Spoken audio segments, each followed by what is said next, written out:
नौनिहालाने जमात मुझे कुछ कहना है, पर है ये शर्त के ज़ाये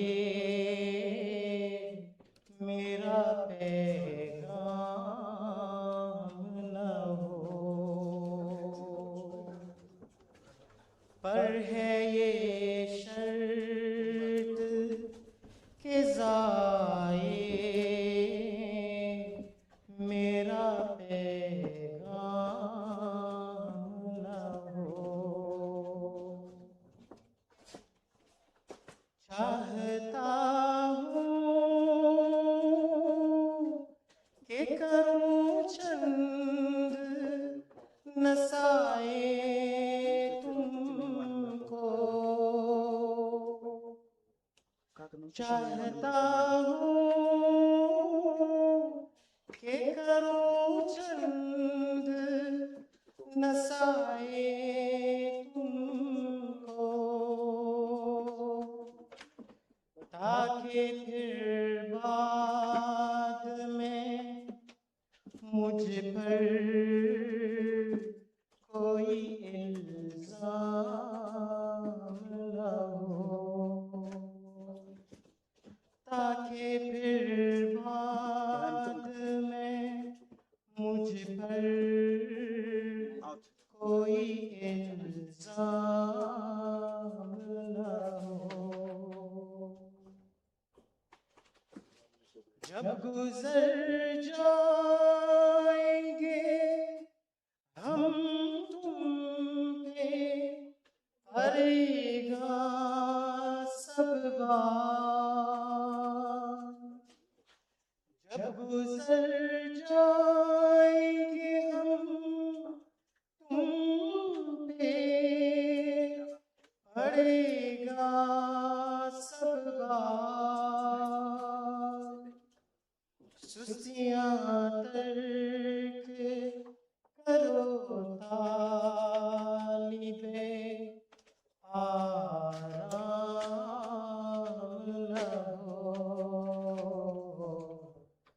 सुस्तियाँ तर्क करो तालिबे आराम न हो।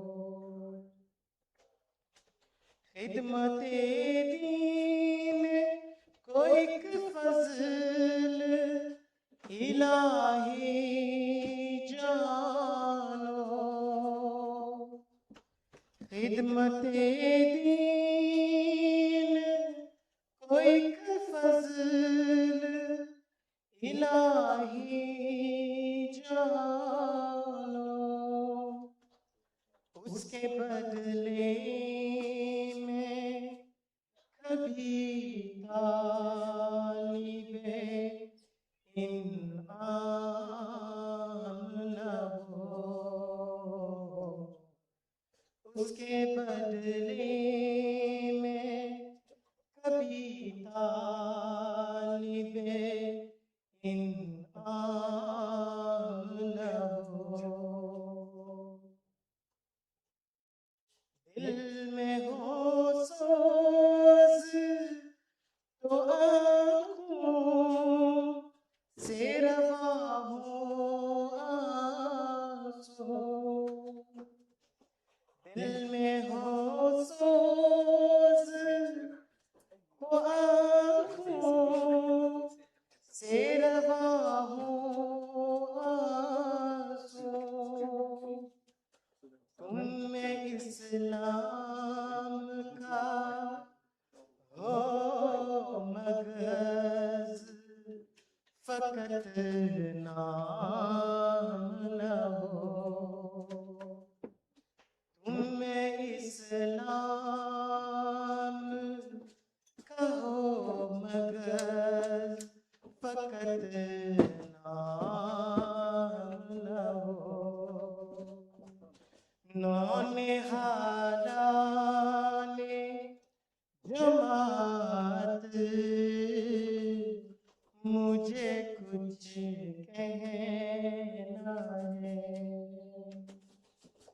फरहे शर्त के ज़ाए मेरा पैगाम न हो।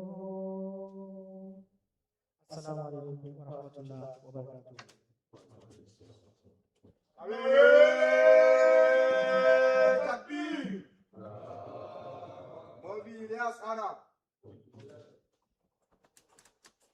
We are sincerely grateful to Movi Sahib for the rendition of such a melodious but very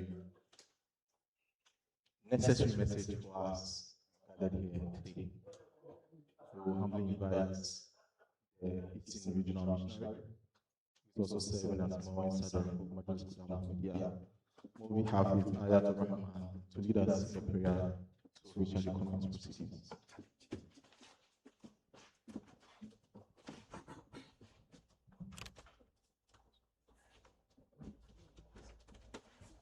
Assalamu alaikum wa rahmatullahi wa barakatuh.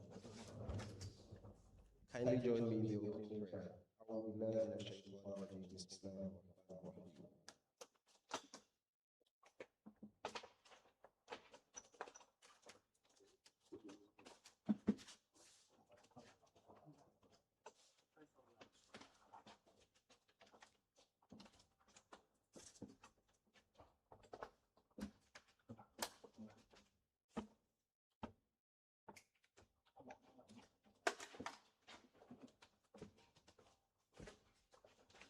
رب اشرح لي صدري ويسر لي أمري واحلل عقدة من لساني يفقهوا قولي. ربنا هب لنا من أزواجنا وذرياتنا قرة أعين واجعلنا للمتقين إماما. ربنا لا تزغ قلوبنا بعد إذ هديتنا وهب لنا من لدنك رحمة إنك أنت الوهاب. ربنا تقبل منا إنك أنت السميع العليم وتب علينا يا مولانا إنك أنت التواب الرحيم. اللهم آمين.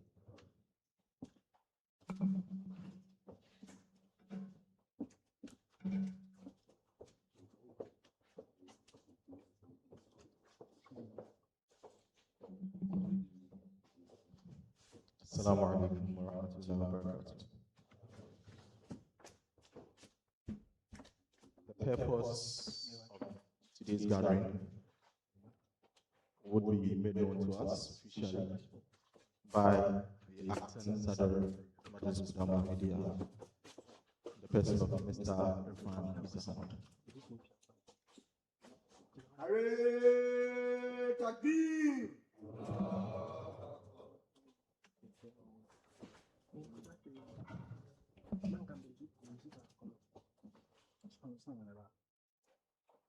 أشهد أن لا إله إلا الله وحده لا شريك له وأشهد أن محمدا عبده ورسوله. أما بعد فأعوذ بالله من الشيطان الرجيم. بسم الله الرحمن الرحيم. ربنا آتنا من لدنك رحمة وهيئ لنا من أمرنا رشدا واحلل عقدة من لساني يفقهوا قولي. National members present, respected missionaries, distinguished invited guests, fellow Khuddam, my dear brothers and sisters, I greet you with the Islamic salutation of peace. Assalamu alaikum wa rahmatullahi wa barakatuh. It is with great pleasure and a profound sense of gratitude to Allah that I stand before you today to welcome you to this historic gathering, the MKA Career and Entrepreneurship Forum. We offer our sincere thanks to Almighty Allah for granting us the opportunity and the means to organize this event. We are equally grateful to our beloved Khalifat al-Masih al-Hamis, Hazrat Mirza Masroor Ahmed. May Allah be his helper, whose constant guidance and prayers for the youth of Ghana inspires us to strive for excellence in all of our endeavors. What is the purpose for this forum?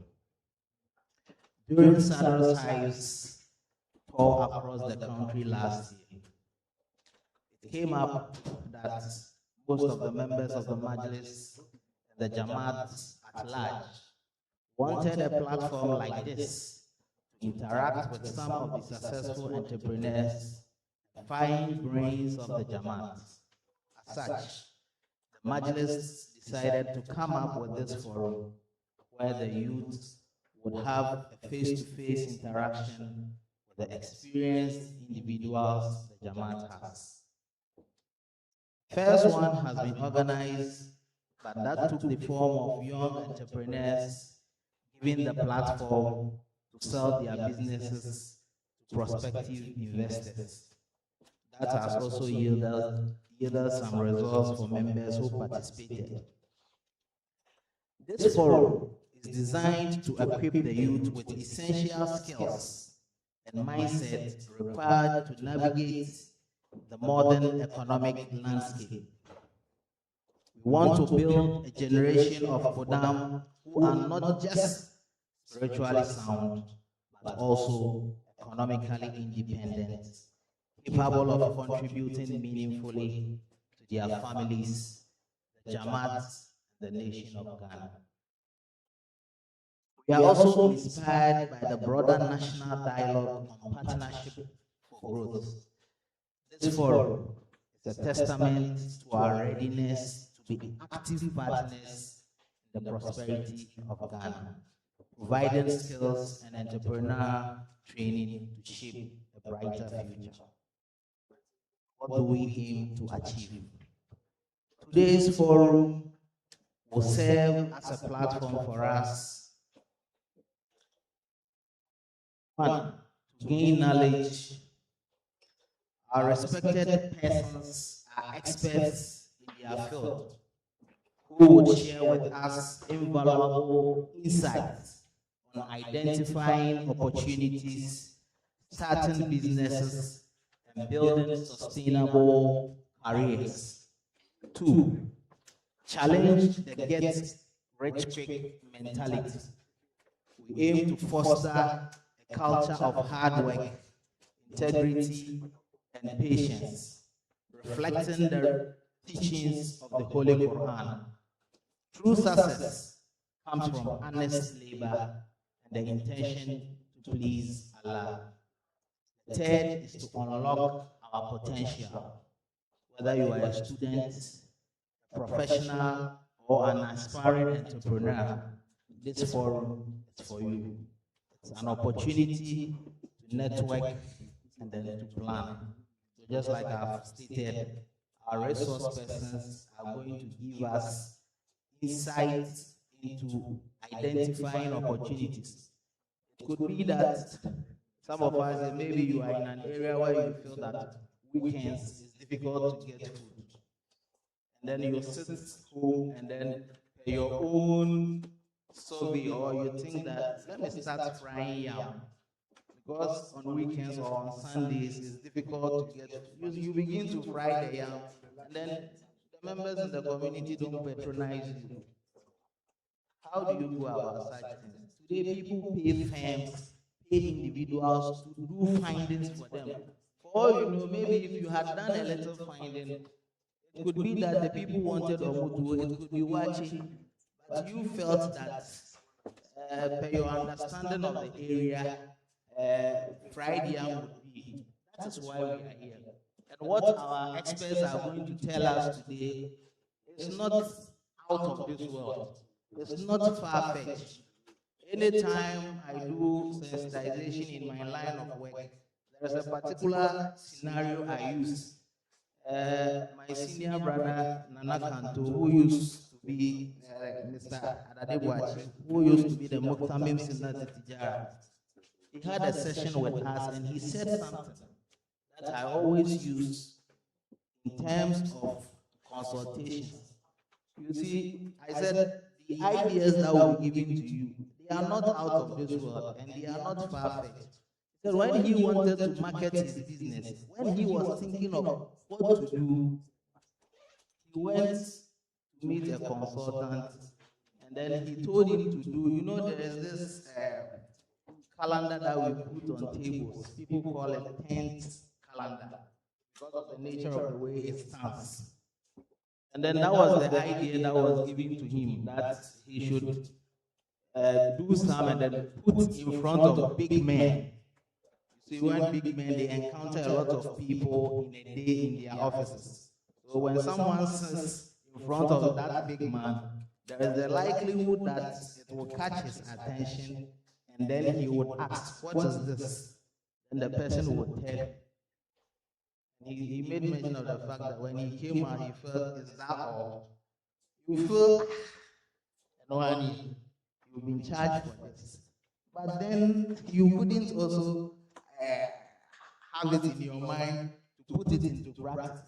These are some of the things we are going to hear today. They are not far from us, but then our attentions will be drawn to them. Another person we visited some time ago, Professor Sharif Mahmoud Khalid, he made a particular comment. These are fine brains with us, people who, alhamdulillah, because of Khilafat and because of Jamaat and media, they are going to share with us their experience, their knowledge, free of charge. These are programs that are organized elsewhere. You would have to book your seat, pay thousands of CDs before you get such knowledge. But alhamdulillah, we are going to have them for free today. He said there was a time he had an opportunity, there was a chance, there was a contract to be given out. He felt that this shouldn't go to an outsider and that it should be done by someone from Ghana. But then they combed around and didn't get anybody. What were they looking out for? What was it that they were looking out for that nobody had that? Today they will have the chance to share all this with us, and they are going to share their experience with us. It is such that if me, I want to use this route and it is flooded, and I see a brother coming from that route and he tells me this route is flooded, if I would have wasted 30 minutes using that route, now I've been saved. Even if the next route I'm going to use is also flooded, at least I've been saved from one route. Based on the experiences our experts have today, they will share them with us, and we are going to benefit a lot from. So my fellow Khuddam, as we participate in this forum, let us remember that our ultimate goal is to attain the pleasure of Allah as we seek to become wealthy or successful. Let us do so with righteous intentions of using riches and knowledge to help mankind and to serve the faith. Let us make the most of this occasion. Let us be attentive, proactive, and be ready to translate the lessons of today into the success stories of tomorrow. I thank all our distinguished speakers and guests for honoring us with their presence. We look forward to a productive and inspiring session. Wa ahid dawana and alhamdulillahi rabbil alamin. Takbir! Mr. Afran, Mr. Amon. Allah, respected acting Sadasahib. At this juncture, we would, with the permission of our acting Sadasahib, commence the conversations for today. Before we do, I'd like to acknowledge the presence of some members of our Jamaat. We have the National Secretary for Sanatu Tijarat, Nana Yado Wachi Kantu, who is popularly known as Ahmed Adadi Wachi. He serves the Ghana Jamaat in the Office of Trade and Commerce. So this forum is organized under his auspices. He has been very resourceful to us, guiding us to start this conversation. He was very present at the business pitch and shared insightful thoughts on how to navigate your way as an aspiring entrepreneur. I would introduce some members of Lajna Imela who have also joined us. We have Her Ladyship Justice Mariam Sali Sinari, who is the Justice of the High Court of the Republic of Ghana. He's here with us. We also have Dr. Anda Khalid, who is a lecturer and a businesswoman. So we are very resourced in terms of what we need to start the things that we dream about. The first conversation we'll have is on leadership. And at the beginning of this forum, a poem was recited, which was composed and written by the second Khalifa, Hazrat Mirza Ashuruddin Mahmud Ahmad.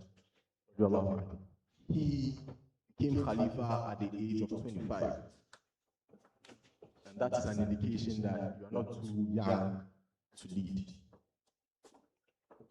There is a growing concern about how young people can contribute to nation building. And the Jamaat believes that young people should lead and must be given the right direction. So right from AMSAG, you experience leadership. Now it has been segmented, so we have the male students wing and the female students wing. The president is the guide. So before you leave school, you get to appreciate the nizam of the majlis and you learn about leading within the structures of the majlis. You come out and you get to experience it. I'd mention that the very first president, national president of AMSAG, became Sadr Majlis Khuddam and is currently the Naib Amir one of the Ghana Jamaat, Al-Hajj Abdul Wahab Isa. So we are not too young to lead. In order to prepare ourselves to lead, we want to have a conversation. And the topic is youth in leadership and governance, fulfilling the expectations of Khilafat. Moderating this discussion would be Mawli Hafiz Ayatul Rahman Abdullah, who is the Eastern Regional Missionary, and Muawin Sadr from Majlis Khuddam Media. Joining him for this discussion, we have Honorable Jamil Rahman Yame, who serves as Naib Sadr Southwest, Majlis Khuddam Media, and is also aspiring to be the constituency secretary on the ticket of the new patriotic party at the Ekumpi constituency. Joining him is Professor Sharif Khalid. Are you still in academia? Are you still lecturing? Yes. So he is a lecturer and is currently serving as the economic policy advisor at the office of the Vice President of the Republic of Ghana. Finally, we will be joined by my learned senior, Honorable Mohammed Nayar Tumesi, lawyer and previously a teacher. He is currently the youth organizer for the NDC in the Central Region. And there are other portfolios that in good time I would want to share with us. So we would talk about youth in leadership and governance. However, we want to situate the conversation in the expectations of the Khalifa, because we are Ahmadis and we are guided by the directives of our beloved Rasul. He has, on several occasions, encouraged Ahmadis to pursue political ambitions.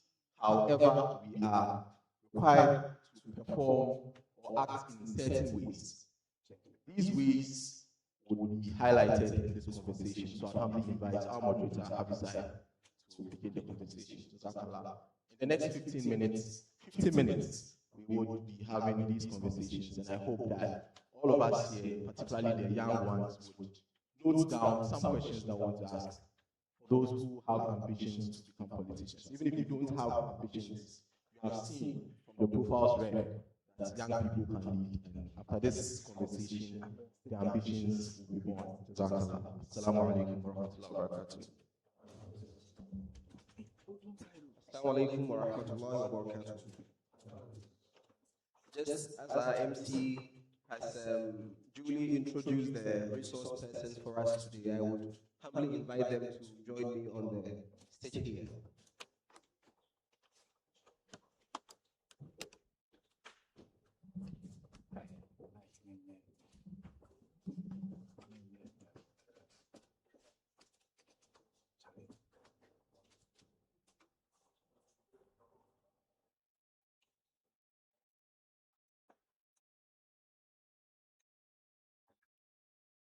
without further ado, we would just dive straight into the discussions this morning. It would have been a bit different, but since it is a forum, it would not be done justly without encouraging questions from the audience. And so I would initially, even though I have a number of questions I would have wanted to ask myself, I will forfeit some of them for the audience. So whoever has any question, I believe could maybe should they write it or should ask already? Can ask. Okay. So that it would be quite interactive. But before that, we will just go through a few questions before we come to that. I have a saying I keep reminding people I meet that it is said in the Akan language. It says, "Yetetia betieno, nane channel. Yetetia betieno, nane channel." As we keep attending these things, we keep picking things, one from here, two from here, as Acting Sadr Sahib mentioned. He picked some from a place, some from another place, and these things would come together to make us. So this is an honor for me personally to meet these honorable members here, and I believe it's an honor for us all. I think there's a microphone by each one of us, and so the discussion should be fluent. It should just flow. I would start with a little bit of the personal dreams of each and every one of us. Because I am asking this because their dream might be the same as the dreams of some of us. So what is the general dream? I will start from Professor Sharif Sahib. What is your general dream? What do you want to achieve? At the end of the day, what is the dream? Please share with us. Just the microphone works. Thank you very much. I think I'm going to break a bit of convention in trying to answer this question. Maybe that would lead and help all of us. I'm not quite familiar with the cohort of the room, but I could see some uniforms, so I know we have persons from junior high school. All right, senior high school, sorry. Yeah, then universities. Yeah, here, then professional bodies. So let's have a bit of a professional quiz if that helps us, because we asked to know what we're striving to do and what we want to achieve. And as you did listen to the poem to the nation's youth, we've been taxed with greater responsibility, much as in the light of sacrifice, that we should strive for the best. So in striving for the best, you have to know what's best globally, not just locally. So how many of us are engineers? Okay. All right. Not an embarrassing question, but what's the greatest professional engineering body that you aspire to be part of globally? If you don't know, you don't know. It's fine. It's just not to test anyone. Okay? I want to be a mechatronics. Mechatronics, fantastic, very contemporary, but I'm talking about a professional body that you wish to belong to as an engineer globally.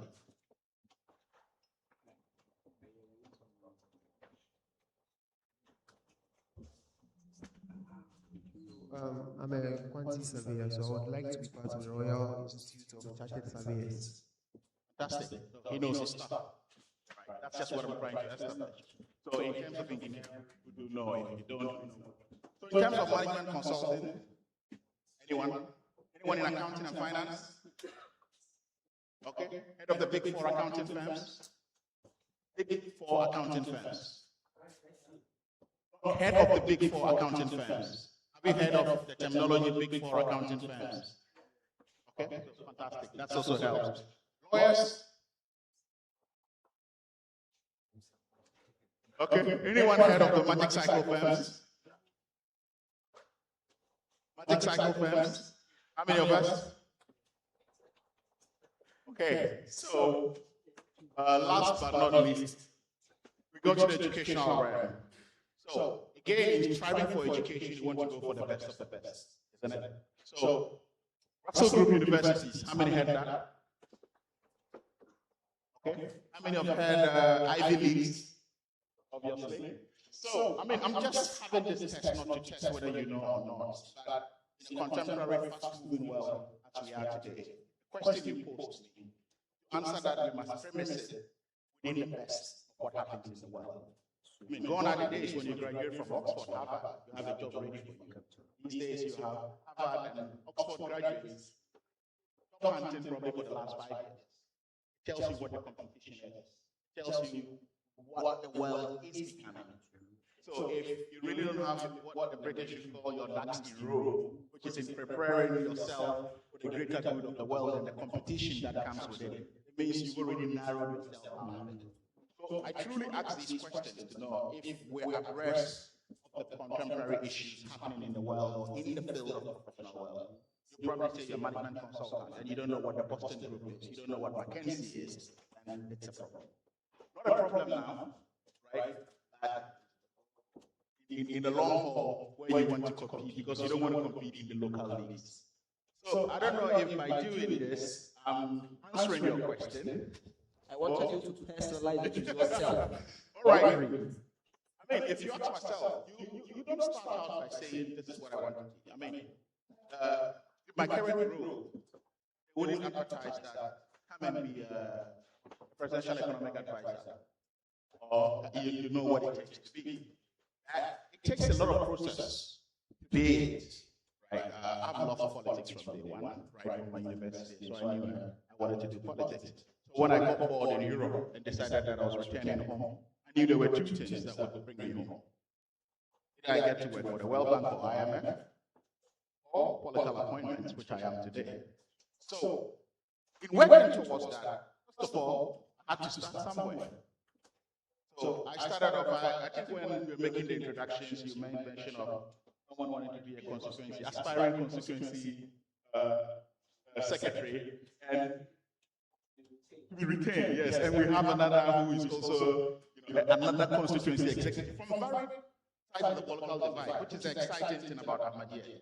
And we all sat on the same podium trying to share knowledge, trying to share experience. So I, first of all, I mean, I was probably an idiot, right? Trying to do this, to shoot from afar, wanting to be a member of parliament.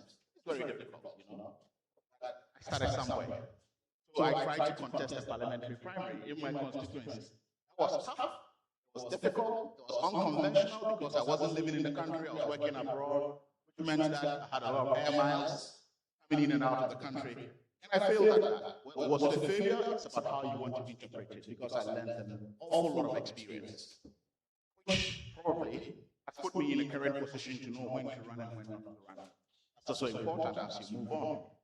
Right? But have I learned a few nuggets that is carrying me through my current role? Again, yes. So in the journey of pursuit of what you want to do, especially in governance, or even my personal experience, there are going to be failures, there are going to be successes, but it depends what you label as failure and what you label as success. Right? I don't label it as a failure because I always make this joke that in my constituency, was Central, if you put 100 people in a room, I can look them by face and know who would vote for me. That's how well I know the people. I interacted with them. So if I didn't do that the first time, I wouldn't know. They say never say never. Probably if I want to do it again, I'll know how to go about it much more properly. So in doing this, again, I quite remember when a couple of people look at my CV and say, why do you have many degrees? What degrees I was looking for. Right. So again, it goes back to the personal journey. So when I decided to be a member of parliament, okay, so I sat back and looked at the remuneration of members of parliament, and I went, well, it looks good, like Ghanaian standard, but if you have a family abroad, or you have a lot, it's going to be daunting as to trying to take care of your people, your family, and the constituency. So I said, okay, alternatively, I have a skill, right? I'm an accountant and finance person. Why don't I read law, which allows you to be an independent person in terms of employment or to be self-employed? Such that if I become a member of parliament, I can have what we all call a side gig. Right? Probably advising multinational firms coming in and out because I built some relationships with that like. And that led me to take a law degree. So it was just not the fun of taking a law degree, but that was for a reason. So if we're talking about personal journey, there must always be something that you are trying to do. But in doing that, I've come to learn something. Always have a backup. always have a backup in terms of profession, or trying to be professional. I got into that by accident. I didn't plan out to always have a backup. But when I realized I always have a backup, it allows you to walk away from situations, right, that perfects what Ahmadiyya or Khilafat describes as to be, right? Because if you realize that this is anti what the Khilafat wants us to be as youth of Jamaat, you can walk away from it freely. If you don't have a backup, and that's the only choice, it means whether you like it or not, and then you'll be going against Khilafat and you'll be going against. So, yes, some of them is by accident, some by intention. But in trying to strive for excellence or achieve greater success, you may then have this mixed bag or a cocktail of all things. And I think that this helps. Professor, I think some of the questions would that might come from the audience would let you through light on some of these things that you have. Yeah, definitely. Because it looks like you have summarized your whole life for us in a few words here. Yes. We will get into that. I would come to Honorable Jamil Sahib and ask your dream. What is your dream? What do you seek to achieve? Assalamu alaikum. In terms of what I seek to achieve, the plan has been that to be on a table where the final decision of the country is being taken also has that global effect. And that's quite a journey. And that is what, for the time being, we've started with. Even though I was introduced as contesting for constituency secretary, I'm actually the assistant constituency secretary for Ekunfi constituency. Not just that, also the assembly member for Ekunfi, Otabanazi, and Takwa electoral area. Having that 2 terms, and I'm still sitting as an assembly member. I hope this time around I'll move from there because piling up so much of political positions that will pass elections. I mean, sometimes call for a lot to fetch. For that matter, that's what we've been through, and indeed, there are a lot of challenges. That's great. I like the fact that you said you wanted to be at a table where the final decisions of the country are made, which would have global effects, global impact. That's great. Esquire, what is the dream? Thank you. Nahmadu wa nusalli ala rasulil karim. Assalamu alaikum wa rahmatullahi wa barakatuh. Well, I started from somewhere. Originally, let me say that I didn't know where I was going until I completed the university. Then it came to mind that, well, I can become a lawyer.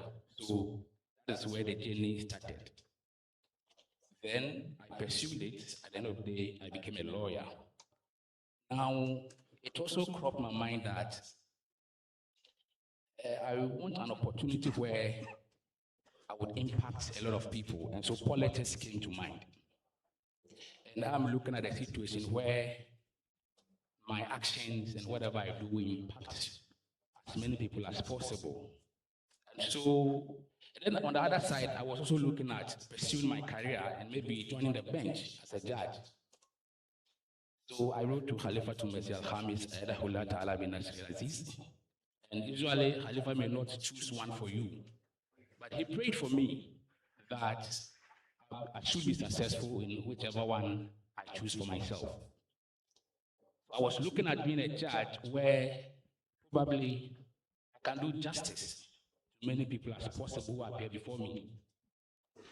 Then on the other side is politics, where you can affect the lives of so many people.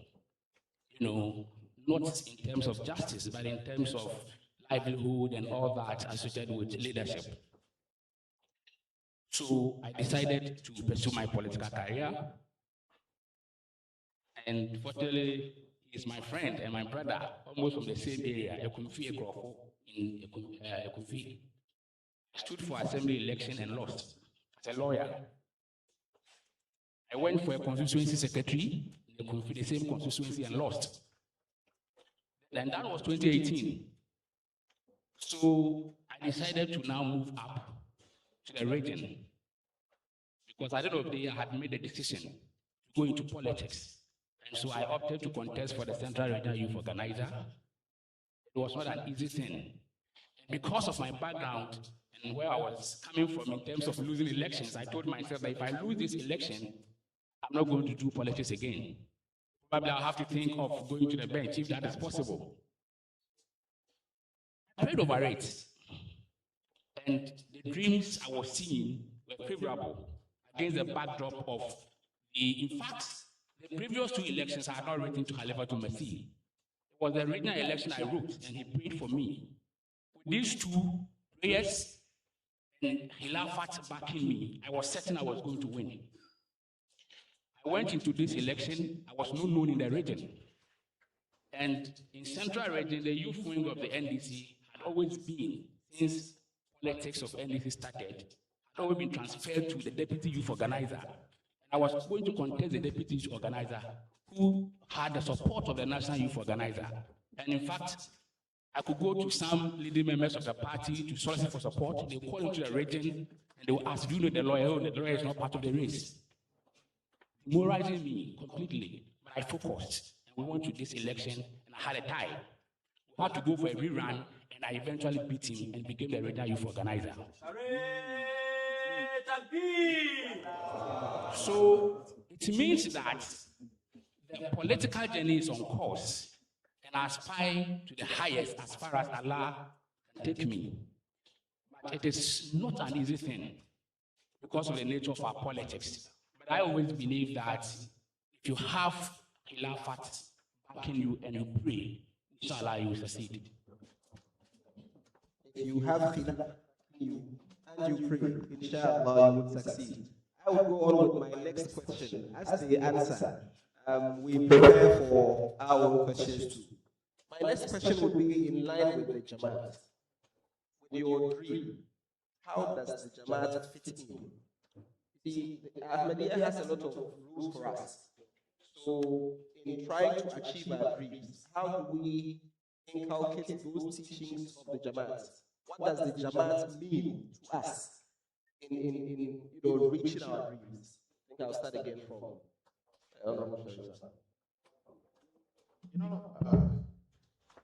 once Jamaat becomes part of you, you become part of Jamaat. And in whatever we're doing, if we try to do it in our personal capacities, then we're doing nothing. And I think, for me, I've never really taken a life's journey without thinking about Jamaat. Because if I'm whatever I am today or tomorrow, without Jamaat at mind, what's the use of that? But it tells you what Jamaat can do. Because, and also when we are within space and constantly cognizant of Jamaat. I mean, Chatham House rules, and by Chatham House rules, whatever we say stays here.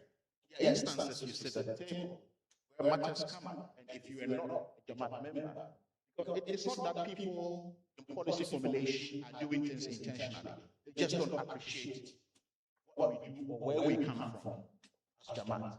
So if there's no person in the room or insider who can explain that elaborately, what it means is that Jamaat will be disadvantaged. Right. So if we don't get involved with it and ask the rightly put to have a seat at the table, right, with us having cognizance of Jamaat activities, because some people, it's not ignorance, they just don't know. Muslims are Muslims. They don't know the various sects of Islam, they don't know what Ahmadiyya represent, what Shia, Sunni, what have you. If we don't have seats at the table to really make our case to say this is what it is. I remember there was a big designation of the case in how we classify sects in the national consensus. National census in this country. If there were not Ahmadis on the table, what would happen?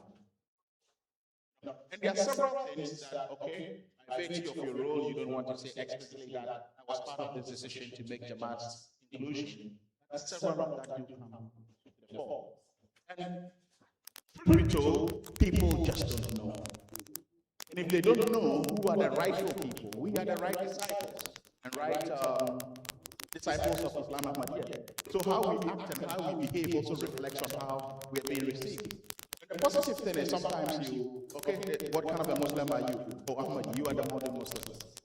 I don't know whether it's... I hope it's a bit different from American Muslims. Yes, that's what I'm saying. Yeah, that's very different. But I don't know whether it's a compliment or, but it tends always to be a compliment. Oh, you guys are very orderly. I think I quite remember myself and National Senator, we met somewhere interested, again, Chatham House rules, in fighting for Jamaat for something. We knew we were done with it, right?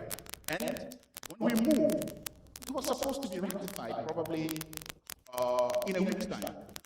Then I got a call from someone who is not a Jamaat, who is not a Muslim, saying that I've been struggling to say this. I think we have a problem. And I said, what's the problem?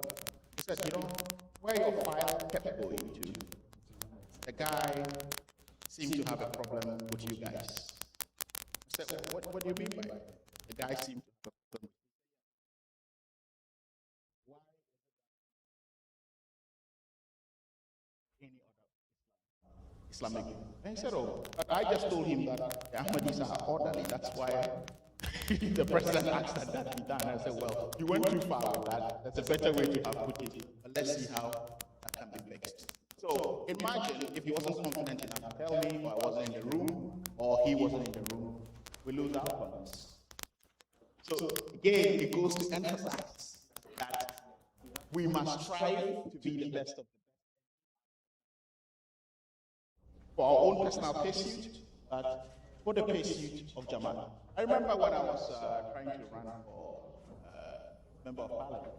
I mean, I come from a heavily, you know, a constituency where Ahmadis are in the minority, and religion tends to play a bigger role. So I sought Mulakat with Uzu, and I told him, this is the situation I'm about to face. So he laughed and said, okay, how do I go about it? He laughed and said, be diplomatic. His response. You know, so I think I overplayed my diplomacy. I didn't balance it. But again, it's a lesson you get to learn. So rightly so, whatever we're doing, we have to do it. And there's always a shining example for us to look at in the person of Dr. Lakan and how he played a role. And I don't know how, I want to believe all of us in the room who know who he is as a foreign minister, a diplomat. How he stood out, and it's a big example. You go to the United Nations today, you go to the International Court of Justice. I mean, within the corridors of high-level international diplomatic space, he stands out. So it tells you that if we put our Jamaat first before any other thing in the pursuit of worldly stuff, and it was only right for the point to be read to the nation's youth, because if we listen to the words carefully. But again, this leads me to share an experience in trying to prepare for this event, because I think I got it rather late. I was abroad, and I only read the first 2 lines of it. And the theme was, when the future meets the present, learn from the past. I said, okay, excellent. I think I can wake up in the morning and do this. So I think last week, Murabi Gafu and I think lawyer Osman tried to remind me about it. I went back to the letter and I saw the topic I was given had something to do with Khilafat. Okay. So that it's not going to be a cakewalk as I thought it was going to be. So what just humbled me was that it just told me I left my literature. So in trying to prep for it, I had to really take so much into not worldly literature, but the Ahmadi literature. So, I mean, the experience it gave me is that we ought to go back to our literature if we've left it, and we're still holding on high to it, we need to hold it tight. That's really what I want to share. Hooray! Takbir! Islam Ahmadiyya. Also, all right. So I'll come to Honorable Jamil sir with the same question. What?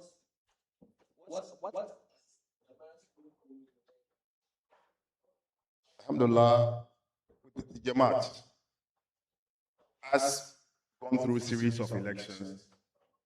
It comes to play that the role you play in the Jamaat also has a lot of influence in the elections that you run. In the area where you find yourself, definitely there will be Ahmadis. The roles that you've played and how you've handled the office will make the people have trust in you and tell their neighbors or their friends. A typical instance is the fact that I took a role in the Majlis as a circuit guide somewhere 2014. So I served as a circuit guide And in 2019, I had the intention of running for the assembly election. And in my electoral area, there are only two communities. That's Otabanazi and Atakwa, where both communities have Ahmedis. So as I stepped forward for the contest, all the Ahmedis in there were happy, testifying the kind of person you are, telling everybody there that, no, this is a good person who can lead us. For that matter, Ahmadiyya comes to play. And indeed, the kind of result that I had was just so different in terms of the previous records that any other assembly member has gotten. Therefore, tells the role that Ahmadiyya plays in our elections. Stepping forward, I became the zonal guide for Kumfi. Then it also dawned on me again on the constituency elections, where you have Ahmadis all over, also telling their colleagues that this gentleman being our guide, and you know, they will not use the guide, because if you tell the Christian that this is a guide, they will not understand. But they will tell them that this is our youth leader, this is our youth president. And the kind of help he has extended to us, I mean, describing using so many adjectives that are positive, that sometimes when you hear the Christian also referring you that you have such a quality, you become amazed. And at the end of the day, that same trait and that line will also bring that victory again. The other factor that Ahmadiyya plays is the payment of Tariq Jadid. It was just recently that Movi Hafiz Akon reminded me. I was there and he asked, I don't know about who paid you or Tariq Jadid. I said yes. He asked when I paid. And I told him I paid during the Ramadan. Then he said, then it means in the next contest you are going to win.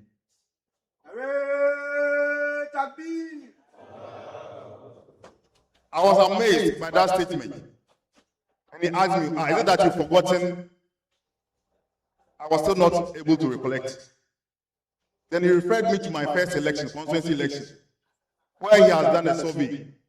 Then he came to tell me, that's Movi Sahib, telling me, it looks like the contest you are going is very difficult. It looks like so many people don't know you, others know you, but not so much. It looks like the contest is very difficult. From him, on that day, the statement I made to him was that I have paid my territory, so I win the election. So the very first election I contested at the constituency level, I won with a difference of 33 votes. And I actually couldn't remember, but it's a statement I told him. When he came to confirm from whether I paid my territory this year, and I said yes, it was rest assured that no, this contest you win again. And that gives me a lot of hope. Out of that, with all the busy schedule, you always have to find time to serve the Jamaat. Just as we've been made known, I'm in a contest.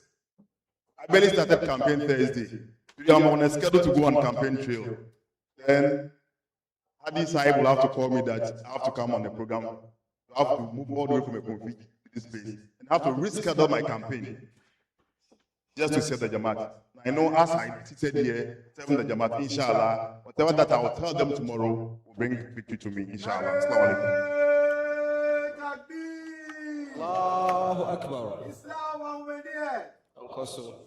I hope we're preparing our questions. We will use just one wave to take the questions and we'll divide it amongst them so they answer it for us, so that we'll be able to save some time. So, Esquire Sahib, what does the Jamaat mean for you in your journey? Well, thank you. I would look at it from two angles. Allowing the system of Jamaat to pass through you, to inform your decisions, abiding by the tenets of the Jamaat, which of course will then inform you about how you conduct yourself in leadership position. Then you also giving back to the Jamaat. Fortunately, we are Khuddam, and the very meaning of Khuddam is servant, which is the plural of Khadim, servant, and it's from the Arabic root word Khadama, which means to serve. And so Khuddam itself means service, and that is the core of leadership. And so you have to allow the teachings of the Jamaat to reform you, Because if the Jamaat teachings do not penetrate your system, then you get a leadership position. Then it means that I won't. First and foremost, you have to abide by the teachings of the Jamaat.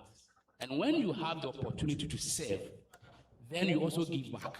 Now, in giving back, I remember when just last year I was made the regional director of YEA, Central Region, before I was moved to a different place. I had the opportunity to select some people to be given the district director positions. And there were criteria, and there were some Ahmadis amongst them. So obviously, I had to go for the Ahmadis because I believe they can deliver, abiding by the teachings of the Jamaat. And so I always look at it from this way, that if you are a leader, you have to allow the teachings of the Jamaat to reform you. You abide by the principles and the teachings of Islam. And when you have the opportunity, you also give back to Islam. So basically, that is how I look at it. Thank you very much. As I said, we will take the questions. We will start from my far right, and then we will come all the way through to the ladies' session. And I would note down the questions, and afterwards we would share it to them. In the meantime, I am honored to serve the Eastern region in the Jamaat with one of our fine men in the Jamaat, Abdul Wahab.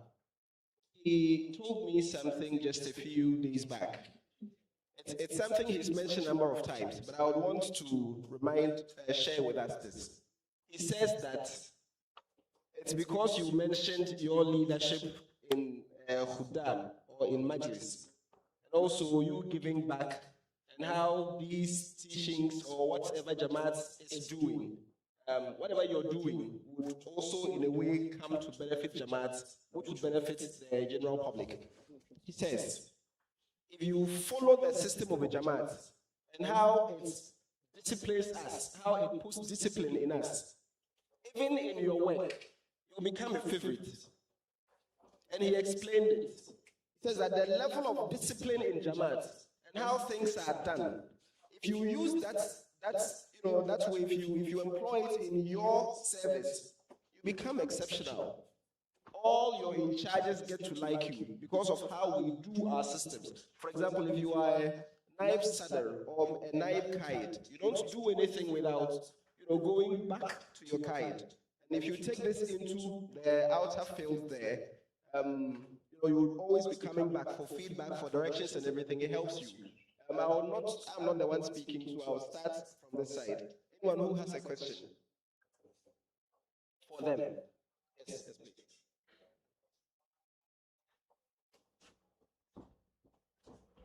Assalamu alaikum wa rahmatullahi wa barakatuh. So first of all, I would like to commend all the speakers for sharing valuable insights so far. I know those coming from the central region, they had to pass through terrible roads to get here, so we appreciate you very much for coming. So I would like to know that the issue of corruption is very rampant in Ghana. As politicians, how many politicians, how do you deal with corruption? Like, by all means, as a politician, you'll be tempted to take something that might not be yours. So I would like to know, as Ahmadi, how are you able to overcome that? Thank you.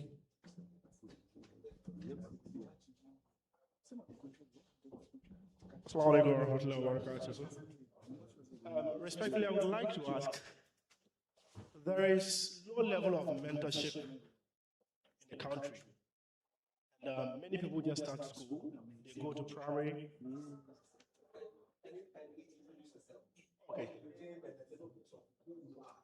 Okay. My name is Ismail Isahak, LLB student, University of Ghana, Lagos. There is no level of mentorship in the country and the society at large. And we tend to go to school level after level, not really knowing where we are heading towards. At what point would you be able to ideally come out with a purpose? I've seen many people, they've entered the university, basically everybody is going to university. They finish university, they don't know what step to take next. At the end of the day, they are looking at the job market, nothing is really coming up. What can we do so that the mentorship is available at the doorstep to every single young person within Jamaat? Next.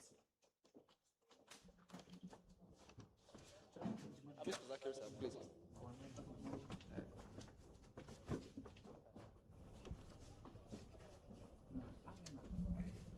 Assalamu alaikum wa rahmatullah. My name is Abdul Muiz and I work with Jazzgo Limited Company. We produce organic fertilizer in Cape Coast from organic waste. So my question is, some of us, right after university, we went into the hustle mode to start something on our own, right? So we are not on like a payroll or something like that. And it makes it sometimes difficult to go with the teachings of Jamaat, especially when it comes to paying chanda, because you don't even know how much you are making at the end of the month. To calculate that, to make that commitment, I would like to know if, from experience, there is any guidance on that. Thank you.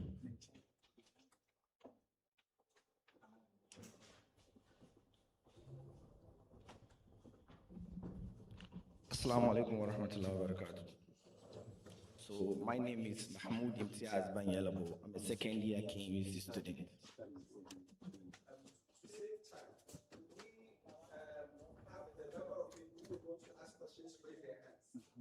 So we give ourselves numbers and we go with that. So we don't create questions as other people asking questions.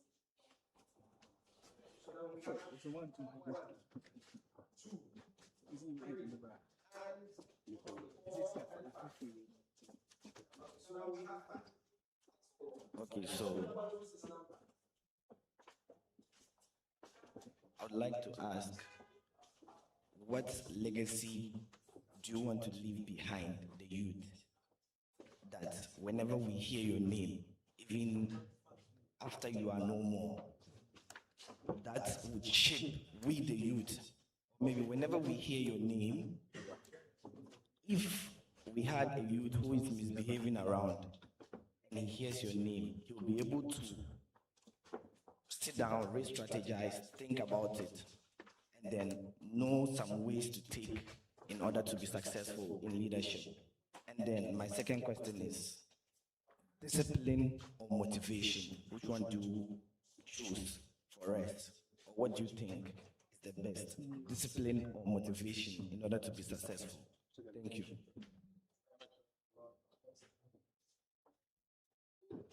Assalamu alaikum. My name is Nuruddin Ahmad Tete, Agonazuna Secretary and then the CEO of Osayi Fuji's. Mine is not a question, but an observation. And I'm so much excited seeing these great men on the podium because, alhamdulillah, I've worked with them. And where they have gotten to actually confirms all the theories about becoming successful. They have gone through the mill. And what I want to tell them is that the sky is their limit.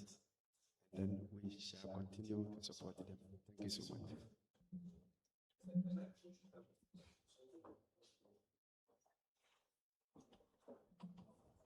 Assalamu alaikum wa rahmatullahi wa barakatuh. My name is Abdul Rafiq Lati, currently serving as the Temazona Missionary.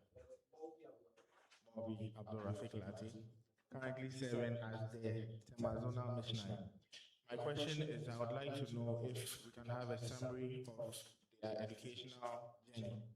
And then also, for everybody, there's a point in our life where opportunities are taken that, skyrocket our growth, or probably give us the opportunities that they probably actually have right now. So I want to know what point in their life they make critical decisions that brought them to where they are today. So basically,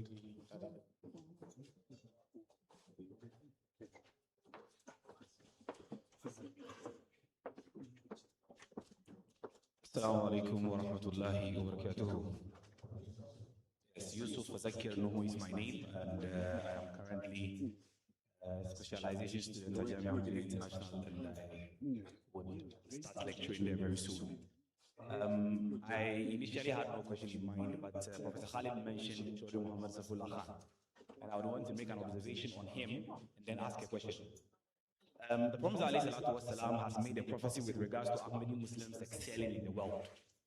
And he mentioned that members of his community would excel everybody in every field they are in, with the light of their foresightedness Allah the Almighty has bestowed upon them.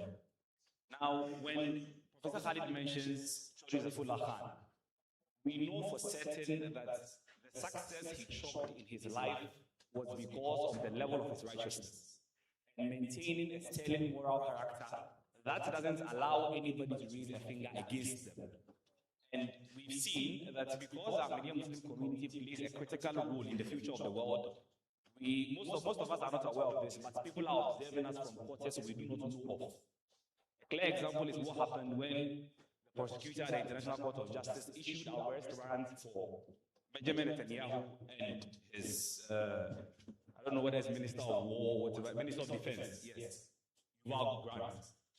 Now, immediately, a week before he issued this arrest warrant, the Mossad sent spies to bring dirty stories from his life in order to make sure that anything that comes from his mouth is not given weight by the world.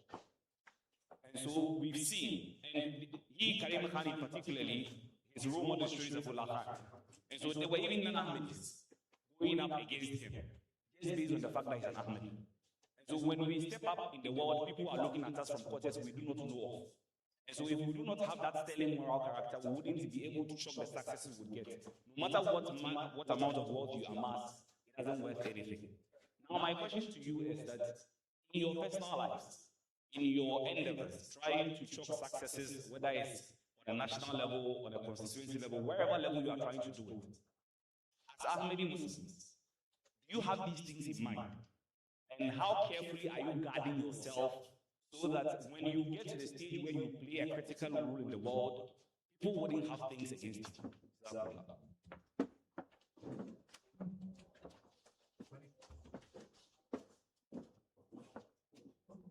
Assalamu alaikum. My name is Kamtu Sabu. I am a founder for a survivor-centered organization. We lead policy reform. We give free healing services, and we do school awareness programs for survivors of sexual and gender-based violence.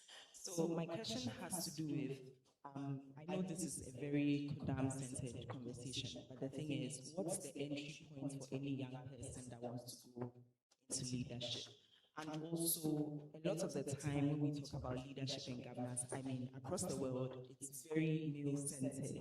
So with us having very less women in governance already in Ghana, and specifically in Lajna, is there like an opportunity for people to take mentorship or grooming from achieving men?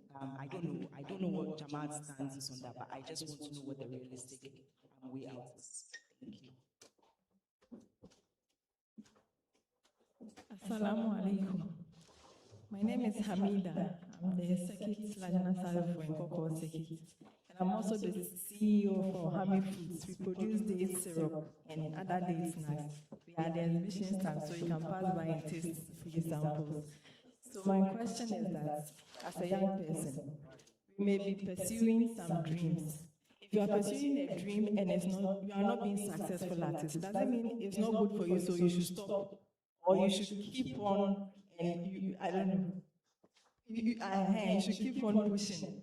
Because sometimes, as I was growing, I learned that if something is not good for you, Allah may be pushing you away from it. So if you are pursuing a dream, we are talking about dreams, leadership and all that. If you are pursuing something and you are not being successful at it, what should you do? Should you stop or keep moving on?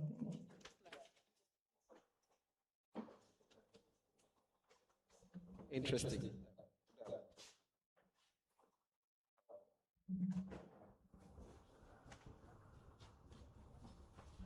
Assalamu alaikum. My name is Khuddam. I'm with GIPC. So my question is, there are two categories of questions that I want to ask. For a corporate leader, there is virtually an expectation that is expected at you at where you are. For a spiritual leader, there is also an expectation. My question is, how do you marry the two? Taking into effect that most of the times, what the corporate requires demands a lot that might go against your spiritual aspect. Then also, at what point does someone say, I can be a leader? What do you look out for? And what is the real definition of an excellent leader for both a corporate entity, marrying your spirituality as well? Thank you.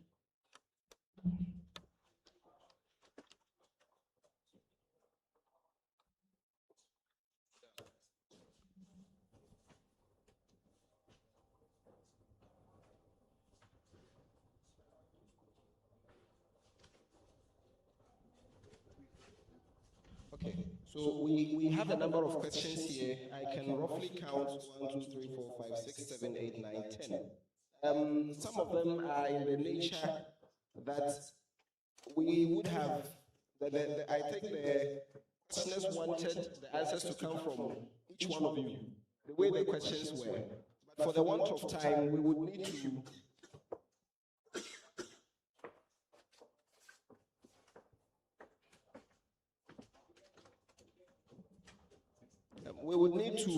for the want of time, we would need to help us make do with one person representing all of them when they answer the question, so that at least we would save some time.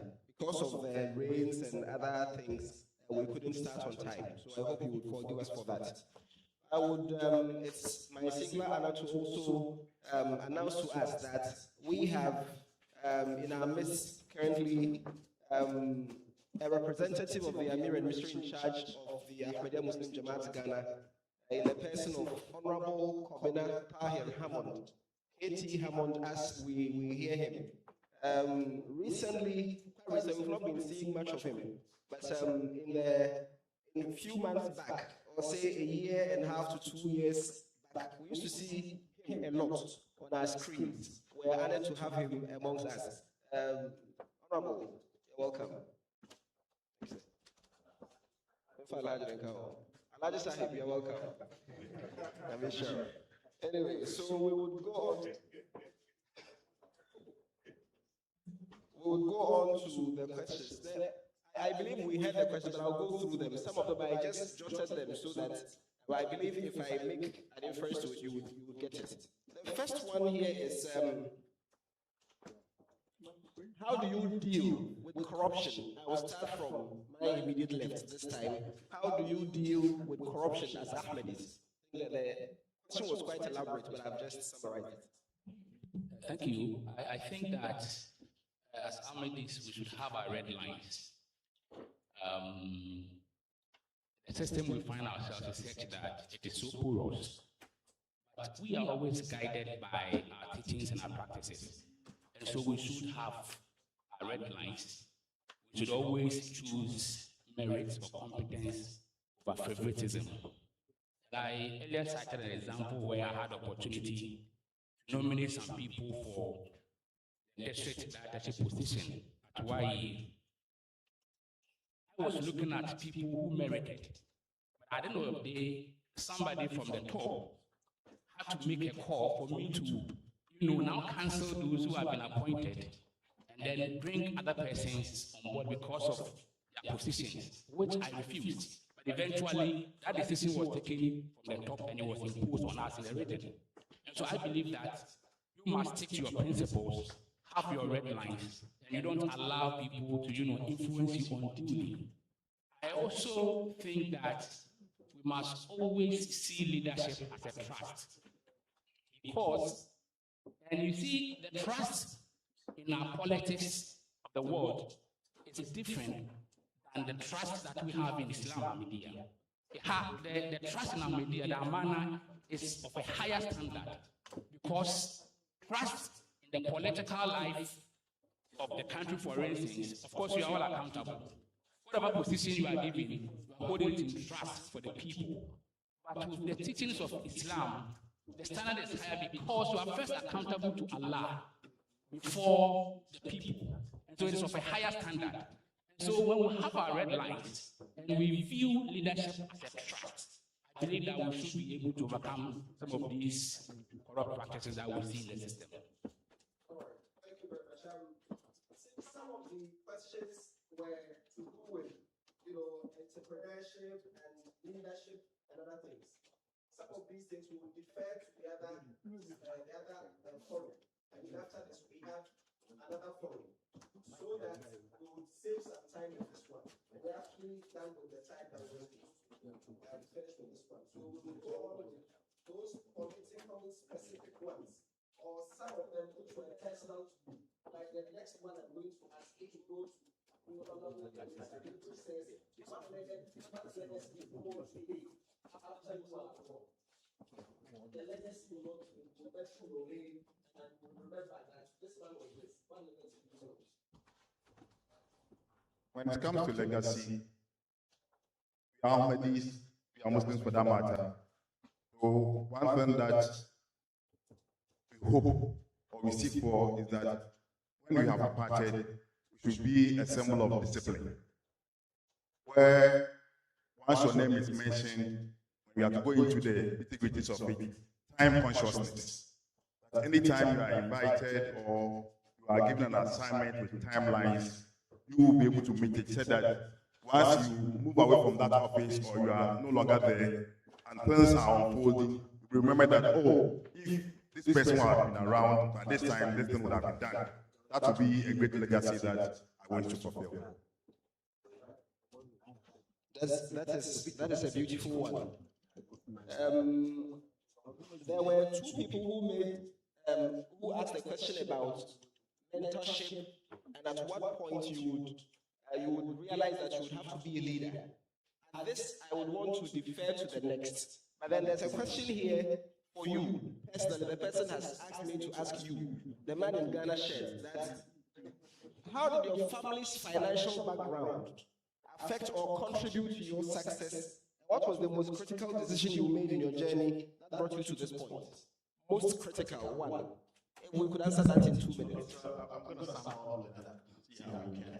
In 2 minutes. Yeah, 2 minutes. Okay, so when you talk about leadership and at what point you decide whether you're a leader, I think we all have a sense of Ghana as a mirror, image of what we all want to be and striving deeper. And one of its hallmarks was humility, right? And I'm taking this example because Hafiz bear witness to this, right? I think last year's Jalsa, we had the president do a televised message. I worked with you radio across. So the other half is a diploma. Oh, not you, right?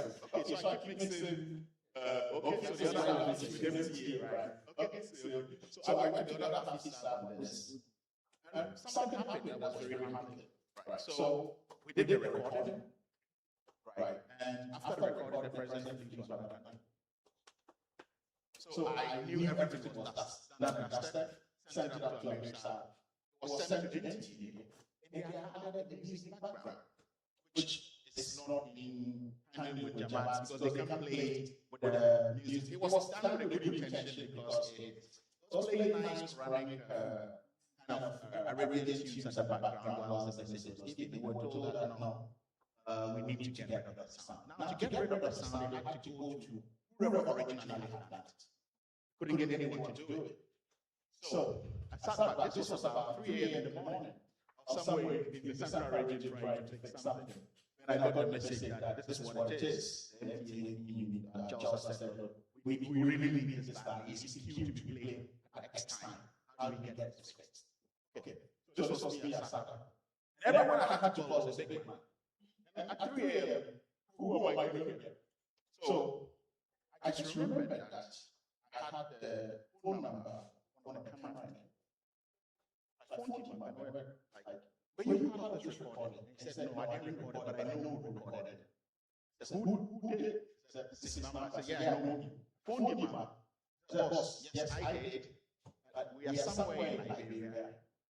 We passed the crack somewhere, and I left my laptop in the aircraft. And we're like an hour away from the aircraft. How do we fix this? Like, look, name with help, whatever you can do, whether to fly to fix this, you need to fix it for me. In probably about 20 minutes, it was fixed. So what this tells us is that whatever position you find yourself in, your relationship with people matter.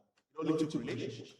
This is absolutely no way. It couldn't have been re-recorded, it couldn't have been. But this was going to be related to the entire world. And imagine we didn't get this man who was a cameraman, who some of us would deem as a probably mere cameraman. Probably we think he is at the lower chain of the hierarchy. He saved the day at the end of the day. It's not me. It was a cameraman. Because we didn't find him. There's no way we would have been able to play that video to the entire world, which meant a lot. So humility and your relationship with people matters. And that is when you begin to know you are a leader. Because these are things you constantly do. You don't have to be asked to do it. You have to know to do it and when to do it. So your ability to read rooms and know how you relate contributes or counts to you being a leader. So that stems up to my family background. Well, I mean, I was working professionally before I went into politics. But let's say there is something that we all humans should also appreciate. I mean, privilege is important, okay? And the fact that we recognize privilege means that we accept where we're coming from and we accept the various contributions to our life. My family has been political, and I cannot discount the fact that my family being political has contributed to spare my political growth. But I'll tell you something again, which ties to the issue of corruption. I thought probably I was being foolish taking that decision. When I decided to be a member of Parliament, I said I was going to take a contribution from anyone. I was going to run it from the back of my pocket.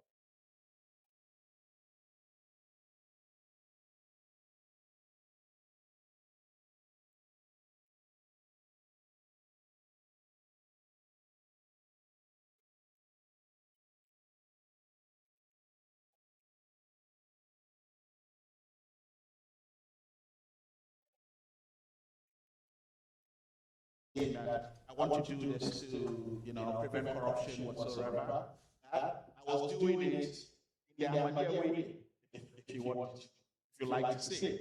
And that has reflected and insulated me against some of the issues that I would have been exposed to, right?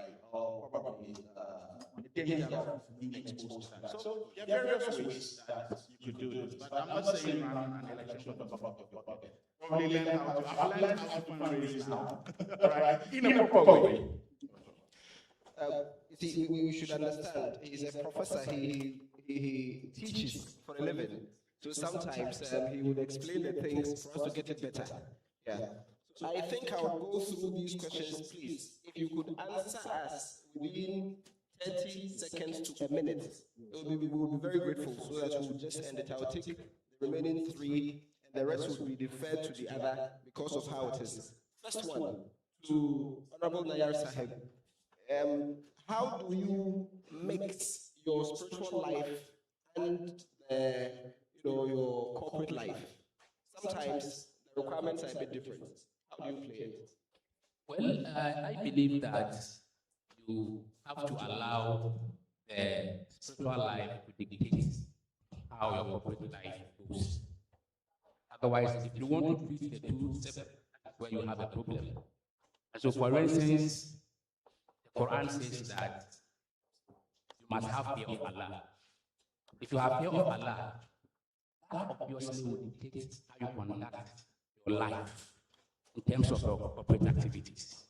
And so I do not think that we should place a dichotomy between the two as far as we are made. Of course, some will do.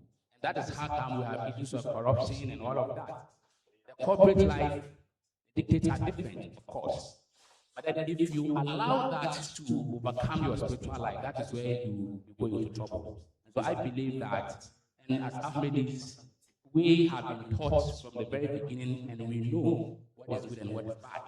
And if you look at the teachings of the Khalifa, it tells you what you should do as young leaders. And so if you allow those spiritual things to, lead you, then of course your corporate life will be in line with the teachings of Islam. All right, thank you very much. So you have been stepped, my toe has been stepped on. It's time. But I've still begged for this last question. Honorable Jamil Sahib, if you are not successful at something, at a dream, do you stop it? Or where do you make a decision whether to go on, or maybe you take it as God is telling me this is not good for me, let me abandon it and go somewhere else?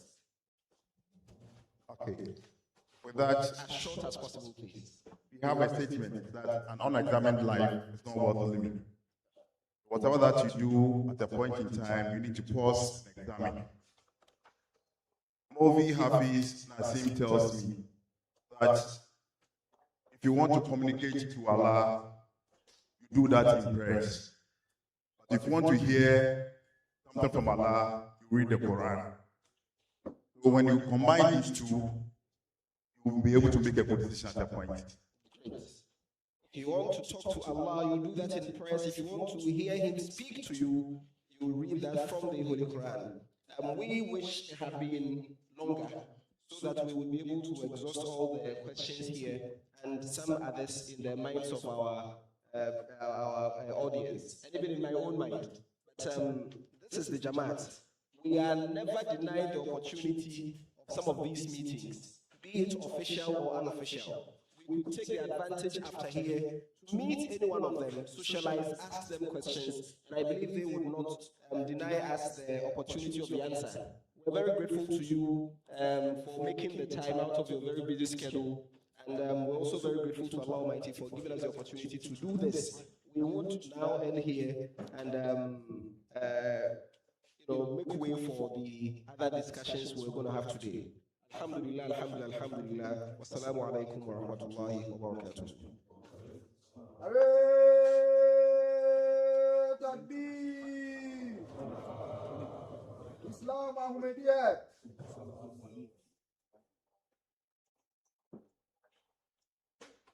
Assalamu alaikum wa rahmatullahi wa barakatuh. Hafiz, we are sincerely grateful, even though you took more than you were given.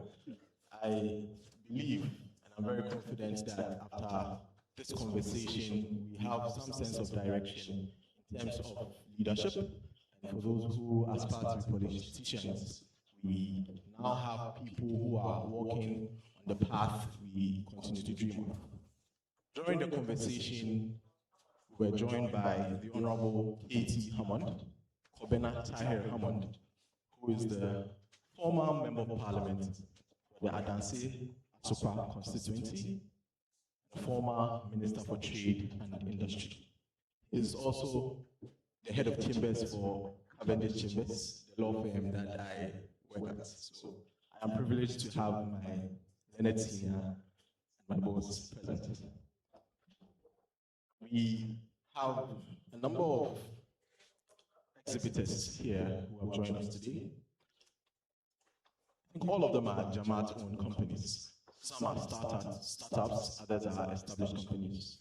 And we have invited them to share what they do with us, for us to patronize and also provide support. We mentioned earlier, during the address of the Acting Sadam, that prior to this event, there was a business pitch, where some of these startup companies pitch their business ideas to investors. Alhamdulillah, some businesses have taken off, and they are here to showcase what they do. We would take a short break. We have tea and some other beverages. We also have the opportunity to visit the exhibition stand to see what is available. So I will briefly identify some of the companies that have joined us. We have Osaji Food Juice Company, and by the name Juice, they make natural fruit juice. We have Lubama Foods, we have Haima Foods, we have Magbansi and Masandi Perfumes. This is a Ghanaian Ahmadi-owned perfume company. They make perfumes with the local herbs that we know, from Prekese to the other ones. So you can visit their stand and check out what they have. Hopefully you take a bottle home, inshallah. We have Hami Foods, we have the IB shop, we have Bahaza Ya Herbal Clinic, we have Akama Company Limited, we have Mac Capital Ghana Limited, and our host, British Council. We have the IELTS, English Proficiency Exam. So at the moment, some students are taking this exam, and they are inviting us to check it out. And for those who have intentions of traveling to the United Kingdom, you can register and explore this opportunity. This event is sponsored by Mac Capital Ghana, which is co-owned by Munir Hadi Kwesi, who is the chairman for the planning committee for this forum. He's also the Muawin Sadr for Majlis Khuddam Media in charge of JDAD and projects. Mercy Cream, and the CEO is present here, Alhaj Nasser Ahmed Bonsu, who was a boys prefect in Tia Media High School, and he served as Sadr Majlis Khuddam Media Ghana. So in terms of leadership, we have enough experiences for us to learn from. We have All Sales Services Limited, owned by the National Secretary, Senator Tijarat, Mr. Ahmed Adadeboachi, Nana Yabo Boachi Kanto. And finally, we have AKY Mining Services Limited, owned by Alhaj Adam Kofi Amwa, who is the Greater Accra Regional President. So, as I mentioned, we will take a short break for about 20 minutes, have some snacks, check out the exhibition stand, and we will reconvene to continue the discussion. Assalamu alaikum wa rahmatullahi wa barakatuh. Every successful entrepreneur started with a single idea.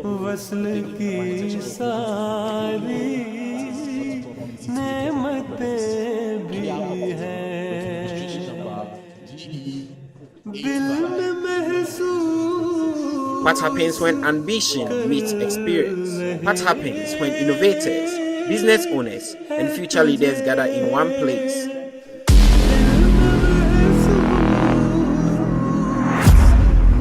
Where the future meets the present to learn from the past. Join us on the 28th June 2026 at the British Council Auditorium for the first ever MKA Entrepreneurship Forum 2026. See you there.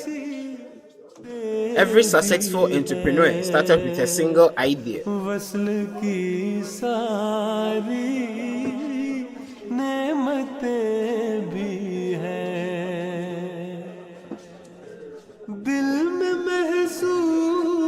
What happens when ambition meets experience? What happens when innovators, business owners, and future leaders gather in one place?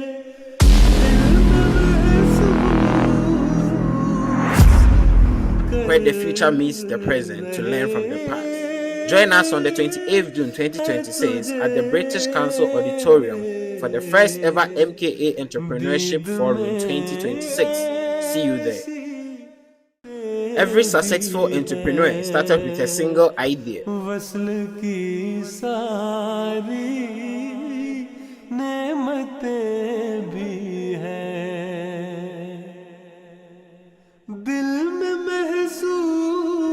What happens when ambition meets experience? What happens when innovators, business owners, and future leaders gather in one place?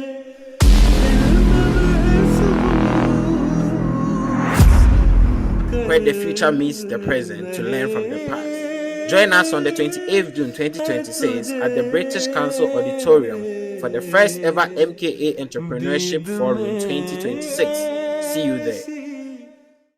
Every successful entrepreneur started with a single idea.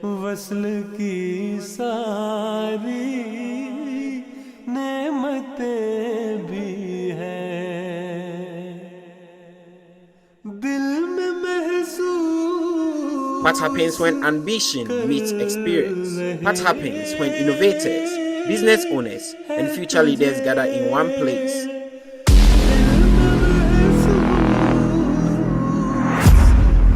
Where the future meets the present to learn from the past. Join us on the 28th June 2026 at the British Council Auditorium for the first ever MKA Entrepreneurship Forum 2026. See you there. Every successful entrepreneur started with a single idea.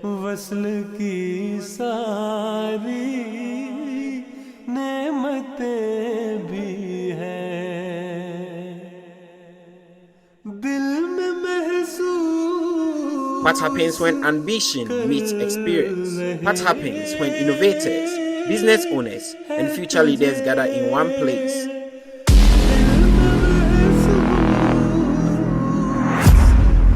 Where where the future meets the present to learn from the past. Join us on the 28th June 2026 at the British Council Auditorium for the first ever MKA Entrepreneurship Forum 2026. See you there. Every successful entrepreneur started with a single idea.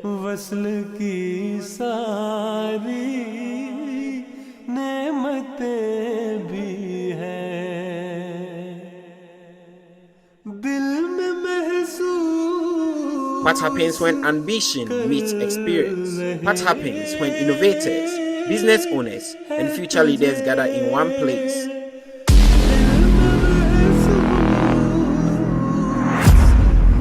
Where the future meets the present to learn from the past. Join us on the 28th June 2026 at the British Council Auditorium for the first ever MKA Entrepreneurship Forum 2026. See you there. Every successful entrepreneur started with a single idea.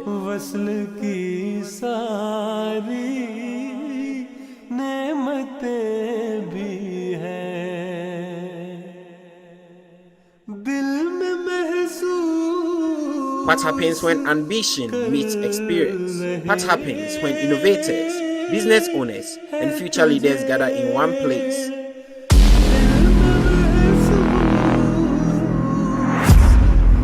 Where the future meets the present to learn from the past. Join us on the 28th June 2026 at the British Council Auditorium for the first ever MKA Entrepreneurship Forum 2026. See you there. Every successful entrepreneur started with a single idea.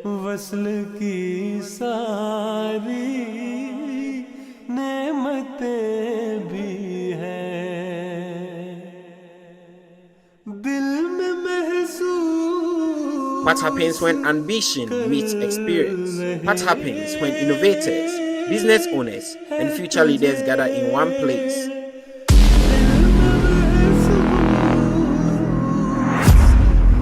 Where the future meets the present to learn from the past. Join us on the 28th June 2026 at the British Council Auditorium for the first ever MKA Entrepreneurship Forum 2026. See you there. Every successful entrepreneur started with a single idea.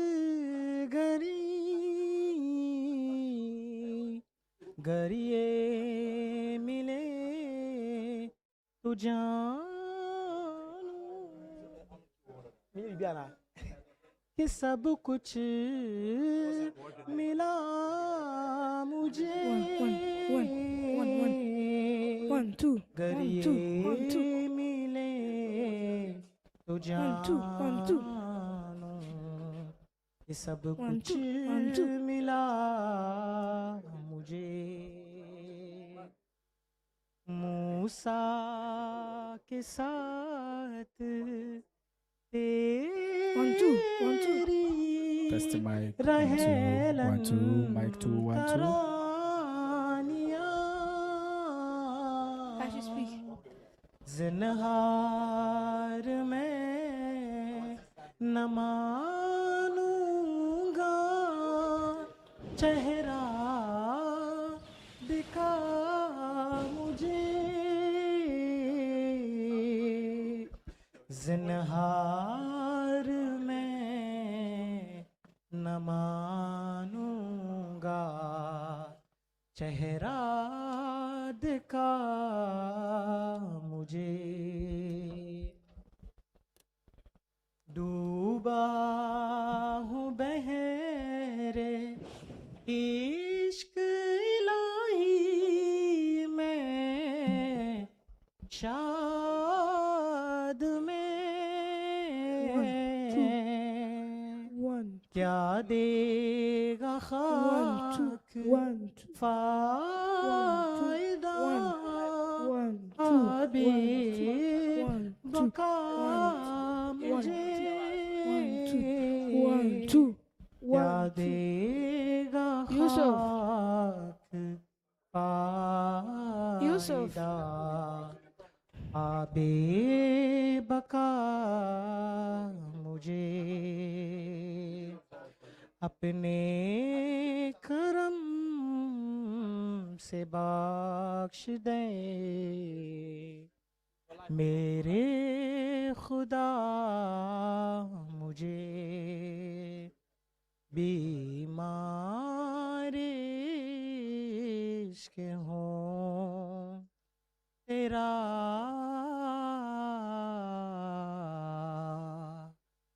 दे तू शिफा मुझे.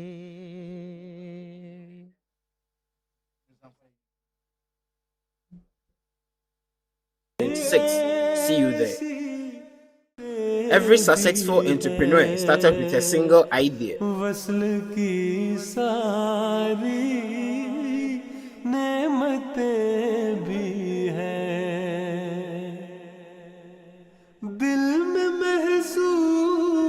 What happens when ambition meets experience? What happens when innovators, business owners, and future leaders gather in one place?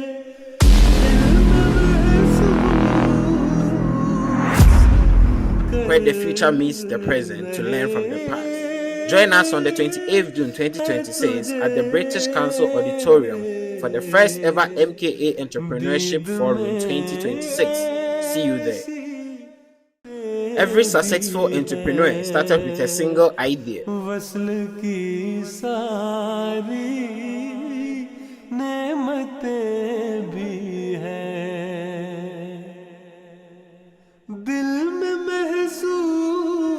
What happens when ambition meets experience? What happens when innovators, business owners, and future leaders gather in one place?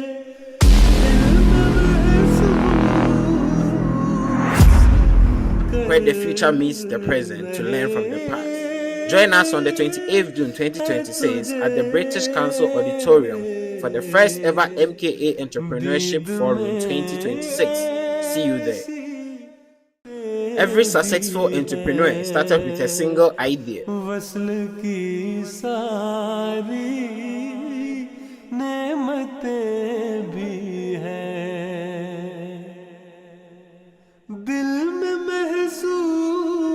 What happens when ambition meets experience? What happens when innovators, business owners, and future leaders gather in one place?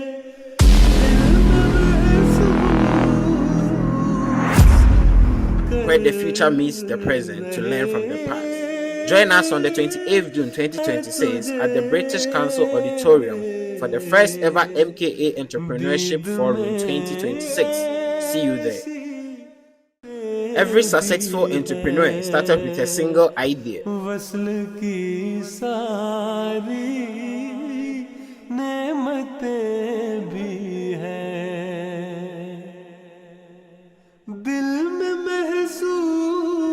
What happens when ambition meets experience? What happens when innovators, business owners, and future leaders gather in one place?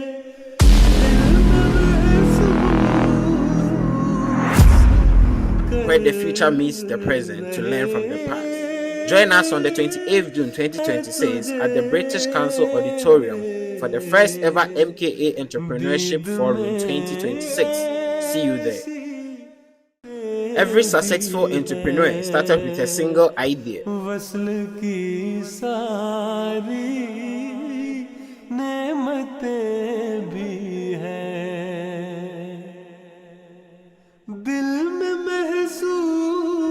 What happens when ambition meets experience? What happens when innovators, business owners, and future leaders gather in one place?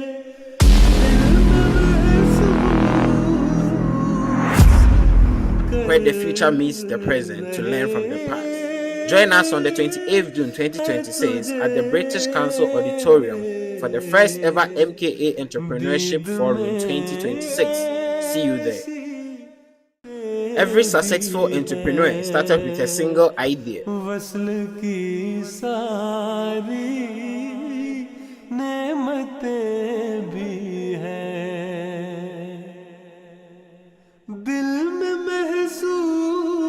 What happens when ambition meets experience? What happens when innovators, business owners, and future leaders gather in one place?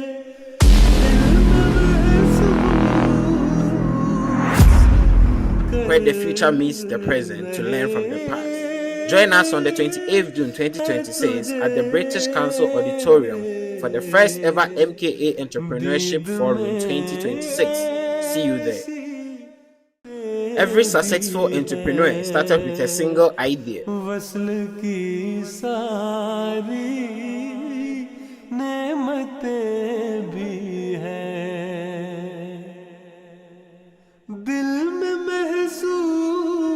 What happens when ambition meets experience? What happens when innovators, business owners, and future leaders gather in one place?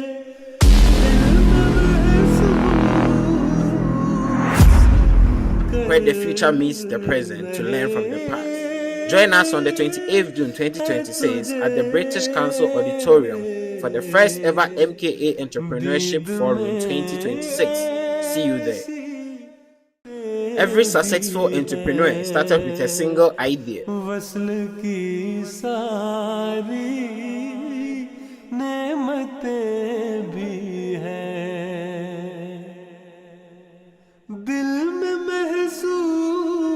What happens when ambition meets experience? What happens when innovators, business owners, and future leaders gather in one place?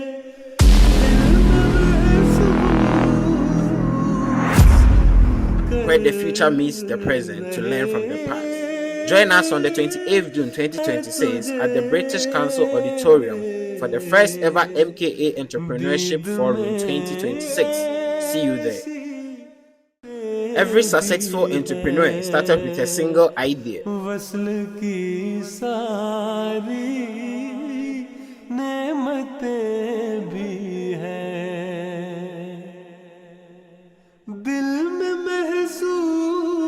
What happens when ambition meets experience? What happens when innovators, business owners, and future leaders gather in one place?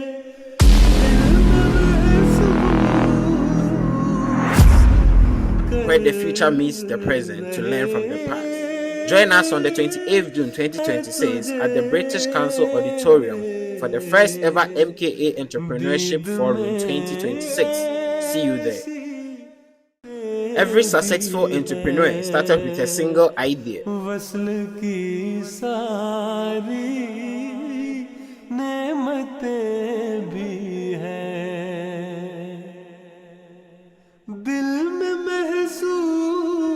What happens when ambition meets experience? What happens when innovators, business owners, and future leaders gather in one place?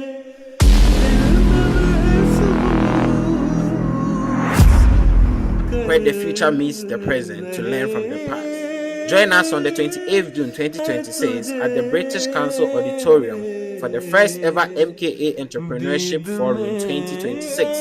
See you there. Every successful entrepreneur started with a single idea.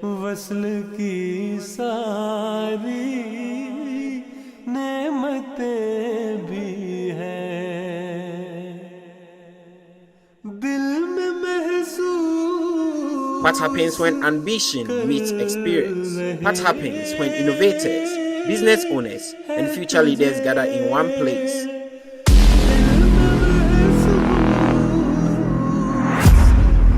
Where the future meets the present to learn from the past. Join us on the 28th June 2026 at the British Council Auditorium for the first ever MKA Entrepreneurship Forum 2026. See you there. Every successful entrepreneur started with a single idea.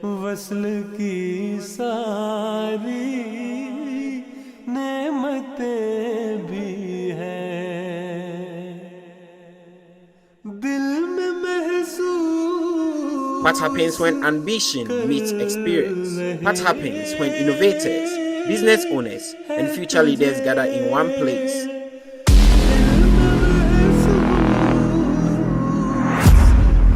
Where the future meets the present to learn from the past. Join us on the 28th June 2026 at the British Council Auditorium for the first ever MKA Entrepreneurship Forum 2026. See you there. Every successful entrepreneur started with a single idea.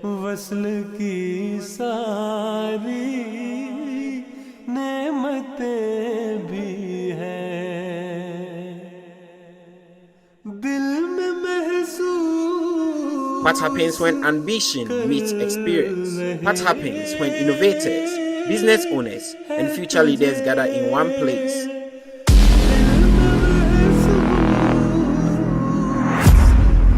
Where the future meets the present to learn from the past. Join us on the 28th June 2026 at the British Council Auditorium for the first ever MKA Entrepreneurship Forum in 2026. See you there.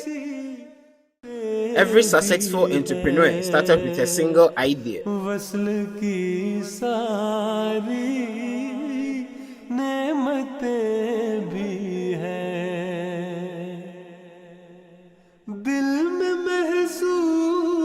What happens when ambition meets experience? What happens when innovators, business owners, and future leaders gather in one place?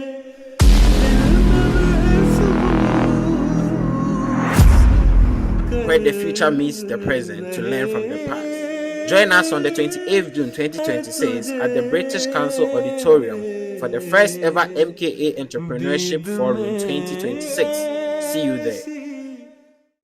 Every successful entrepreneur started with a single idea.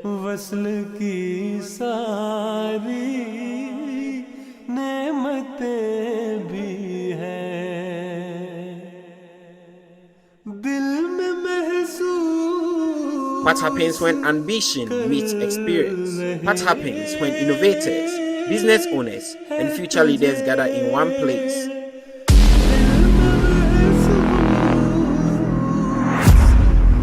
Where the future meets the present to learn from the past. Join us on the 28th June 2026 at the British Council Auditorium for the first ever MKA Entrepreneurship Forum in 2026. See you there. Every successful entrepreneur started with a single idea.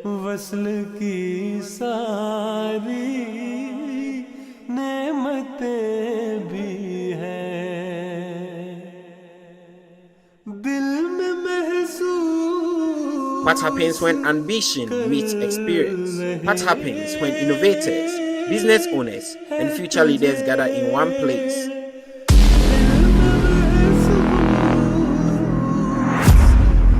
Where the future meets the present to learn from the past. Join us on the 28th June 2026 at the British Council Auditorium for the first ever MKA Entrepreneurship Forum in 2026. See you there. Every successful entrepreneur started with a single idea.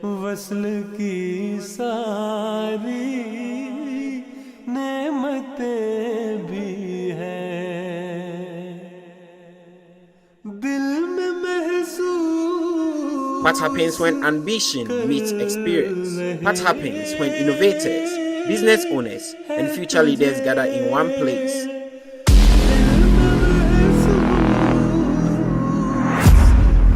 Where the future meets the present to learn from the past. Join us on the 28th June 2026 at the British Council Auditorium for the first ever MKA Entrepreneurship Forum in 2026. See you there. Every successful entrepreneur started with a single idea.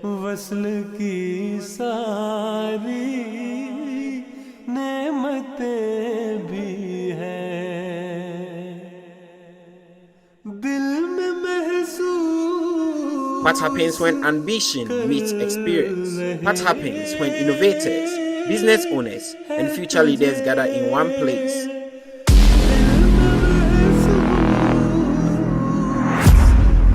Where the future meets the present to learn from the past. Join us on the 28th June 2026 at the British Council Auditorium for the first ever MKA Entrepreneurship Forum in 2026. See you there. Every successful entrepreneur started with a single idea.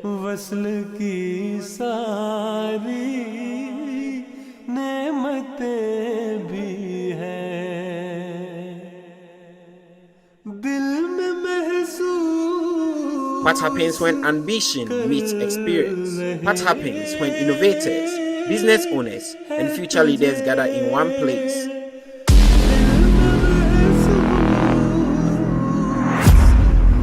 Where the future meets the present to learn from the past. Join us on the 28th June 2026 at the British Council Auditorium for the first ever MKA Entrepreneurship Forum in 2026. See you there.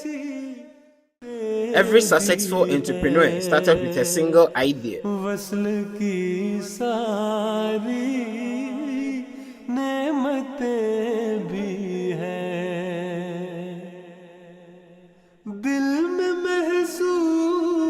What happens when ambition meets experience? What happens when innovators, business owners, and future leaders gather in one place?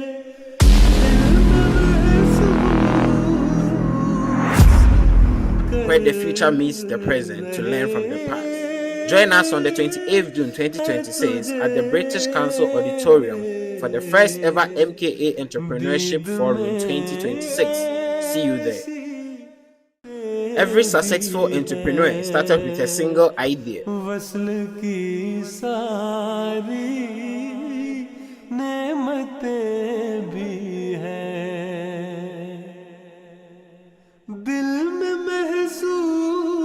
What happens when ambition meets experience? What happens when innovators, business owners, and future leaders gather in one place?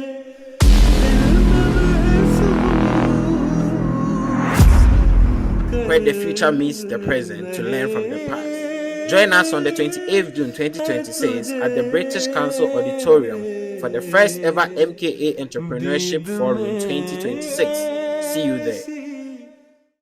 Every successful entrepreneur started with a single idea.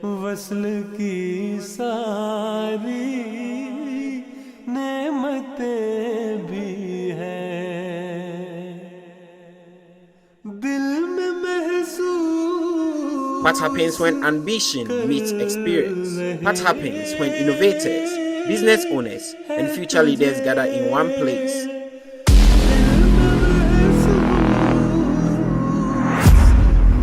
Where the future meets the present to learn from the past. Join us on the 28th June 2026 at the British Council Auditorium for the first ever MKA Entrepreneurship Forum 2026. See you there.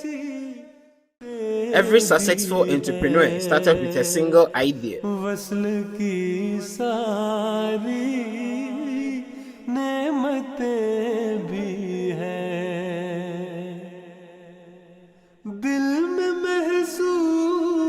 What happens when ambition meets experience? What happens when innovators, business owners, and future leaders gather in one place?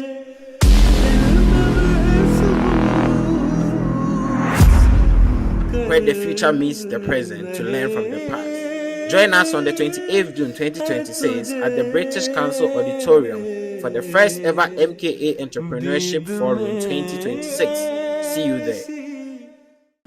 Every successful entrepreneur started with a single idea.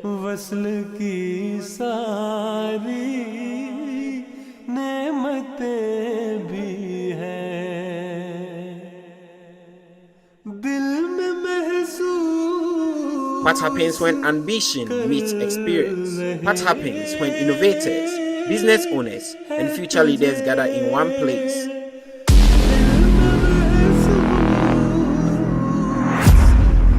Where the future meets the present to learn from the past. Join us on the 28th June 2026 at the British Council Auditorium for the first ever MKA Entrepreneurship Forum 2026. See you there. Every successful entrepreneur started with a single idea.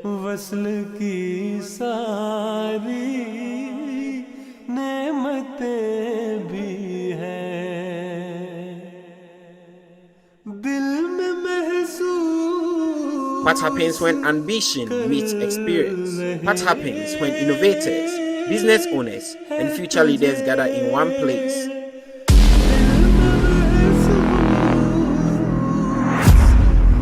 Where the future meets the present to learn from the past. Join us on the 28th June 2026 at the British Council Auditorium for the first ever MKA Entrepreneurship Forum 2026. See you there. Every successful entrepreneur started with a single idea.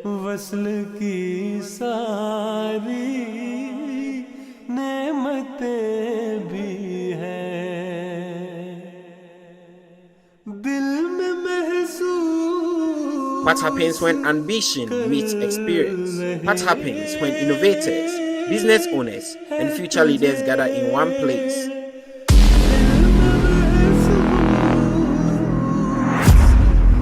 Where the future meets the present to learn from the past. Join us on the 28th June 2026 at the British Council Auditorium for the first ever MKA Entrepreneurship Forum 2026. See you there. Every successful entrepreneur started with a single idea.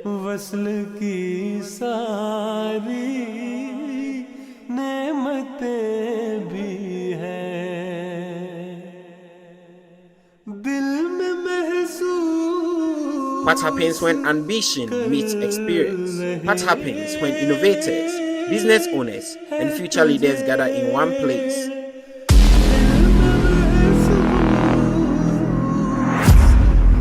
Where the future meets the present to learn from the past. Join us on the 28th June 2026 at the British Council Auditorium for the first ever MKA Entrepreneurship Forum 2026. See you there. Every successful entrepreneur started with a single idea.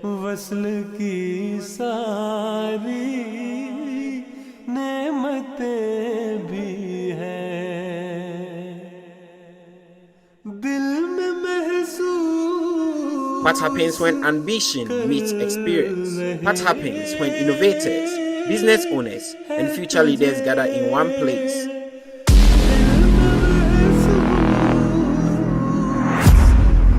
Where the future meets the present to learn from the past. Join us on the 28th June 2026 at the British Council Auditorium for the first ever MKA Entrepreneurship Forum 2026. See you there. Every successful entrepreneur started with a single idea.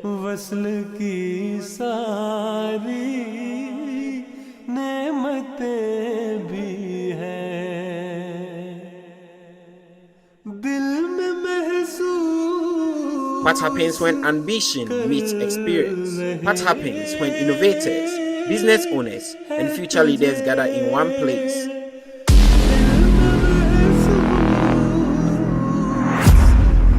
Where the future meets the present to learn from the past. Join us on the 28th June 2026 at the British Council Auditorium for the first ever MKA Entrepreneurship Forum 2026. See you there. Every successful entrepreneur started with a single idea.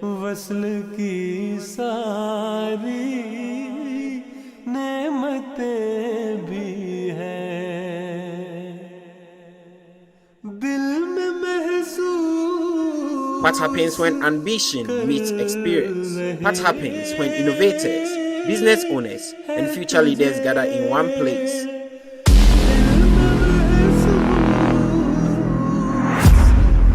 Where the future meets the present to learn from the past. Join us on the 28th June 2026 at the British Council Auditorium for the first ever MKA Entrepreneurship Forum 2026.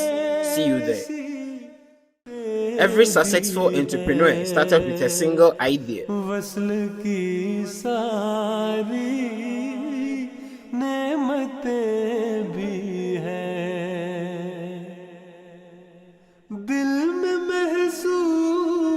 What happens when ambition meets experience? What happens when innovators, business owners, and future leaders gather in one place?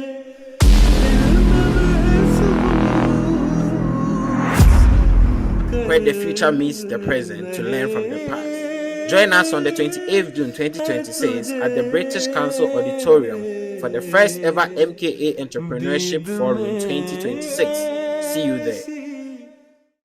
Every successful entrepreneur started with a single idea.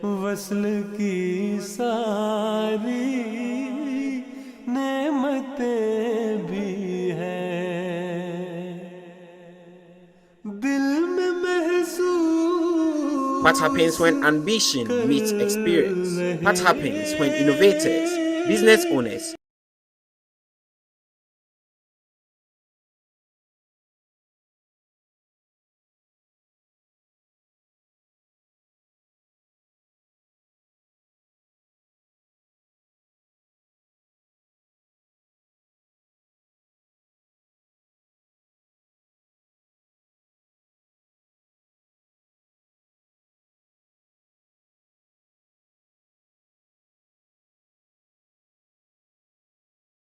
Yadom. Nana Yadom Boachi Kanto, also known as Ahmed Adede Boachi. As I mentioned, he is the National Secretary for Sanatu Tijarat. During his days in Khuddam, he served as Muhtamim Sanatu Tijarat.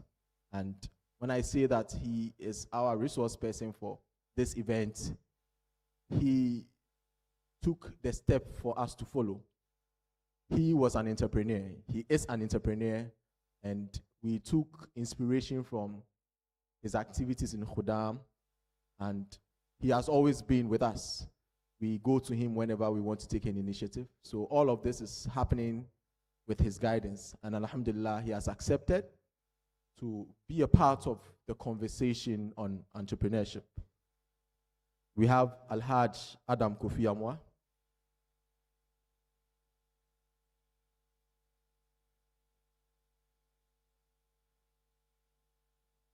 So Nana will humbly request you to come up stage.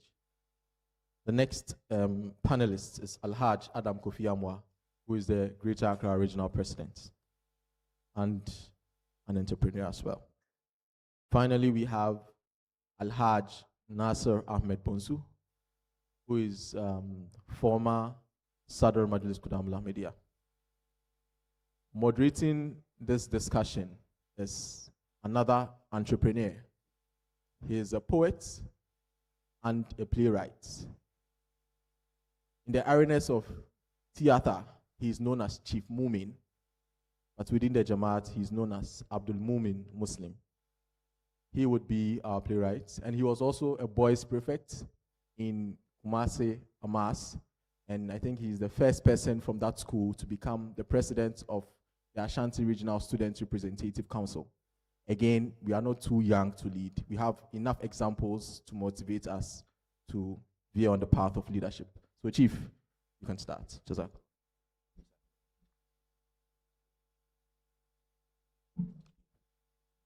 Assalamu alaikum wa rahmatullahi wa barakatuhu.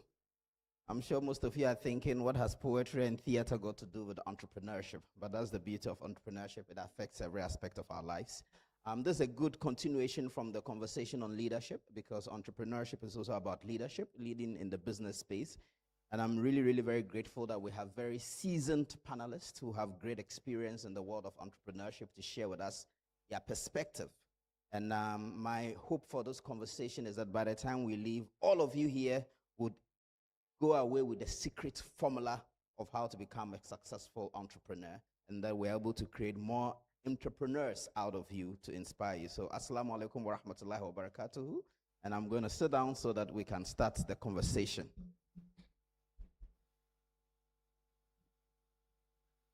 When we think about entrepreneurship, we know that our world today, whether we like it or not, is being moved by entrepreneurs.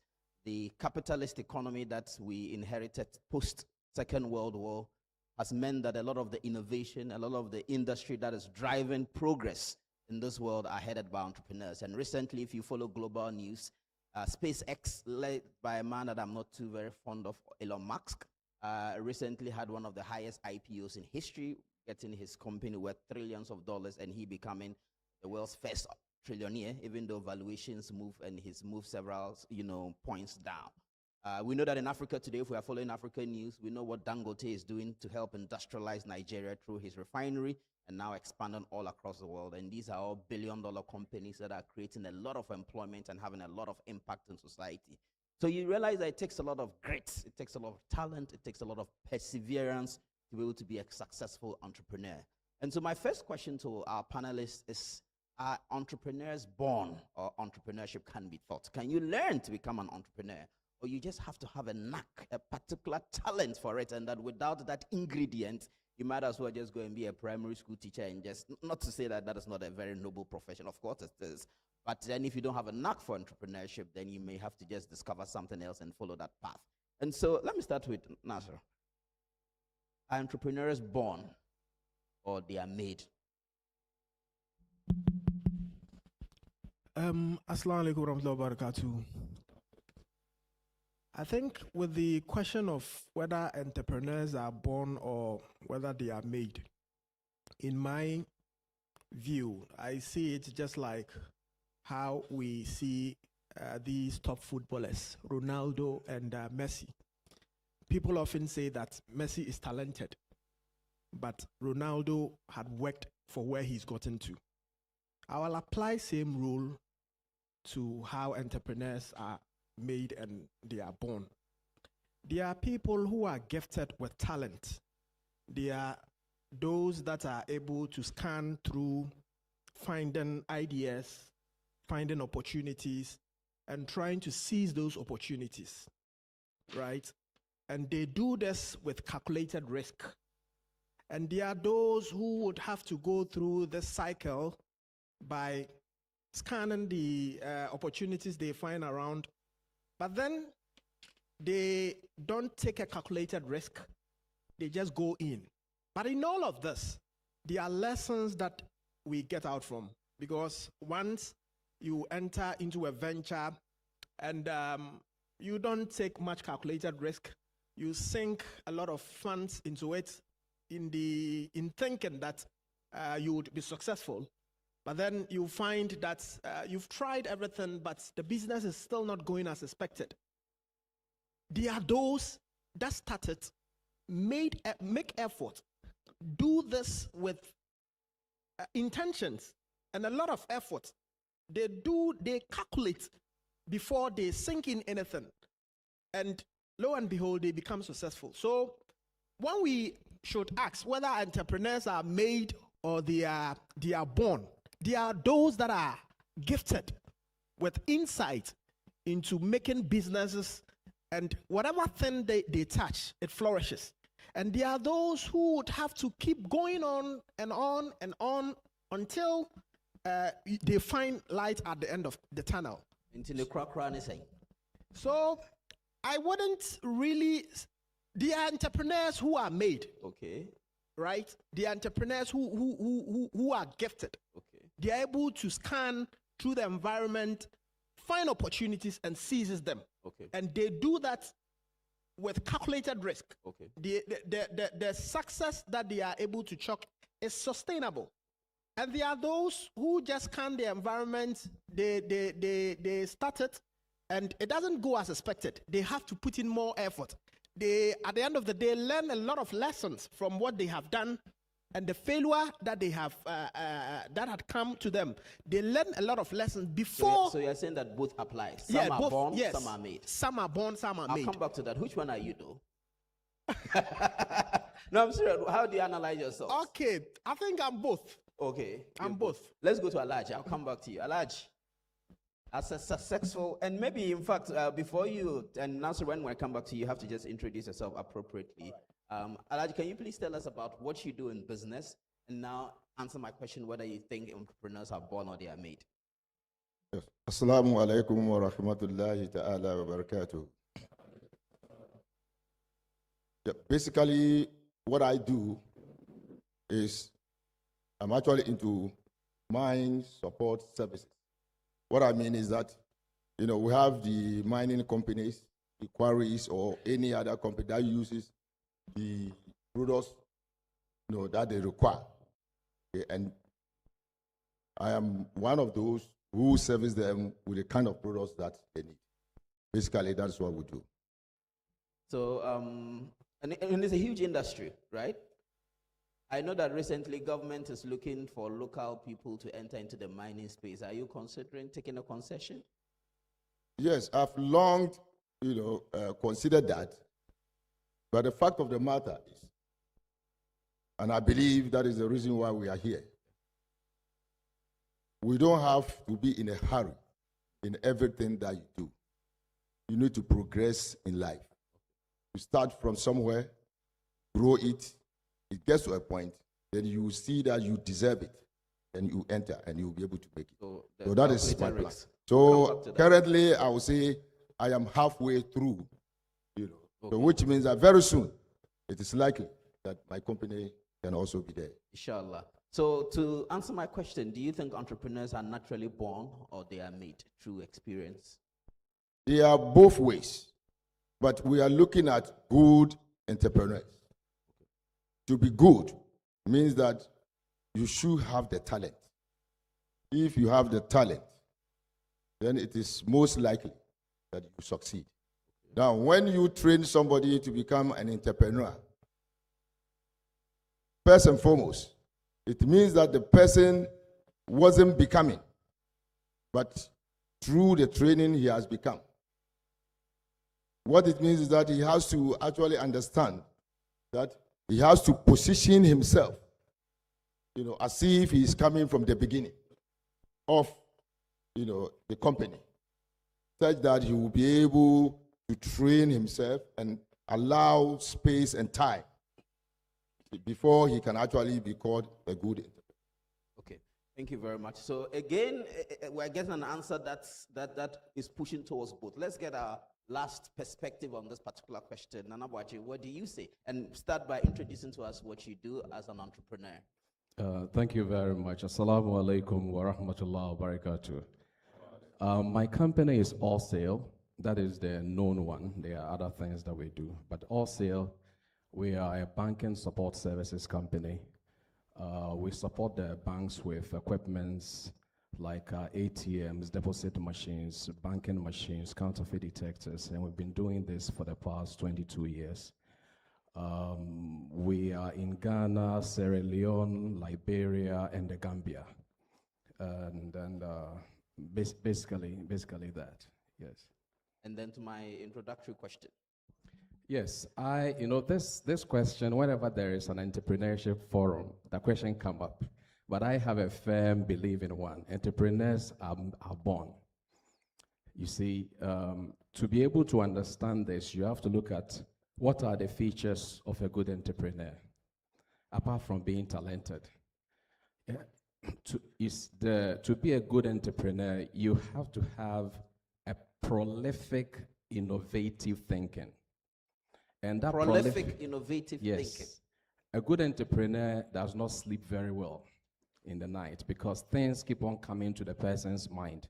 And if the disadvantage with that is that sometimes they expand the business portfolio to a large extent that they have a problem they call the management bandwidth, such that they do so many things. That is the danger of being an entrepreneur. I of the opinion that a manager can be trained, and in entrepreneurship they have two things they talk about. They talk about the entrepreneurship and then intrapreneurship. I'm sure it's a word that some of you might have heard, or all of us have heard. There is a writer called Kurotko who came up with the idea of the intrapreneurship, where in an existing organization, there could be a particular person who has innovative thinking, he brings up creativity, he has the discipline, and the person have an appetite for risk. Though the person is working in an existing organization, the person have an appetite for risk. Now, such a person is also very prolific in innovative thinking. So you put a person in any department and you realize that consistently there is growth in the department because the person brings different ideas as to how to present the products and services that the company offers. So a trained entrepreneur can only be skewed towards a particular direction. And what it means is that at any point in time, if the person wants to do something else, then the person has to receive some kind of training in that particular area. In my opinion, that is not it. An entrepreneur is a prolific thinker, somebody who creates almost at the same, many times. A typical entrepreneur, I don't know whether you've observed, the environment of the person doesn't even stay the same. Even the living room, the person keeps on moving chairs around. I don't know whether you've observed people like that. The landscaping in their houses, they just cannot get stuck to one thing. So that is how entrepreneurs behave. Another thing about an entrepreneur is that they challenge the status quo. Managers are very disciplined. They conform and then they try to follow rules. Entrepreneurs don't follow rules. My brother just mentioned Elon Musk. Now, this idea of challenging the status quo, let me mention some names, whether they fall within. Aliko Dangote, Elon Musk, let me mention Ibrahim Bonsu. Okay, let me mention any other person that we know. You realize that they did not go according to how things are supposed to be done. They look at things from bottom up or side into the middle or anywhere. They don't go according to how things are supposed to be done. Now, that kind of thinking is not a trained mind's thinking. It's a thinking, an electrical charge which keeps on hitting the person's brain. An entrepreneur, like I said, doesn't sleep very well. They consistently create. So, bottom line, true entrepreneurs are not trained. Managers can be trained. Entrepreneurs are born. Now, the idea is that how do you get to know if you are an entrepreneur? How do you get to know? It's a critical question. How do you get to know? Many people have the ability to be entrepreneurs, or they are born entrepreneurs, but they have not been able to identify it. How? There are situations where one realizes that there is an innate, consistent drive towards a thing. And then there are so many permutations on how the thing should be done. And it keeps on coming to a person's mind. So typically, if you meet a true entrepreneur, they can tell you their life story in a day. They keep on talking to you. You know, this can happen to it. You can turn it this way. You can.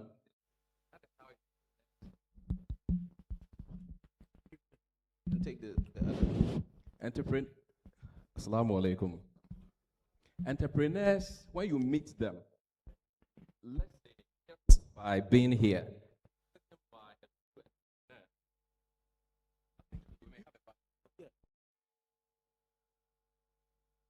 if we were to be sitting by a true entrepreneur, in the next 5 minutes, the person would have told you about 5, 6 projects he's working on. But somebody who is not like that is measured in the thinking. Now, it is not like the entrepreneur likes to brag. There is some electrical charge in the person's mind. The person cannot keep quiet. I believe you've met people like that. They keep talking. And they talk with so much passion. Some of the things they are talking about looks crazy. As if, what is he talking about? But you see, they have in their mind's eye a picture, a clear picture of what they are talking about. And if they were to draw it, you see it clearly. That is how entrepreneurs operate. We'll come back to just so that I can move. Okay, yes. Elijah wants to make an impact. Yeah, I want to add something to what he said.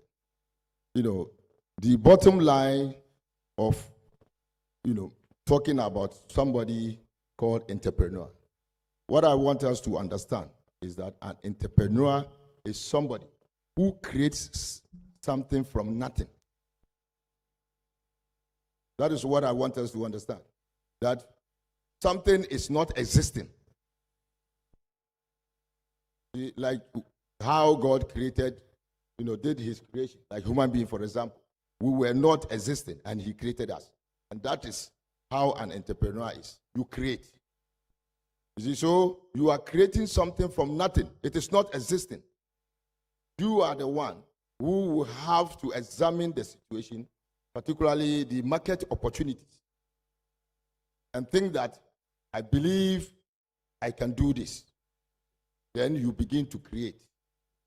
After creating, then you need to organize your thoughts, your resources, and everything together. Then you manage. Okay. And management means that you are going to manage, and at the end of the day, you expect some profit or gains. Thank you, Elijah. So, I'll move the conversation along. So, we've established a bit of theory about understanding who an entrepreneur is. And if I summarize all of that, yes, there's some kind of innate talent that you need, but talent is nothing without the exposure, the experience of building it. So you can be born in mercy, but without the opportunity to develop that talent, you will amount to nothing, right? So there's some kind of skill sets, or that's kind of knacking that you need, as the Nabuachi said, there's a desire in you that you need to explore. And if you already don't have that desire and that yearning and that mind that is constantly searching, then maybe you may be challenging your entrepreneurial journey. So we know that it is both innate, but it also requires some bit of training. So having talked about this theory, I just want to move to practicals. So our panelists, we have a lot of young people here. Some of them have ideas they're exploring to start. Some of them are already starting something. I want you to reflect on your own individual journey. How do you take an idea, from it being an idea to implementation? I want to start a business. What do you do? What are the first steps? So I want you to reflect on your journey and your experience, because people have different experience. Tell us how you started or how you continued whatever was started, so that it can inform how people who want to start something or are already about to start something can glean from expectations. So Senior, but you tell us what you do first, and then you go into the practicality of things. All right. I'm Nasser, like I said, and general manager for Insania Herbal. We produce Mercy Cream, Mercy Soap. And at the same time, personally, I'm also into the hospitality industry, having running some Airbnbs. And I'm also into the health industry. I have pharmacies that I run. So basically, this is what I do. So for those who want to start something, what are the practical steps? Well, I think, when it comes to entrepreneurship, most people get it wrong. And there is that status quo of people just trying to nose on what is trending and what do we have to do? Which business is, is lucrative. Check. Now Yes. check is trending. Check. Let me try this. Let me try that. One thing they fail to acknowledge is that, if you want to be a proper entrepreneur and have a sustainable growth, you first have to identify a gap, an opportunity. When it comes to the growth aspect and the earnings, it's just a byproduct, right? If you see an entrepreneurship, you conceptualize this with the idea of identify a problem. Then you must identify a problem. Just don't jump into businesses thinking that, this is what is trending. No. To first start with anything business, you'd have to identify a problem. Just recently, these days, I normally buy most of my kids' clothing online. I hardly go to shops, and in the course of surfing through the internet and trying to get some stuff for the kids, I saw this item, this weighing scale that people normally, when you are traveling, right, most people get it wrong. When they are traveling, they pack their things and their bags are oversized, and once they get to the airport, hey, how do I even get this? They get themselves in this mess. So items like this, I saw it advertised, right? And it was around 50 Ghana cedis also. A lot of travelers will need things like this to be able to weigh their bags and before getting to the airport, before they weigh it at the airport, right? You would first, as an entrepreneur, you first have to identify a problem, right? And once you are able to identify a problem, you need to differentiate, right? Even if others are doing that business, what will make people come to you rather than going to all others? You need to differentiate. Yes, and I wanted to really emphasize on that, because you're into pharmacy. You're not the first person who started pharmacy, exactly, right? You're into Airbnb. You're not the first person who started Airbnb. So for the people who want to do businesses that others have done, what is the entrepreneurial slang that they can exactly put to it? That was what I'm saying. You need to differentiate.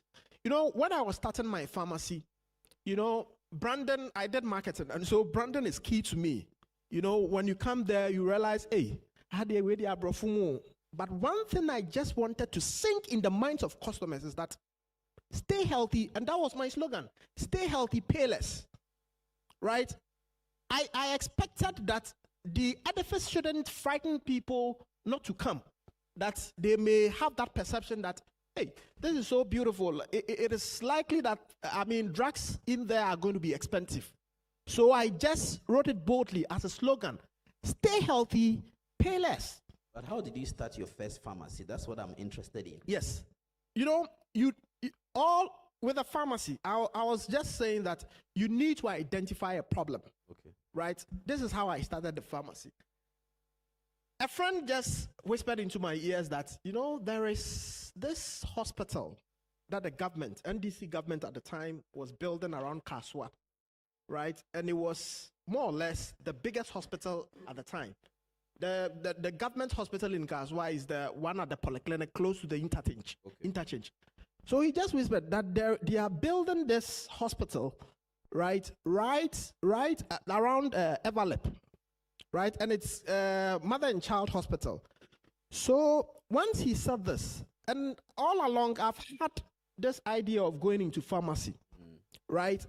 So he said, no, it would be good. I discussed with him. He's also into the health distance. I discussed with him that, this is what I'm planning to do. And he said, no, this is what they have. So, and he's likely to get some shops around. So that I said, no, I don't want to get any shop. I want to see if I can be able to get a place myself, get it built, and run it, because I don't want the situation whereby I go into a business, I start flourishing, things start going well, and the landlords or landladies will come that, hey, my son is coming from the US to operate the shop, so I either have to increase the shop and come with a whole lot of story, just knowing that your business is flourishing, and it's like you are tied up. Right, so I don't want to cut you because I want to move the conversation along, but I want to hold your thought here because I want to connect to other experiences. Right. So for me, what is most important is that information. You got the information that the government is building a hospital, and you identified opportunity. And that based on that, because you're already in business, I suppose you had capital. Exactly. And so you wanted vertical integration. You wanted to own the space and own the pharmacy and everything else. So hold on to that thought. Let's go to Alaji. Because we're talking about moving from idea to, implementation. Maybe you may also reflect how you even started the whole mining business, where you just walk in and you saw a pit and you said, maybe I can be of support. I'm interested in that origin story and how that informs the decision of moving from your idea to implementation. Yes. Assalamu alaikum once again. In fact, the whole concept started from when I was in the university. There was a question that was asked that we learn a lot, but we don't know, whether we are progressing or not. You see, our educational curricula is such that you are taught almost everything that you need to know in this world. But it is up to you to sieve it and get what you want out of it.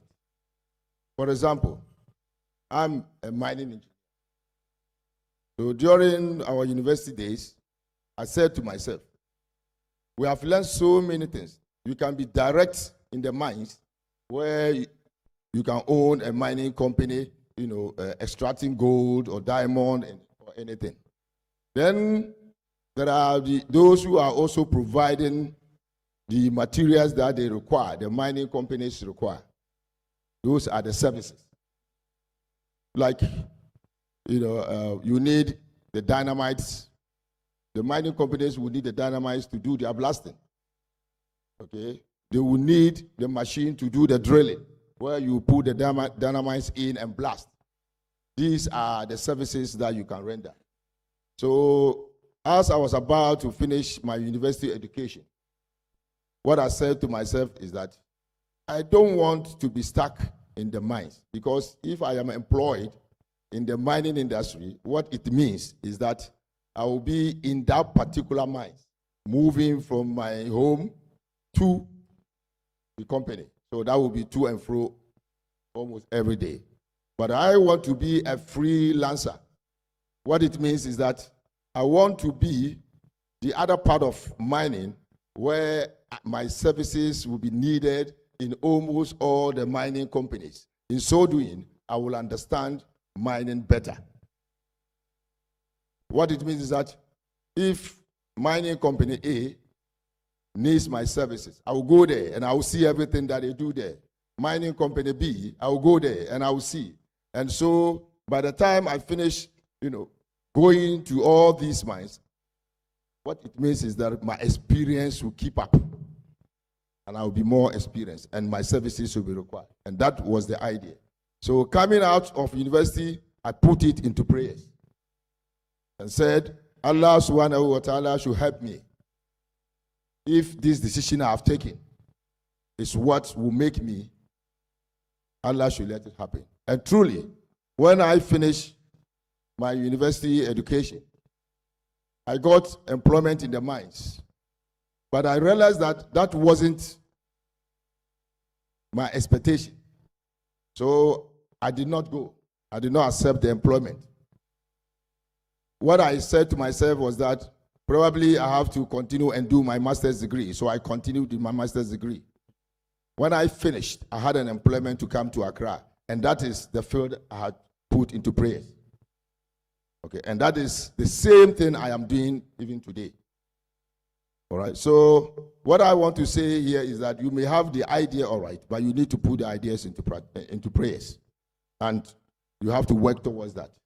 Now, when I was employed in Accra here, I gave my whole out to the company. And the company was using me to do so many things. I was What company was this? I missed that. You want the name of the company? No, like what industry? Was in the mining industry? Yeah, not the mining industry. Okay. A company that renders services to the mining company. Okay, so still within the eyes. Our audience. Okay, so I was the one that the company was engaging to visit the mining companies for any engineering work that has to be done. And I was doing it with happiness, without much interest in the salary they were paying me. Because first and foremost, I need to get the experience. It is the experience that will bring the money later on. All right, so that was what I was doing. So almost everywhere in Ghana, in Togo, everywhere, my name was everywhere. Everywhere that I go, my services, they will tell my company that no, if you don't allow this guy to come, then don't bring anybody. Okay, and I could go alone. I was very hardworking. I could go alone and do a whole work myself without asking of anybody of any support. I would do it without complaint. Sometimes, in the blasting industry, what it means is that you are going to put the dynamites and other materials into the holes that have been dug. And sometimes, personally, single-handedly, I can blast about 500 to 800 holes. Whereas others, even to blast 100 holes is not easy. Okay, but I can do that. I could remember I went to Togo, and we had to do a blast with Sonitra. There was a company in Ghana that did a lot of roads. Okay, I went to Togo alone. I started from morning 7 o'clock and ended the exercise at 10 o'clock. No break. You see, I'm saying this to buttress the point that hard work pays. Elijah, I'm enjoying the story, but I want to move from when you started building your company from that experience. That is what I was coming to. Yes. Having gotten all these experience, now I realized that, the future was bright. Okay. So I now registered my company. Not necessarily to start a business. For example, I registered my company in the year 2000. But I was still working. And I was making sure that it was registered in all aspects or departments or agencies or commissions where, I have to obtain the necessary documents. And I did all of them. And I was paying every month, renewing them without doing any job. Until 2006, 6 years later, okay, where I had the opportunity to now bring in materials myself. And then I started my company. I'll let you hold it there. I think that we'll need another session to actually do biographies of our entrepreneurs. But right now, I'm just trying to connect patterns. Here is Nasser, who wanted to start a pharmacy for a very long time. He had ideas in his mind. He was probably developing various ideas until he identified the opportune moment, a government hospital that is going to be built, and he said, this is my time to enter. Here is you, way back in the university, you were interested in mines, so you had your vision from a very early age, but you didn't just jump into it. You went through the process, you entered the industry, you built credibility, and when you were ready, you launched into the opportunity, and based on that credibility, you were able to start your business. We're beginning to see a pattern. I'm curious what Nana Boache's story is, how he started, his all sales business. And I have a theory, and I'll suggest that theory first. One of the most beautiful sounds you can ever have in the world is when you stand by that ATM and you slot in your card and you punch the money and you hear the shh. There is no therapy better than that. Okay, so Nana, tell us about your experience. Okay, so what I will share with all of us is that entrepreneurship is apprenticeship. Is key. It's apprenticeship. You do very well in an area that you have knowledge, that you are ready to take risk in. So I always give this example. For instance, if somebody is an electrical engineer and the person wants to do business, the person will do very well if the person decides to sell something like electrical cables or do something with electrical cables. You know, our brother Nassau just mentioned pharmacy. It may sound like it is off. It's not off. It's apprenticeship. He has come from somehow medicine background, which is the mercy cream. So the psychology of it is there. And you just heard Alhaj's story. The apprenticeship runs through. So knowledge, you take your time to gather knowledge, even though you may have the wit to start. You have to have knowledge, and you have to have the appetite for risk. For entrepreneur, there is no fear of failing. Anybody who has that fear that I could fail, that intuition is not so strong, that is a manager. Entrepreneurs don't fear to fail. They plunge head on, and sometimes they don't even know what they are plunging into, but they have a strong will that it will work. So you have to have that knowledge based on something you gather from where you came from. If you realize a lot of microfinance companies, savings and loans companies, the owners or the people who started, most of them may be working in the banks. When they leave the banks, they start a microfinance because that is what it is. They have some knowledge in the industry, they understand the environment. But I believe you are very much interested specifically about wholesale. Yeah. Okay, so we started with the banking equipment, and the reason was very simple. I finished school in 99. I did my national service at Salaga, Tia Media in 99. And I had a job in the industrial area, close to the SG. We call it the Dadiban Road, the Farm Milk Road. There's a company, there used to be a company there that used to provide mining services. It's called Blessed Tree. So what I was doing as a salesman over there was selling things like filters and compressors and welding machines, you know, to support the, so we're doing something similar to Atlas Copco, if you know that company, Atlas Copco. So sometimes we used to pick things from Atlas Copco, and Atlas Copco also picked stuff from us. So I used to go to these areas. But there was a time I went to the bank, and I noticed something. I noticed that the equipments they were using to process the notes were not giving them the solution that they wanted. So I probed into it to understand, and I had absolutely no idea about money counting machine.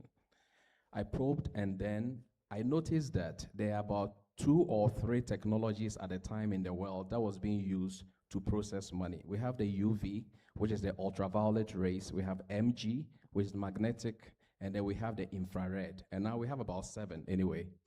But I noticed that most of the banks in Ghana were using only the UV in the running of the nose and then the counterfeit detection. So there were a lot of flaws, especially in the detection of counterfeits.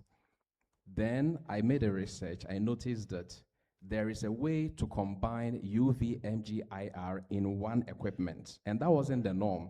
And that was before redenomination. And guess what? When the redenomination came in 2005, during the President Kufuor's time, where the notes were changed, that is when we did programming to fuse the UV, MG, IR together. Now that becomes a market or industry new, because not that there were no people dealing with processing equipment or cash processing, but they were stuck to UV. So wholesale brought an innovation with one single equipment which has UV, MG, IR combined.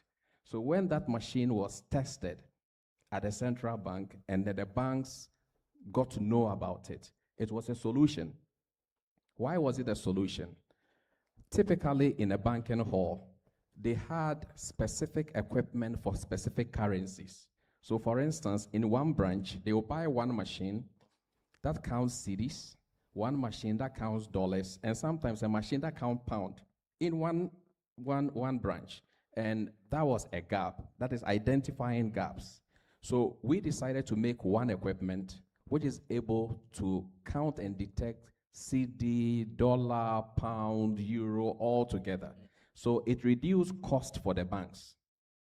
They saw it to be a solution, and that is what we should be doing, developing solutions. So they saw the solution, and we were able to go into the industry. In fact, that industry was very tight, such that it was not easy to get in, because there was a particular equipment called Toyocom, and one was called Belcom. They were Japanese products. And we also know of NCR, the ATM. Now, this Toyocom and Belcom, the bank had been using it from time that I didn't even know about banking equipment. So they are so stuck to it that they didn't want to change. But what broke the routine was the combination of that solution. They didn't have to buy one machine for this currency, that currency, and that currency. We delivered one equipment. That's all you need to do is to press a button, and you'll be able to process what you need to process. So we're able to get in. Now hold that thought, because I have just two questions more so that I can connect the audience. But for me, what is most important is that you came from a mindset of sales. It means you were identifying what opportunities are viable so that you can meet the needs, because that's sales. You are selling to the needs of the people, and you're able to identify this opportunity in the banking sector, which you have stuck to for 2 decades and built your expertise there, right? And so if I summarize all that you have said in this section, is don't be like Abe. And when I say don't be like Abe, for those of us who are in a mass around the 2003, 4, 5, 6, there was a guy called Abe. I don't know if you remember. He had so many prefixes, Abe Limbak, Abe Masha Mashe, Abe this. So whatever he does, we added it to his name, right? So what I identify in this philosopher is that to be an entrepreneur, don't do things because everyone is doing it, or don't do everything. Because check is now popular, I want to enter check. Because you hear that there's a fertilizer business is booming, I want to do fertilizer. Because you hear real estate. So you are chasing the money and not chasing an idea. And when that happens, you are meant to meet challenges, and you are not even committed to that vision.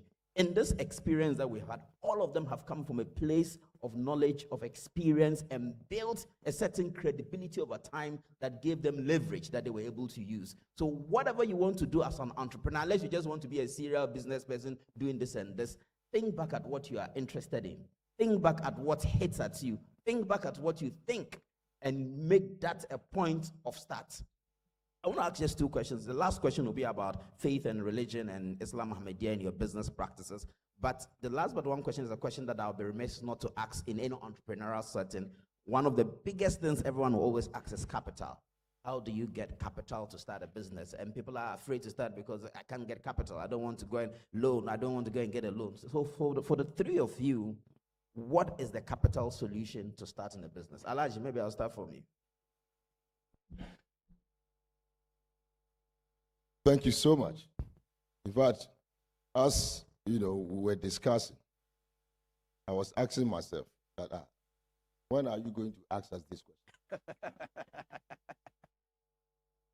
The stories sound so simple, but it is not. The truth of the matter is that Allah subhanahu wa ta'ala is so gracious. The head that we find on our neck is the money. But most of us play with it, thinking that it is nothing. It is just on our neck. Why am I saying this? In my situation, what I did was that I tried as much as possible to be as truthful as possible. You cannot begin by having the money, but you can use your head to make the money.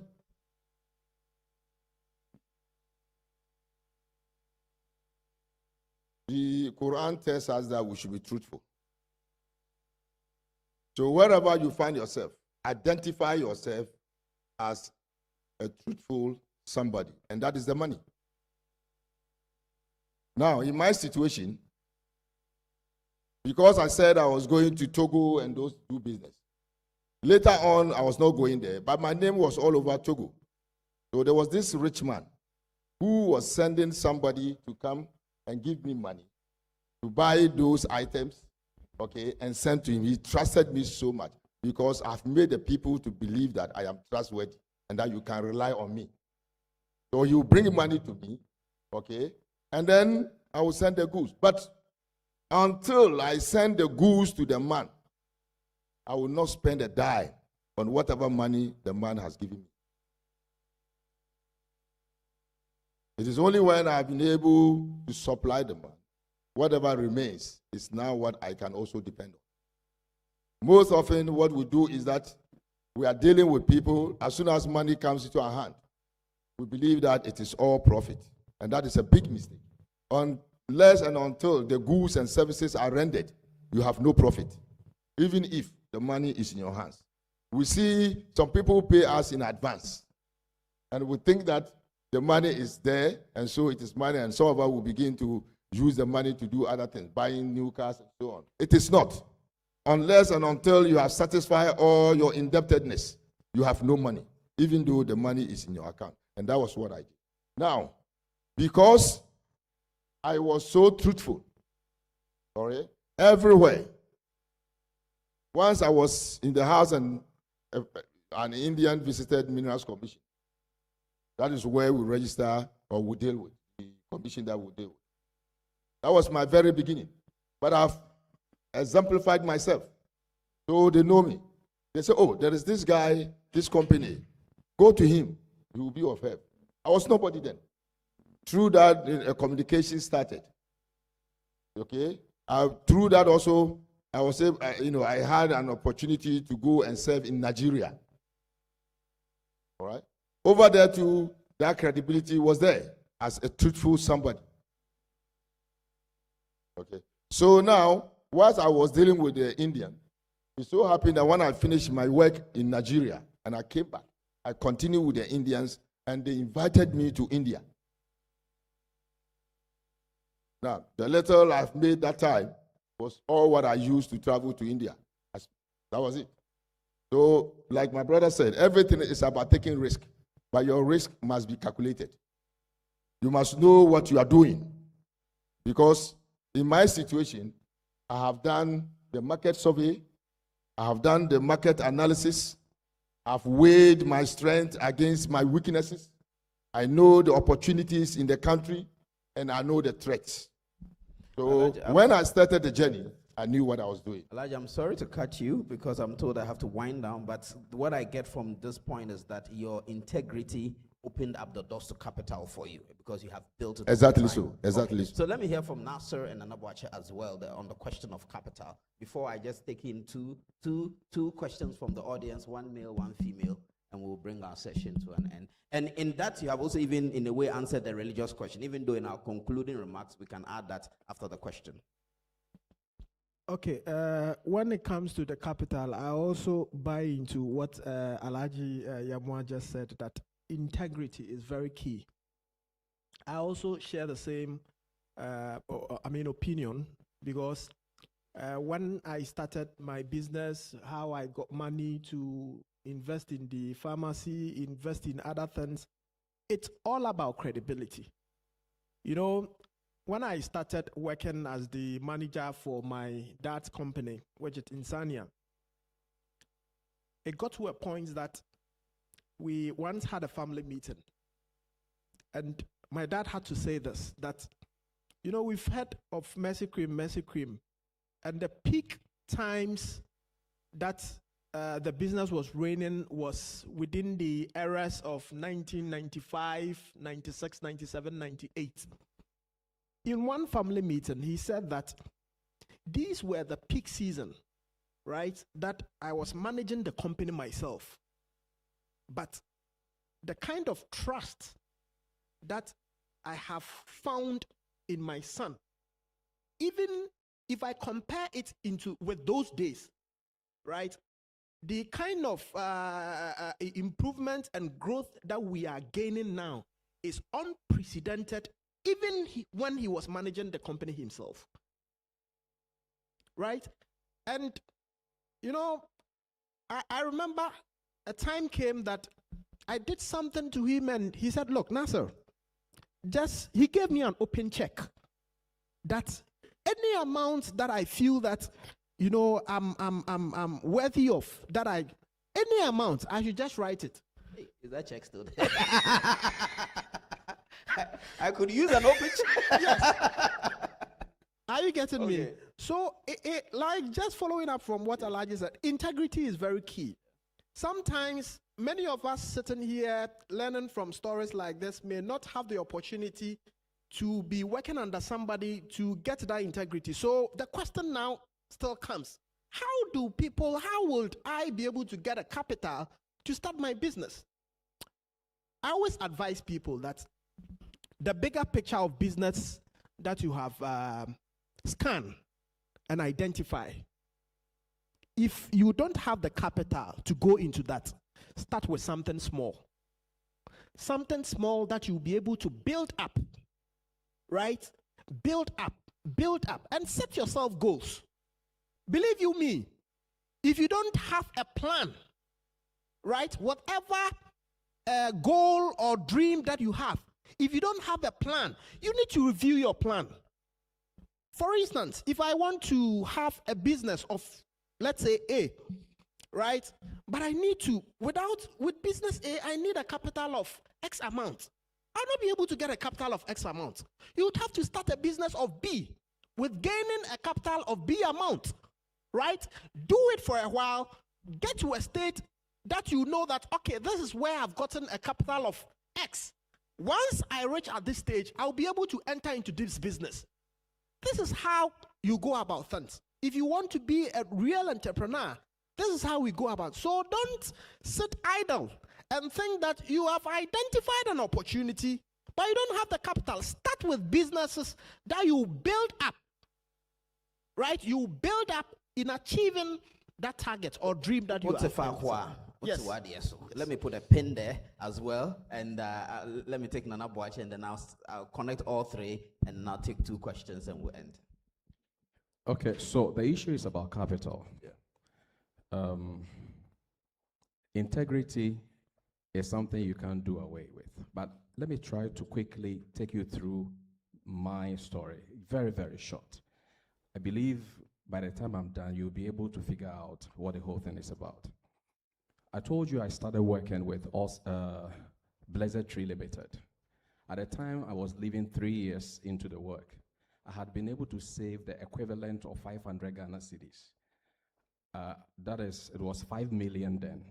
But to give you perspective, a used Golf, if you remember Golf 3, Golf 4, a used Golf was 6 million or 60 million. That is today's 6,000. Just for you to get a picture as to how much that money was. It wasn't much. To buy one equipment, you needed 1.2 million, which is 1,002 right now. So I had money not enough to even buy one equipment or make one equipment. What I did was that I used capital from family. So I took money from my sisters. Somebody may have 1 million, which is 100 cedis now. So I put it all together and I got 2 equipments. Now, the moment I'm able to make a sale of it, immediately I pay them. And I add some, not an interest, a sharing of profit. I add some to it. I did it for a while. Then my mother was teaching at Ahmadiyya Secondary School at Formena. She went on pension. Then I asked her for her pension money, and she gave it to me. Why do you think he did that? How many of you, your mother, ready to do that? You know?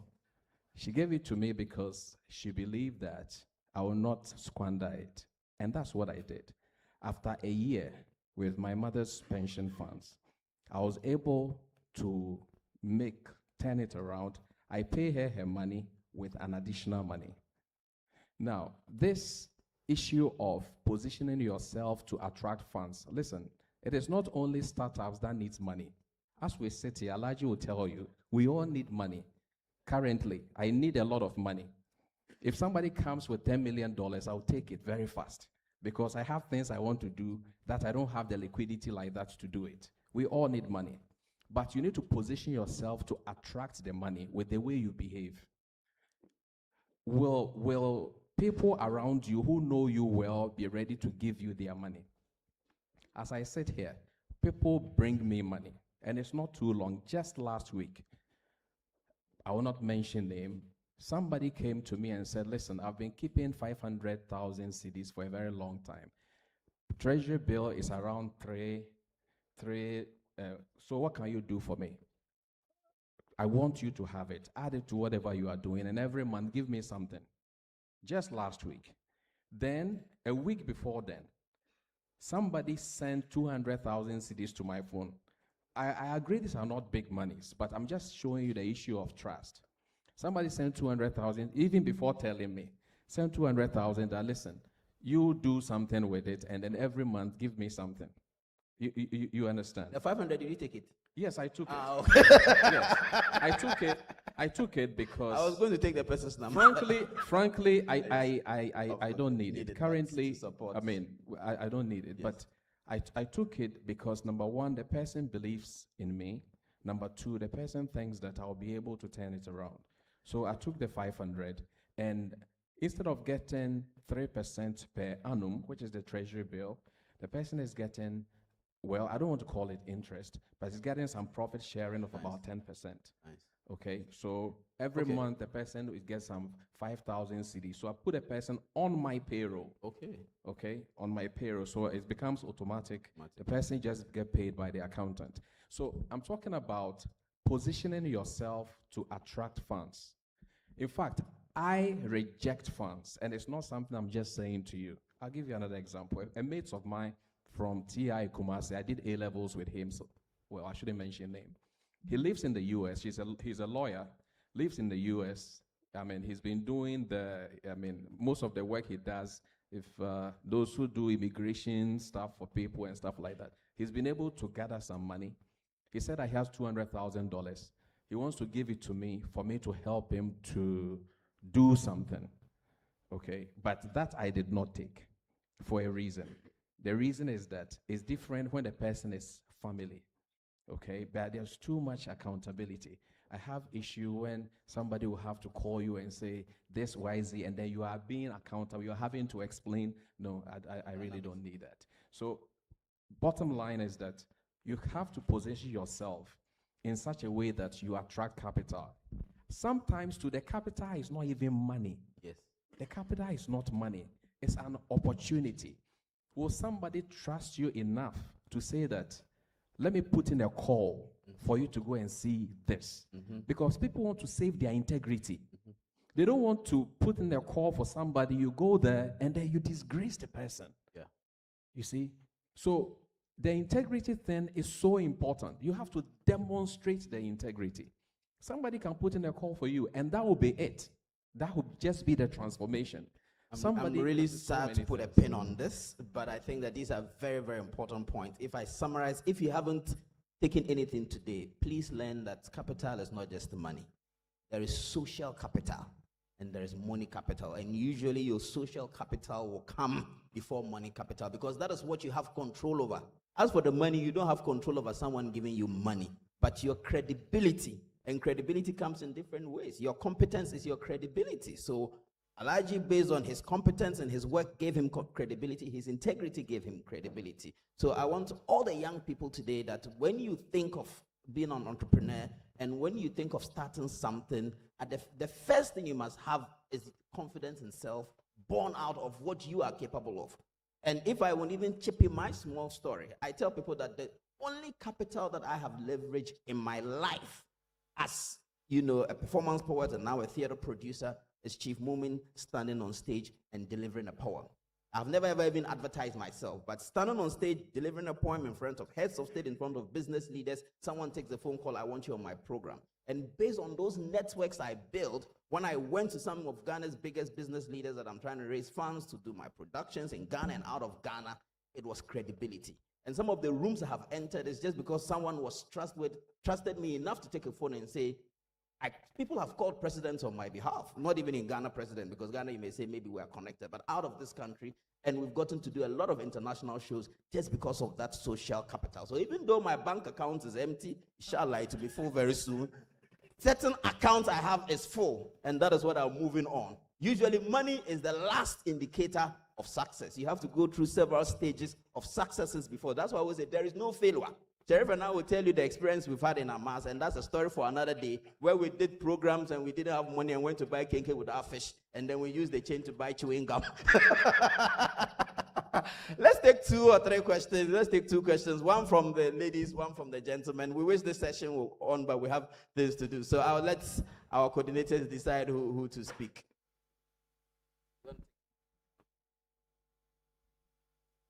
So please, as usual, we'll be, doing the numbering, and then we'll go accordingly. I do have that. How many questions? One. They said 3. 3. Okay. But can we do for 2 men, 2 women, so that we have a good balance? And please make your questions Tuesday. Try to get those who haven't spoken before too as well. So if you haven't anyone who has not asked any question before. Assalamu alaikum wa rahmatullah. My name is Nasla Ahmed. Thank you to all the panelists. One thing I was hoping to hear is about partnerships, how to form partnerships. If the panelists can address this, I'll be grateful. Thank you. Our brother here, if you don't give him the mic, his hand will fall off. So it's not about partnership. Let's get a second. Okay, at the back. so anyone? I saw a hand. Oh, the MC is giving you direct.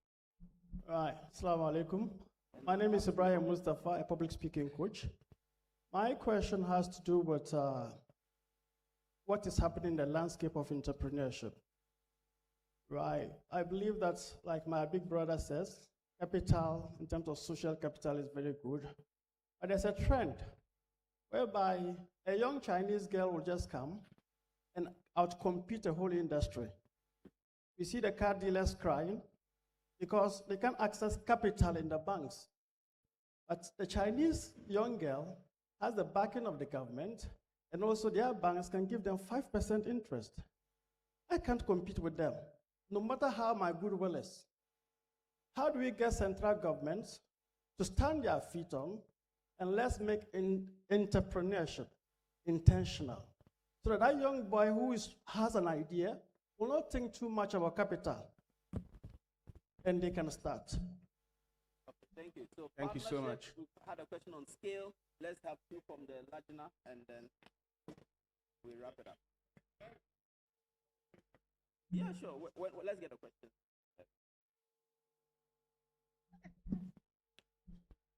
Assalamu alaikum. What's your thoughts on debt financing? Thank you. Houston, debt finance. So the last question. Okay, Assalamu alaikum. And please, I have 2 questions. I'll make it snappy. Hello. Okay, so the first one is, you have spoken about a lot of opportunities. Do you think those same opportunities exist in today's world? And the second one is about entering spaces. How do you get into these spaces? I mean, taking away social capital, how else do you get into these spaces? Thank you very much. I'll take a response from Dr. Khalid, Professor Khalid, and then I'll share the questions among us so that we can each take 1 question and answer. Okay. Yes. Thank you very much. I'm glad you mentioned China. And to give you a very interesting anecdote, when the World Bank was beginning to look at rising nations, I'm not talking about 1863 or 17 something, I'm talking about as close as 1993. They wrote a report titled The East Asian Miracle. China was excluded out of the East Asian Miracle in terms of nations rising. And we're talking 1993, not 1983. So what it tells you is that, yes, government-supported initiative plays a critical role, but how are we utilizing that? We have interesting scenarios where I sit in a political space, someone walks in and say, oh, I want an Exim Bank facility, a grant of a sort. Meanwhile, what you want to use it for has nothing to do with Exim or whatsoever. You just want money or access to some form of capital. So how do we bend the regulations or rules for you to have that, to utilize it for something else, which has nothing to do with entrepreneurship or development? So yes, there may be the incentive, but the national attitude of what we want to do with it matters. And to give you a classic example, maybe sometimes we don't know.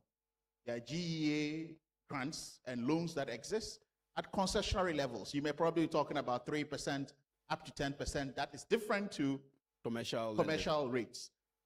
Development Bank Ghana, running very good initiatives, going through the pipeline of commercial banks to actually disburse, again, at concessionary rates. And we, at the policy front of it, we make arguments. For example, I remember at the time where there was some concessionary loans coming, and we look at the percentage and we're like, this is not a concessionary loan. So what it tells you is that we have the citizenry at heart. But it's a mixed bag of private funding, right, and what government incentive can create. You just talked about Elon Musk and the likes of that, who is now probably the latest trillionaire. But you look at the IPOs and what of you he's coming out with. All of them were government-supported or backed agencies. Google, government support. So government has actually played a critical role in sparing all of these agencies. Those are foreign government, right? Yeah. But so he's talking nationally, about local. yes, it'll be good also for us to look at, can we have some of our entrepreneurs to come out to say, look, this was the help I got from? Because I've had entrepreneurs who come out to say, I took a bank loan at commercial rate, but we're able to break through with that. Then again, there are classic examples that we don't probably 10 as seconds more. entrepreneurs may not pay heed to. Okay. You see, the success story of an entrepreneur, your backing, which is why I was very happy. I think almost all our panelists were transparent enough to say, oh, I took this from family, I took XYZ from that. Because I always say, behind that story, you do not know what support came into it. All you see is a successful businessman. Okay. And I like to give this example both to my students and anywhere I speak about entrepreneurship. The owners of EasyJet, which is a global icon, that is right. I think it's got a big success now, as we see it as EasyJet, because it's connecting everywhere and seen as low-budget airline. But he failed over 100 businesses before he got successful. But why? Not because he didn't have access to funding or have access to funding. His father was the richest man in Greece. Okay. How many people thank knew you this? very much. If So his father could fund his failure to success. If I allow you to speak for longer, Right, Honorable so- Katie Amono asks to reply. Okay, thank you very much. So let's take the question of partnerships. So it's open to anyone who wants to address that. How do you build successful partnerships? And so who want to tackle? We have partnership, we have issue of scale, we have issue of debt financing, and we have issues of how do you identify opportunities and enter into spaces. You see, I'm yearning to answer almost everything. All the questions. So see how you can connect a few together. I'll start connecting from here. Yes. You see, the Chinese are very intentional. There is something my company is benefiting from that I believe is all over. They have an insurance company called Sinosure. I don't know whether you've heard it. Sinosure. What they have done is that they have actually come to Ghana. They've gone around to check a lot of companies that they think have the potential of growth. And then they have looked at their books and then taken them through a process and then have given them credit lines. And this credit line is in figure and it applies to almost any Chinese company. So for instance, let's say they assess all sale and they say, okay, for the first time per your books and your credibility, you have credit of $1 million. What it means is that with that credit line, any Chinese company that all sale contacts, I can get goods worth $1 million and pay in 90 days. That is the intentional thing about the Chinese. So when you mention the vehicle company, I don't know what she is getting, but even a Ghanaian company like Allsale is benefiting from Sinosure. And we didn't go looking for them. Okay. They came here to do their own research and picked the companies and then said that we are ready to do this. You have this insurance cover. And guess what? If you are able to pay 2, 3, 4 times, they increase the threshold. They keep on increasing the threshold. So if somebody gives you, say, $1 million credit, it means that it's giving you loan which is interest-free for 90 days, which is $1 million. And that's what the Chinese are doing. Okay. So it has to be intentional. We need to keep our responses brief so we can Yes. end the session quickly. Yes, our partnership. Let me be very frank. I believe the reason why you invited us here is to express our true opinion. I am into some kind of partnership in the banking industry. Okay, there are 2 organizations that I have a shareholding, and then we started it together in the savings and loans space. Because it is a regulated industry, the challenges we have usually with partnership is not really happening because Bank of Ghana has a grip on it, you know. So you play your part, I play my part, we keep on moving. The problem with partnership in our society is the people we are doing the partnership with. I always say that you can never know even your own behavior, not to talk of somebody's behavior. You can never know your own behavior until you have money. So I'm of the firm opinion that, respectfully, if you don't have money, you don't know your behavior. Wait when you have money or power or some kind of authority. Then, if you are a good person, alhamdulillah. Because that money, that power, that authority will show you something that you yourself, when you take stock of your life, you ask whether you are the one who did that. When you have partnership, when you are starting it, and I've started a few, okay, when you are starting it, alhamdulillah, you are friends, everything is fine, handshake, documentation, and everything. And that's how to strengthen partnership, documentation.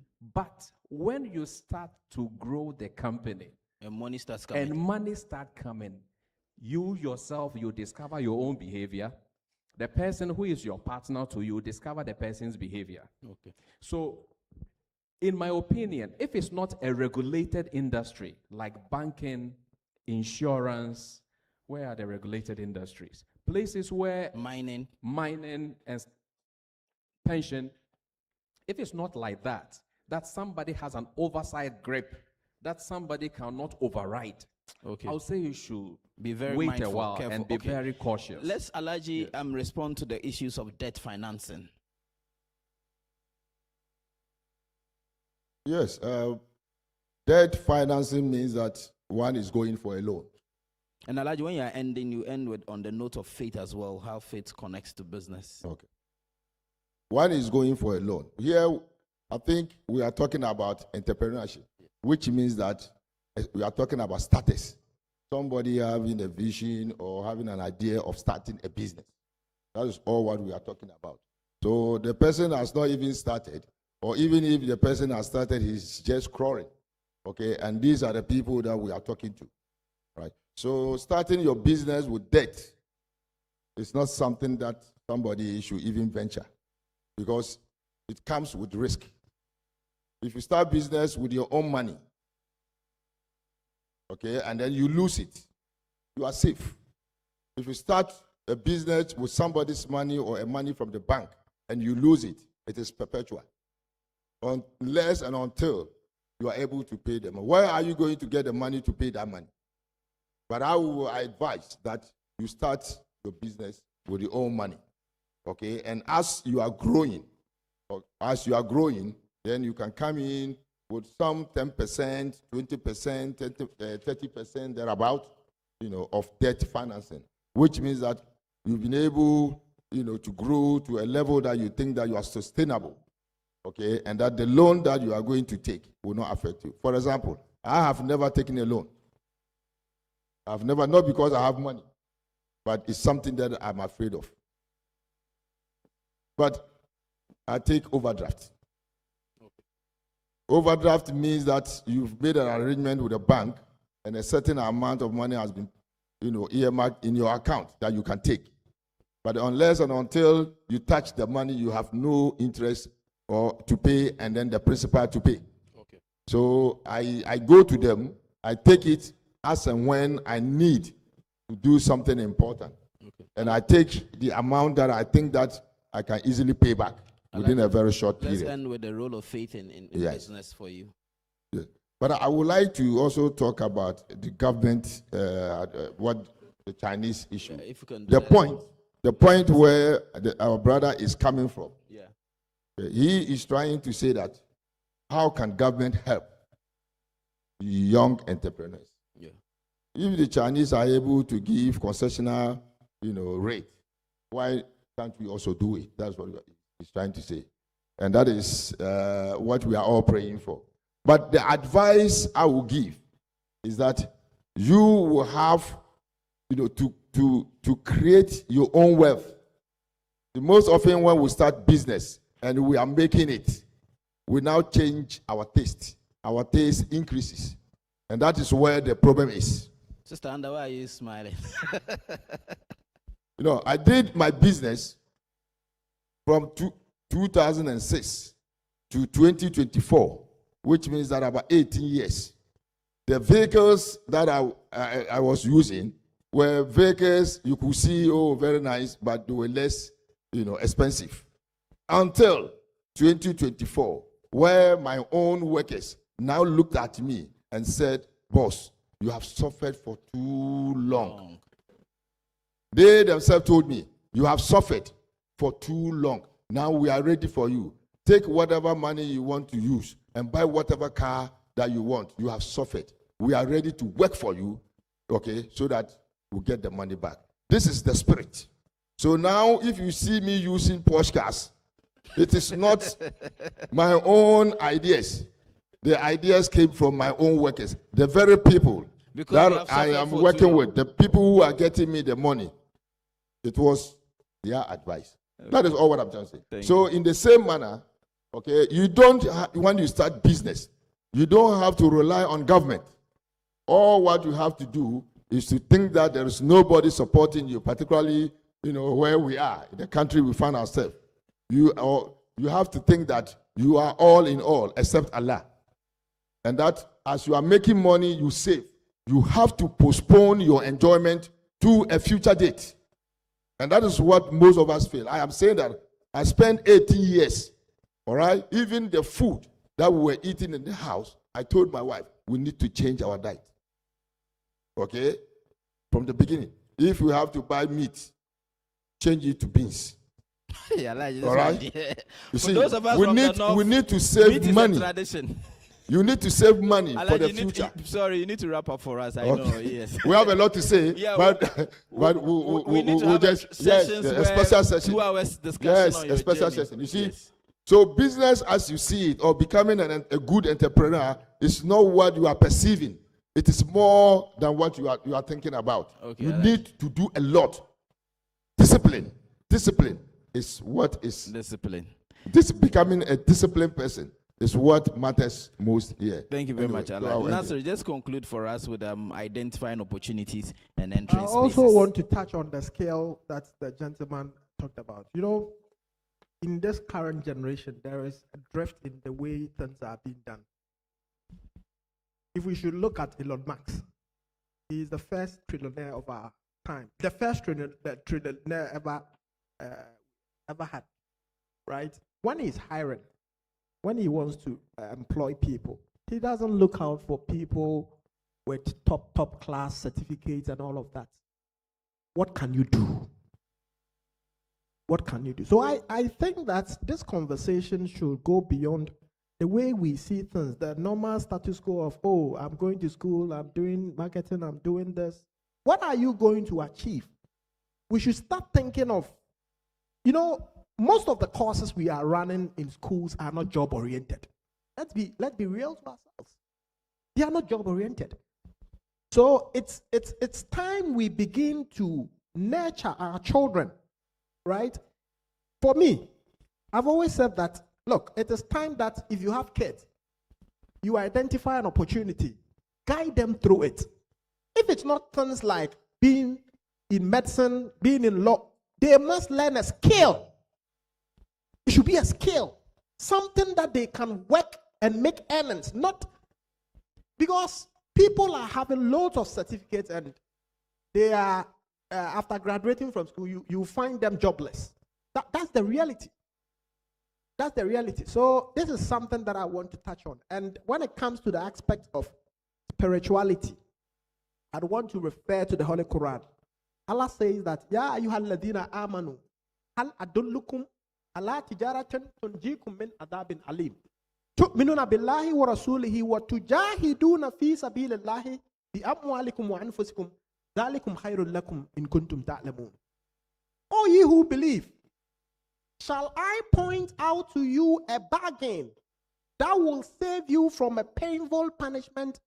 Allah is asking all believers, all of us who are seated here, trying to make earning, trying to find an opportunity to seize. Allah is saying that, shall I point out to you the best trade, the best business that you can find yourself in is tu'minuna billah wa rasulihi. The best business that you can find is believing in Allah and His messenger, and strive with your wealth and your persons. Allah is saying that you have to strive with your wealth and your persons. Believe you me, the Holy Prophet was the best marketer of his time.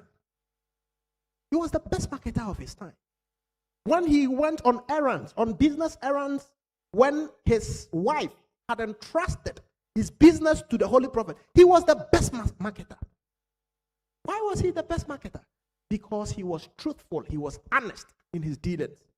So Allah is saying that, shall I point out to you a business, a bargain that will save you from a painful punishment in all businesses that we are doing? Let's be mindful that it is tu'minuna billah. We believe in Allah, we believe in His messenger, the directions that they have given, we are following it to the letter. And aside this, we are striving with our wealth. We are striving with our wealth and persons. One of the things that I always advise people, that you don't find universities teaching this. You will never go to school and learn that when you strive with your wealth, your business will grow eventually. School doesn't teach that. They teach the practical aspect of things that improves business. You know, when it comes to business, you know, you have to mix the marketing, communication tools, do this, do that. It doesn't tell you that striving with your wealth also adds to the growth of the business.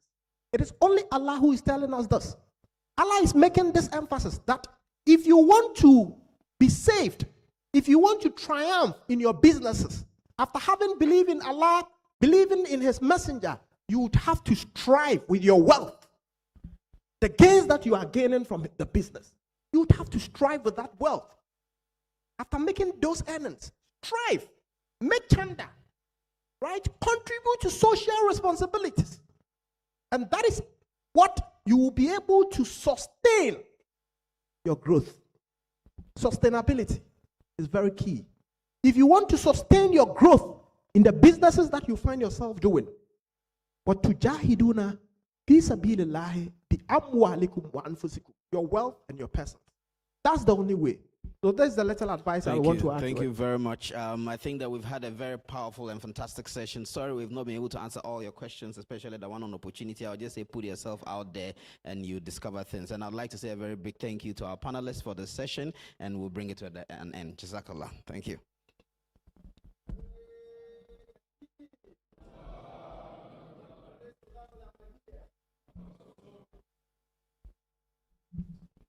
Assalamu alaikum wa rahmatullahi wa barakatuh.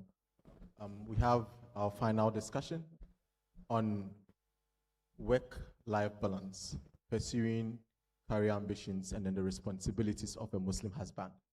Moderating this discussion is Brother Ismail Ishaq, who is a law student, and I would believe the first Ahmadi, Ghanaian Ahmadi, to serve as General Secretary for the National Union of Ghana Students.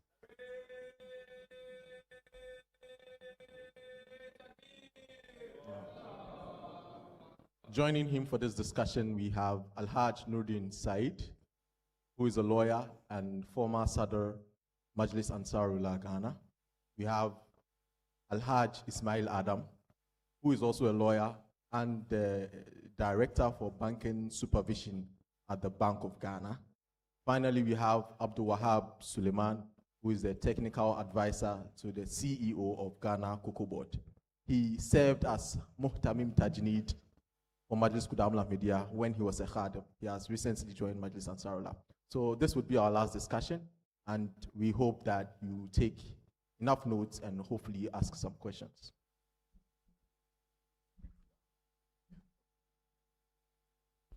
All right. Assalamu alaikum wa rahmatullahi ta'ala wa barakatuhu. I humbly invite my beloved panelists to please join me on stage.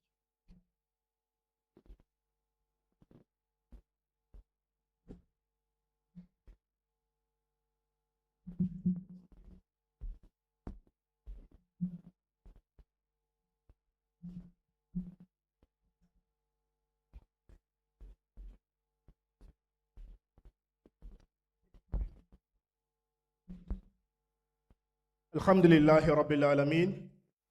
We begin this last session by sending praises to Allah subhanahu wa ta'ala, having brought us together today in this particular auditorium, as we are privileged to be part of the Ummah that consistently look out for their youth and make sure it is impacting us day in, day out. Distinguished guests, respected scholars, my most revered panelists, I must say it's a privilege to be with us here today and in this last session. My name is Ismail Tuohisung Isahak, 57th General Secretary of the National Union of Ghana Students. I hold a Bachelor of Arts degree in English Language and Literature from the University of Education in Winnipeg, and currently a law student at University of Ghana, Legon. Our topic this afternoon is both timely and very important: work-life balance, pursuing a career path, and the responsibility of a Muslim husband.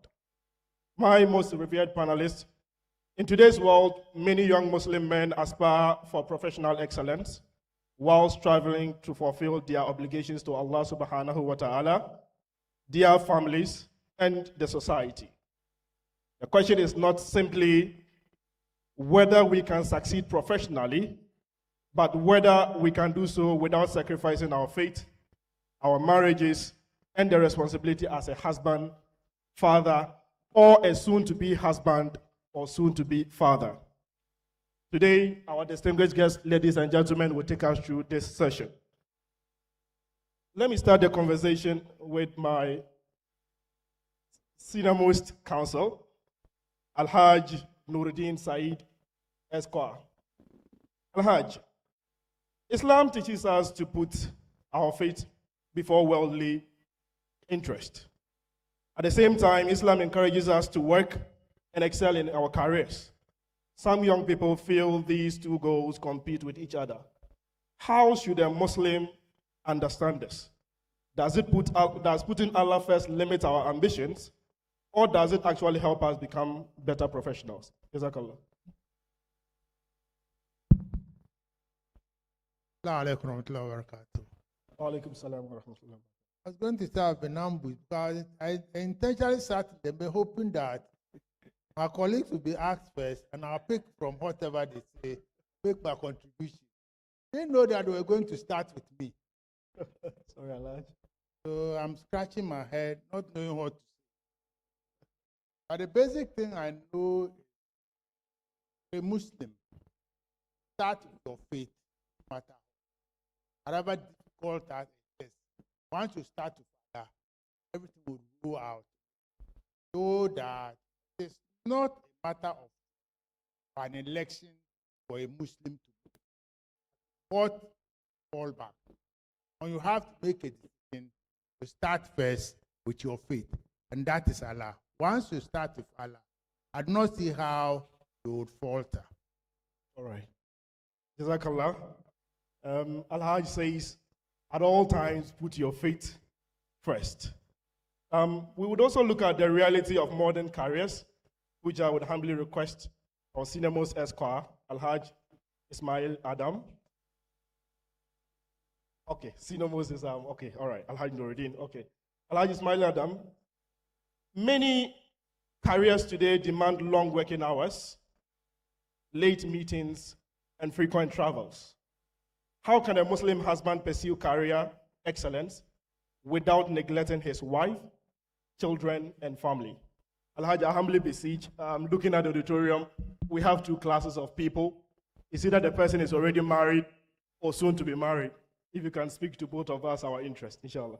Assalamu alaikum wa rahmatullahi wa barakatuh. Alaikum salam wa rahmatullahi wa barakatuh. So, as my senior and my brother said, in Islam, you are not barred from working or pursuing a career. You need to pursue a career.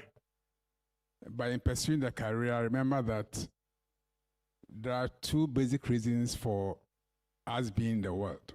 We say hukukullah, hukukul ibad. Your service to God and your service to other creations of Allah.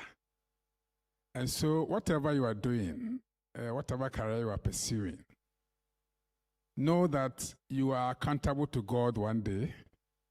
And so whatever you do, you'll be accounted for it hereafter. I don't see why pursuing career should prevent you from looking after your family.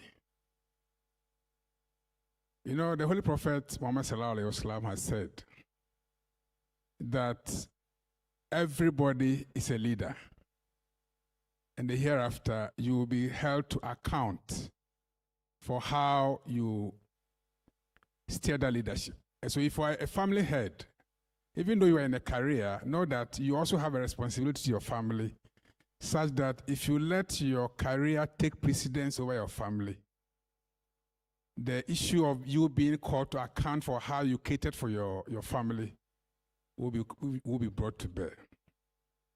And so we are not barred from working, we are not barred from pursuing careers, but we should know that we have responsibility to Allah and we have responsibility to our families. So that is how I'll put the discussion based on the question you asked. Jazakallah, Alhaj. Alhaj, a minor follow-up. Are there sacrifices that every successful Muslim husband must be prepared to make, considering that sometimes the work demands you to move out of jurisdiction, and considering that sometimes it is just completely out of it that you'll be there physically for your family? Definitely, but it's a matter of time management. You may have responsibilities in the evenings that will make you come home late. You may also travel out of town. That may take some part of your time. But it's all about time management. It's all about communication. And so sometimes it becomes necessary to sacrifice your time that you may have for your family, for other engagements, based on the career that you are in. But know how to let your family, assure your family that it's in the interest of the family that you are pursuing that agenda. Let them know the reason why you are coming home late, the reason why you are traveling out of jurisdiction, and make time to compensate for that loss of time for them.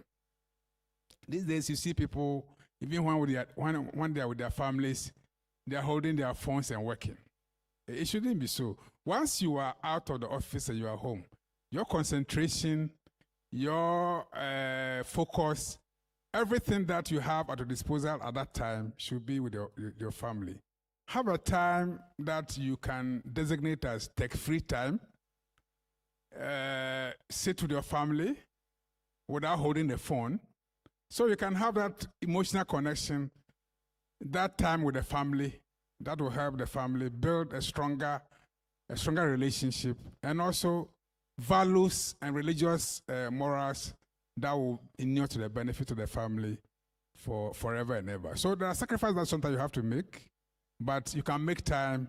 You can always make time for the family based on how you manage your time and how committed you are to your family. Jazakallah. Something. I was just looking at that question in relation to what we're supposed to speak on. If you look at, as a husband, sometimes we seem to put everything as in the kind of society that we find ourselves in today. It's not always the case that it is the husband who carries the family. Sometimes the wife carries the family. How does a Muslim husband support his wife in such a situation? Is it the case that the attention must always be on the man? Or must the man carry himself in such a way that it will prop up the wife in whatever career objective she has, so it doesn't weigh her out, down? Because it's a challenge that we must find a way of navigating. And I use myself as an example, and something that we should all start thinking about. I'm a lawyer, my wife is a lawyer. My wife is a high court judge. MashaAllah. When I was practicing, was in private practice, my wife was working as a registrar, as a lawyer. But then she found out that as a registrar at the high court on the judicial service, it was inhibiting her progress. So he decided to be a judge, to go to the bench. I didn't like it. But I didn't like it not because I thought that when she goes into the bench, it would limit the kind of quality life we have as a family. Because it's subject to transfer. You could transfer her outside our immediate environment. So I asked her not to accept the opening. I asked her to join the Attorney General's department, which is a more stable environment, but she could still practice the law. But she seemed to like the role as wanted to go to the bench. So she still opted to go to the bench. It was a challenge that we faced. One of us had to make a compromise. I decided to make the compromise. And in making that compromise, my career was suffered. But it enhances her career. One of us had to make a compromise because we had children too. And we needed somebody to be in the house to superintend our children. I never liked the idea of a maid taking care of my household. And that is what many of us would have to agree, have to start thinking of it. Are you prepared to make the sacrifices that will allow your partner to grow? If you are not prepared to make that sacrifice, you are not the husband that you ought to be. Because that is what once I was growing up, I told myself, no matter how successful I am, if my children don't end up being good Muslims, I have failed as a parent. If you do not have that at the back of your mind, there is no use calling yourself you are an Ahmadi Muslim. However successful that you are, the generation behind you or the generation that comes before you, your household must reflect. Or Islam should not stop with you. Islam should continue even in your absence. We must be prepared to support our families, no matter how. And you must have that at the back of your mind. You must be prepared because my wife has been out of our house for over 14 years. It's only recently that she's come back to Accra. I was taking my children to school, taking my children to Sunday classes and weekend classes at Abuso Okai. If you want to be a good Muslim husband, you must provide that support for your family. It is not just about being successful. If you want to be successful, like my brother said, there are certain things that in the hereafter, Allah will question us on. And one of them would be, how did you take care of your household? Because the man is the head of the household, and you must be responsible for that. I want us to reflect on that. In being successful, it is not just you. You must be successful together with your household. That includes your wife and your children. Jazakallah.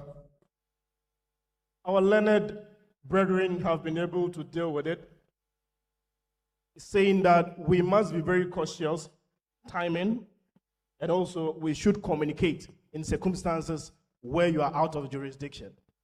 Before my big brother, Abdul Wahab Suleiman, takes his main question, to get an all-round perspective on this particular topic, this particular question, if we could get a little bit input, just under 1 minute on the same thing. Wa alaikum salam wa rahmah. Assalamu alaikum wa rahmatullahi wa barakatuh.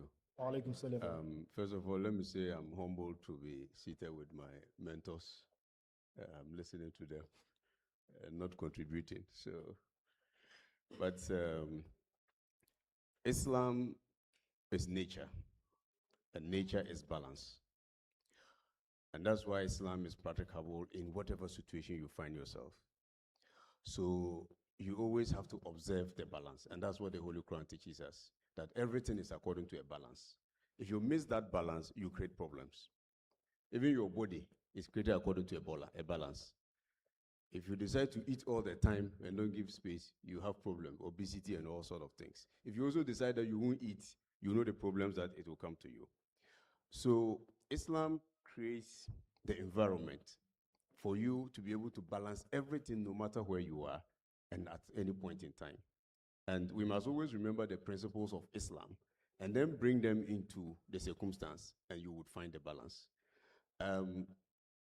Career, yes, you need it. If you don't have a career, even your wife will leave you and go. But if you also say career, you don't take care of the family, you raise strangers in your house. And we have examples in our society where we see very successful men and we saw what has become of their children. And so you need to strike that balance. And like my senior brother said, once you come back from work, you need to know that this is the time for the home and not bring work to the house.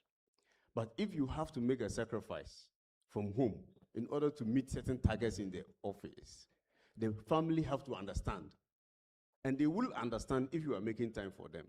If they are not understanding, it means that you are not making time for them. Jazakallah. Jazakallah. Make time for your family. Be intentional with your communications. If you are not present, it is a balanced thing. It's not just about you, the man, but also support your woman. And also, nature in its natural form, everything is balanced. So make sure you make time for every single thing and not just one thing. Big brother, I would like, many people believe that once a husband provides financially, he has fulfilled his duty. But Islam teaches us that marriage is much deeper than that. In your opinion, what emotional or spiritual responsibility do many husbands neglect today? And what effect does that have on their wives and children? Brother Wahab. Yes. Council. Maybe you should let the seniors take it. They have more experience than me. Oh, Inshallah, council would add a little bit once you are done with your submission. Okay. Yes, in fact, family life is so important in Islam that the responsibility of having, the family is the unit from which you build responsible citizens for each country. And so how the family function is placed very highly in Islam. And if you want to follow what Islam says, you will realize that you have peace at home. Okay. And there are several examples. When you neglect it, then the family goes into deterioration. Now, there are financial needs of the family. You cannot ignore that. You must provide. The children must eat. One of my uncles is called. Uncle Muslim. The children must eat. Yes, you must provide financially for the family. You must pay school fees. You can't be irresponsible to give children and can't pay their school fees. You must do it. And anyhow you have to do it, you have to find a way of doing it, legally and lawfully. However, money cannot raise children. You see, the man have a role, the woman have a role. And these roles have to complement each other. You cannot sublet the man's role to the woman, neither can the woman sublet her role to the man. For instance, in today's families, you realize that the men often go far away and come late at night. When you come and you ask the children, have you prayed? Then their mother will start, I've told them that you will come and meet them. It means that when they were with the mother, she maybe took a sajada down somewhere, prayed, and left the children. When you come and you are shouting, she's now commanding them to come and pray. If you were present in the house, you will lead salat. The whole family prays together. A family that prays together stays together. So you cannot sacrifice the search for money for your presence and emotional care that you need to provide at home. When you are home, you see conflicts, small conflicts among children. There's no conflict. I mean, they fight. How you resolve those things as a man sends the signal as to what principles and values the children should grow up with. When you are not present, how sure are you how those little conflicts are resolved? And those are the things that form the mental making of children. Even their service to Jamaat or their involvement in religious activities, it comes from this. My senior brother, one day we were doing Khuddam duties, he came to drop the son. I said, take him, use him. As if it's a tool. But it communicates to the child then that this is a value worth pursuing. So if you are the parent and you are pursuing money and you ignore this part, what will become of that? Jazakallah. Jazakallah. It is not just about money, but your responsibility goes beyond the money you put on the table. Council, Alhaj Nuruddin, Alhaj Adam. Now, Alhaj, what small daily habit can help a happy home? Yes, so if you want to have a happy home, as I said, communication is key. Always have time for your family. Don't let your work schedules overshadow that responsibility that you have for your family. Always assure your family that you are there for them emotionally, spiritually, materially. There are times when you have a request from your children, a request from your wife that may be beyond your capacity. But there's a way out. You can sit them down, let them know that at this material moment, it's not possible for you to make that commitment to them. And tell them how you are working hard to be able to meet that obligation in the future. They are human beings, they will understand. And so communication is key, always being with them. The issue of trust, the issue of love, the issue of mutual respect. These are issues that makes marriage and homes very good and very successful. Sometimes what we see is that, as I said, your wife or your child comes to ask for something, and because you cannot afford it, you even try to distance yourself from the children or distance yourself from the wife. These are things that create tensions in the homes and makes homes very uncomfortable to live with.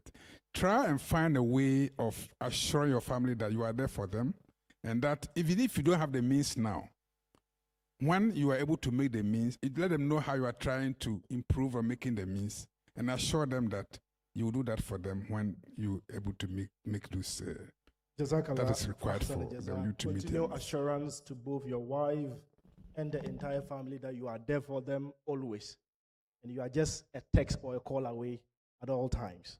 I'll continue with our senior most counsel, Alhaj Said. People often say there are simply not enough time, considering the harsh, unforgivable competitive job market and work market. They work in the day, they want to build on their professionalism, they go to school in the evening, some are traveling out and in and out. Between work, family, worship, community service, is work-life balance really achievable?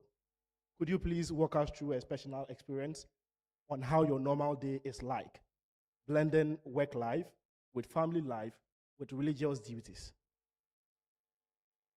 Assalamu alaikum. Alaikum salam. In everything in life, I think that the individual decides what he wants. Maybe and I use my experience I speak from my perspective.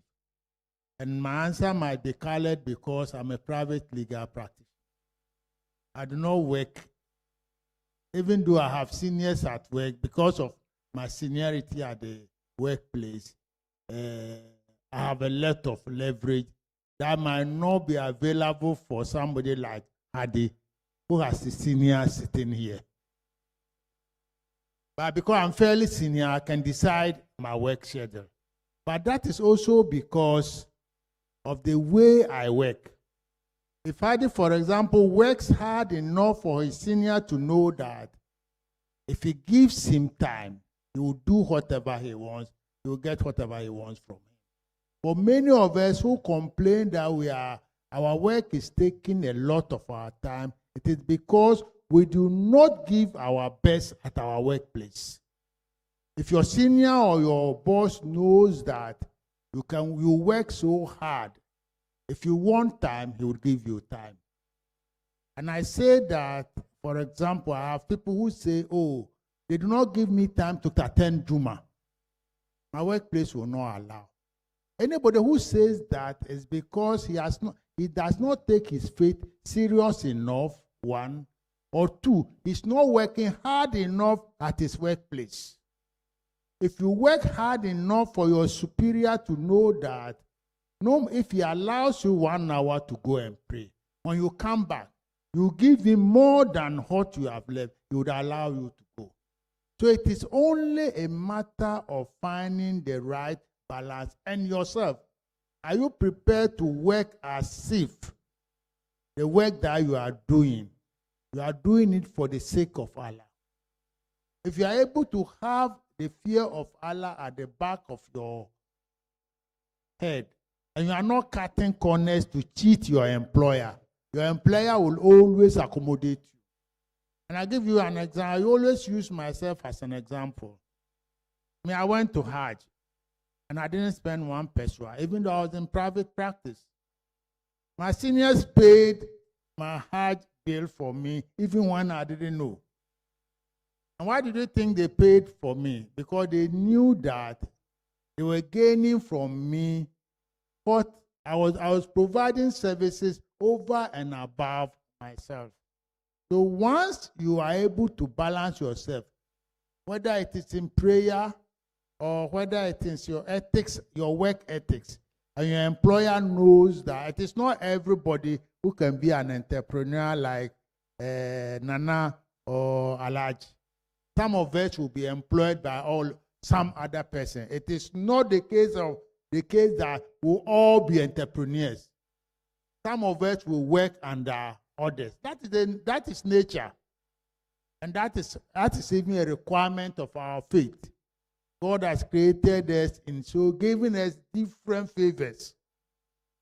So that wherever you find yourself, if you give out your best, whether it is in your household as a husband, whether it's in your workplace, if you do well in your workplace and you need time to go home early on a particular date, your boss will not refuse you because he knows that there is an emergency for you to meet or there is a requirement. In my workplace now, I don't have, maybe because I'm a lawyer, that's why. I don't have times for my reporting. I don't have times for my closure. But I can come to, if I have an address to write, I can come to work on a Saturday and a Sunday when I'm not required. Sometimes I used to go to my workplace and my senior comes there and comes to see me working. He makes a mental note. So when I want time, he will give you the time. If you are prepared to sacrifice in your workplace or whatever you do, your employer will always make time for you. And that is what I want our young men who it is not all of us who can become entrepreneurs. That is a statement of fact. So you give your best at whatever station. And once you pray over anything, I think you have things working out well for you. Jazakallah. Alhaj Adam wishes to add a little. To add on to my brother's statement, wherever you find yourself, your career, let your work show for it. I'll tell you, just like he said on his Hajj, I'll tell you a story of my Hajj. In 2011, I had prepared myself, paid my Hajj, whatever cost that is involved, and we started going. On the last day, a day before the last flight, my agent called and told me that you can't go because we didn't get a visa for you. On the day of the final trip, I woke up and saw about 7 missed calls on my phone. When I checked, it was my boss then, who later became the vice president, later Mr. Atta. He was my boss then. Coming back to what he was saying, apparently he's seen the kind of work that I do in the office, coupled with my religious duties too that I don't play with. And so I found out that it was he who called, and so I called back, and he said, "Oh, when you are sleeping, you put your phone on silent." I said, "Yes, sir," because that is the time I also want to sleep. So my phone was on silent, and that's why the calls couldn't come through. Then he said, that was very early in the morning, around 7. He said, "Can you come and see me right now?" I didn't even know his house, so I had to ask friends who directed me to his house. And he said, "I have 2 slots for Hajj for my staff, and you and the present deputy governor of the Bank of Ghana called Dr. Zachary, the 2 of you came to mind.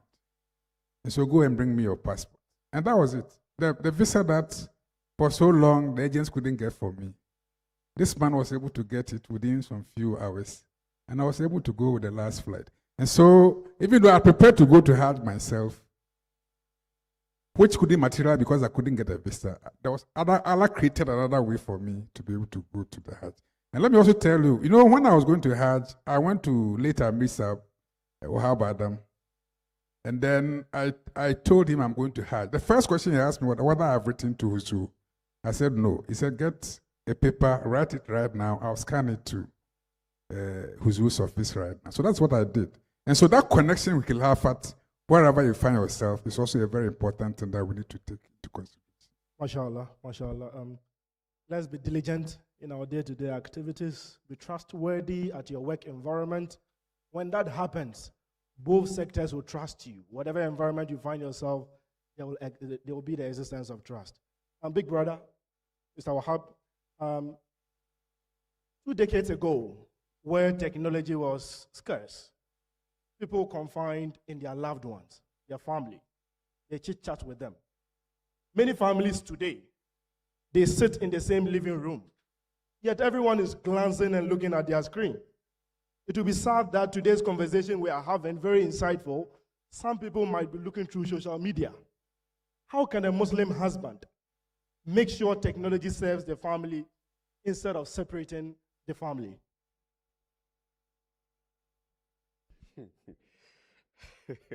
Hanif is laughing. Yeah, it's today's reality, isn't it? And it's a difficult one. You cannot discard technology. You need it. But again, how do you use it in a way that puts the family together? You have given the perfect example that we all sit in the living room, the television is on. These days we buy tablets for the children. The children are watching YouTube and their cartoons. The mother is watching TikTok and laughing. The father is probably chatting with boys on WhatsApp. And the women are there with girls too. And the television, nobody's talking to each other. Yes, and it goes back to the earlier point that when you want to create that balance, all right, you have to determine what time it is. My senior brother said you have to create tech-free times. It is very important. In order to get that work-life balance, once you come home and you say that this is family time, it is family time, it's not phone time. Family time means that everybody is coming together, you are doing things together, you are praying together, you are chatting, you are laughing, you are engaging the children. Your presence is being felt. That's the first step. Now, there are things that you also ought to know going on the social media. You ought to know. And so it is also good that the whole family decides that, we are looking through TikTok to find hacks, for instance, home remedies. Now you are looking with the whole family. You do that. And then you are all laughing at it, you are looking at it. Even though you are all watching social media, you get to see something together. Again, you get to regulate what you see. The worst part is not when you are sitting in the living room and watching. The worst part is when the children go to their room and you leave their gadgets with them. You don't know what they are watching. Besides pornography, the dangers of social media, influencing how they want to appear and think, how they want people to value them for, are there. And so we need to limit the access for children at certain age to these platforms. But most important is that we provide a guidance on what are the principles and values of life that we should take. Because you can't be a guardian over them everywhere. They will definitely go to school. The social media there. Okay? You will get out of their house. They will still get into social media. But if they have those principles, once they see something in social media, they'll know that this one is not bad. The tendency of following trends is one of the influence of social media. These days, the trousers that this one opened, what's the name? Afro. It has come back. When we were in the early 90s, it was fashion that you wear trousers and then the thing is longer than your shoe. Now it has come back. And you see, it's no longer only women. Men and women are sewing that kind of trousers. And I see it and I say, where is this coming from? And it is social media. You get it. I'm not saying it is wrong. But the fact that your children also want to appear that way tells you that they are being influenced. And so what kind of media do you want to influence your children? And that brings us to the essence of MTA. All right? MTA have a lot of programs. When we watch these programs as a family, sometimes the TV is there, you are not even watching. But the fact that it's on MTA, it triggers a certain discussion among you and the children and the family. And that discussion leads to learning and how you would take up Islamic principles. Jazakallah. Jazakallah. Have set of principles, rules governing your home. Social media has come to stay. But it depends on how you regulate the usage in our various homes. Let me take this opportunity to come to Al-Hajj Ismail Adam Esquire. Financial pressure affects almost every marriage. We just spoke about social media. Most young people are now trying to follow trends. Some of us are unable to marry because what is expected of you, you are not yet there. You can't get those things to go and give before you can enter into marriage. Those who are in marriage are struggling to keep the marriage because each and every day your spouse is seeing something another man is doing for his wife that you are not doing. How should a Muslim husband manage these expectations whilst ensuring his wife feels respected, valued, and understood? Assalamu alaikum. Yes, so as we've been discussing, as a husband, you have responsibility for your family. This was clearly articulated in the last sermon the Holy Prophet gave at Mount Arafah. He said we should be kind to our wives and our families. So, as I said earlier on, as for that pressure, you will feel it as a Muslim. The world now has become a place where things are moving on at a very fast pace. You have, especially ladies, going to buy a dress today, and in a week's time, it will no more be fashionable, and he has to go for another one which is now fashionable.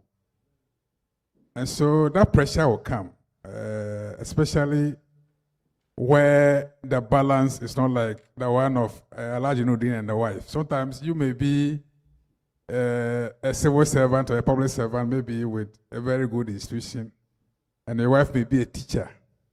So you see that there isn't a good balance. And your wife seeing that maybe you are a manager in charge of some corporate entity, and he being a teacher, he thinks you have all the money. And so those pressures will come. But as I said from the beginning, it's all about communication. If you want to be, it's because in some workplaces you are not allowed to show how much you are earning to anybody. Otherwise, I would have said that show your wife, your children, how much you are earning, so as to manage their expectations when they are demanding something from you. But in most corporate entities, that is not allowed. You are not allowed. They say that is something between you and the employer, so you are not allowed to do that. But as I said from my previous discussion, there's a way out. It's a matter of having engagement with your wife and children, letting them know that if what they are asking is within your means, obviously you would have done it. Assure them, give them that confidence that if it was within your means, you would have been able to provide for them. And beyond that, even let them know, as I said from my earlier discussion, the efforts you are making to improve the family finances so you'll be able to meet those commitments in the future. And so it's about communication, it's about assurance, it's about letting them know that if it's within your means, you'll be able to do it. Sometimes too, the lifestyle of we the men is what also causes that issue. So your wife is asking for maybe 1,000 cedis to buy something that he's seen will be good on her. You tell her you don't have money. But your wife have seen you buying about 5 shoes at a go, maybe 5 shoes at the same time. And so, you see, when you do that, it doesn't jive. You are telling your wife or your children you don't have the resources to do this. But your children and your wife are seeing that you are portraying a lifestyle that doesn't show that you don't have it.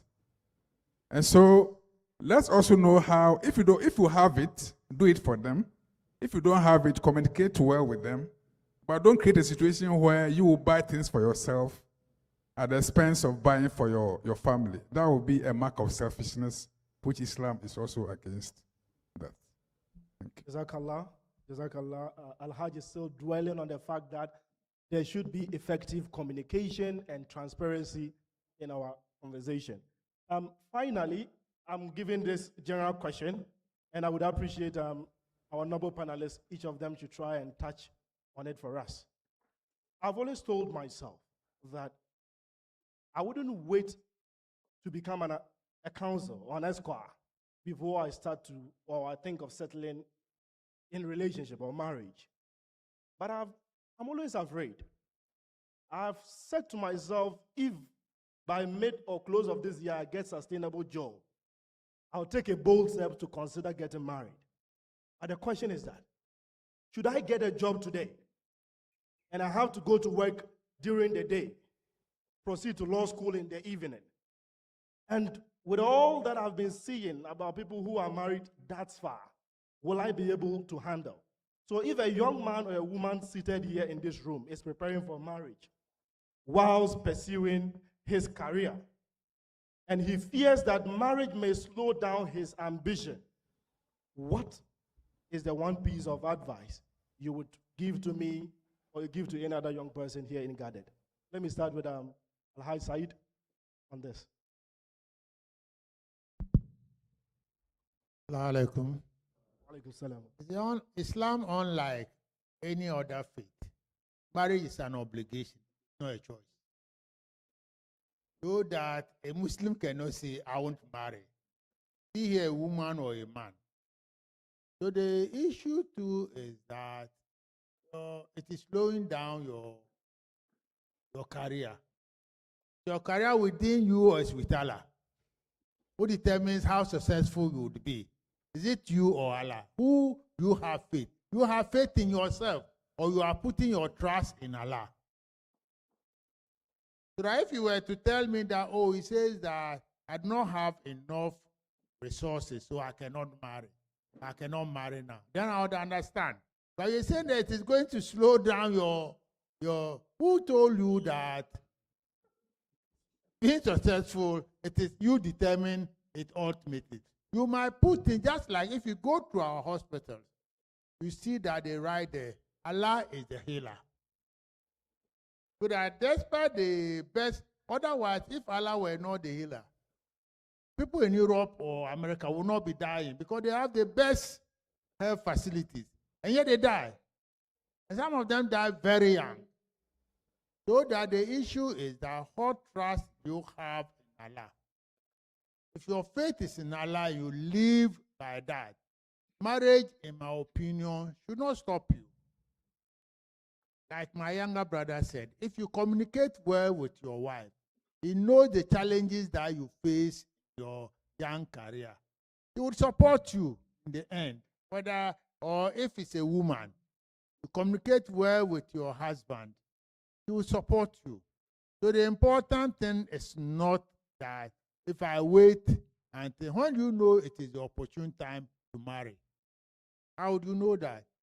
So if you pray over it, if you take your faith serious and you pray over it, we believe as Muslims that Allah will show you a way out. That is the shortest answer I can give.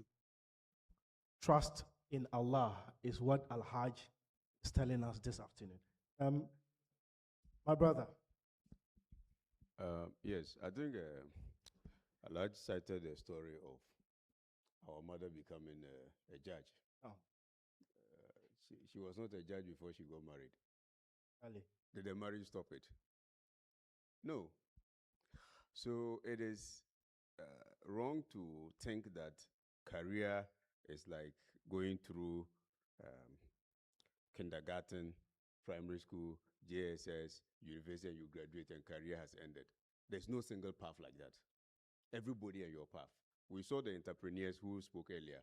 My brother Nasser, Alhaji Amwa, and Mr. Ahmed, they all went through different paths. But at the end of the day, we saw certain things running through, certain principles. They spoke about integrity, trust, and all those things. It is what will grow the career. Marriage can rather be a spur and not an obstacle to career. And we have seen several, and this goes to our sisters. When they finish school quickly and they say, I want to become this, I want to become that, and a young man comes up and says, no, I'm not ready for marriage yet. I want to, achieve this, achieve that before. And the impression always at that age is that if they marry, all those aspirations will die. But it is not true.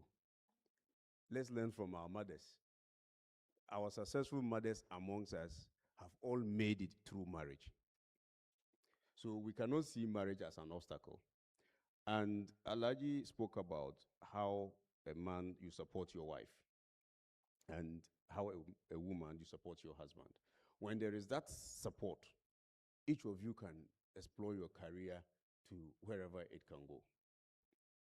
And if I use my example, I married quite early, okay? And at that time, all my colleagues from the same family, everybody was complaining that it's too early, okay? But has that stopped my career from progressing? No, Alhamdulillah, it hasn't. If anything, probably it is the reason why I'm being given responsible positions. Because I recall my first major responsibility. It came out from somebody, I don't know, a recommendation that they are looking for somebody as a technical advisor to a minister. And I think you can do the job. That opened different doors for me. All right? But that recommendation, like they said, probably out of trust, out of integrity, out of how they saw me work, was that recommendation was made. Okay. But the push to work hard also is from marriage. A study in a lot of American universities shows that when people like migrants who comes to study PhD in the US, when they come with family, they are more successful than those who come as single. Yes, and I've read about 5 different journal articles, all concluding the same thing. So it tells you that there's a certain age. In fact, when you are a young man, you spend money carelessly. If you are not married, you spend money carelessly.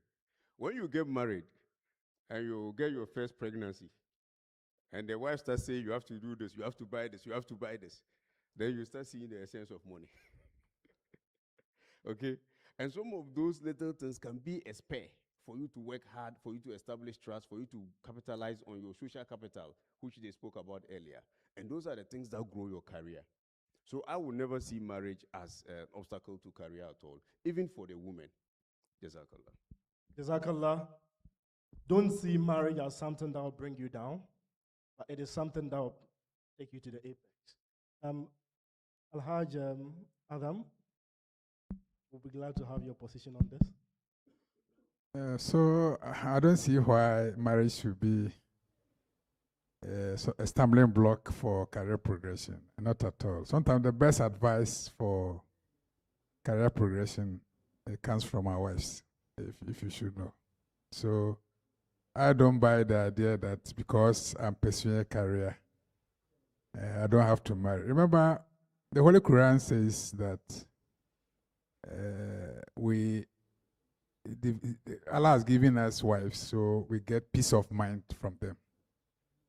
And what is better than having peace of mind to pursue a career? And so for me, and the Holy Prophet also said that marriage is half of faith.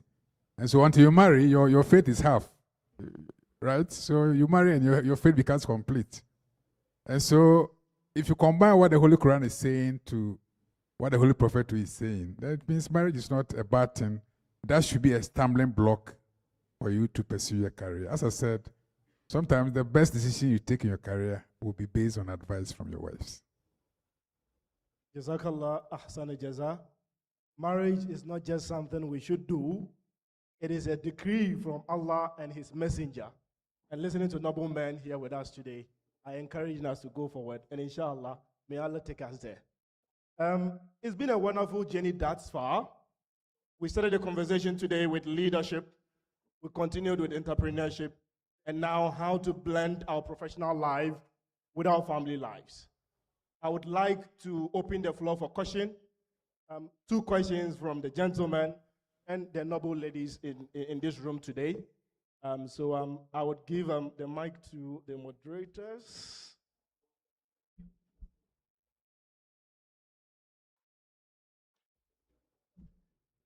Assalamu alaikum wa rahmatullahi wa barakatuh. My name is Abdul Hakim Goman.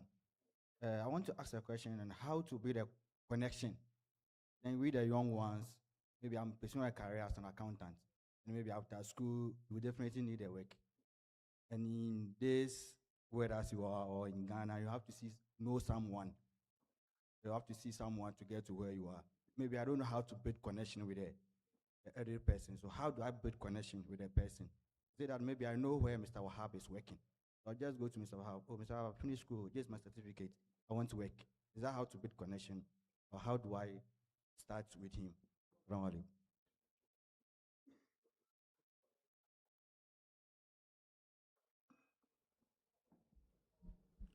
Assalamu alaikum wa rahmatullahi wa barakatuh. So my question is on the technology aspect. Now, phone usage to we the children or adults, it's very much increasing. Especially, we have platforms now on TikTok that talk about you have to get money, drive your dream car, build that house, and then they are gaining a lot of influence. They are really influencing our kids, our children. So how are we the Ahmadi leaders?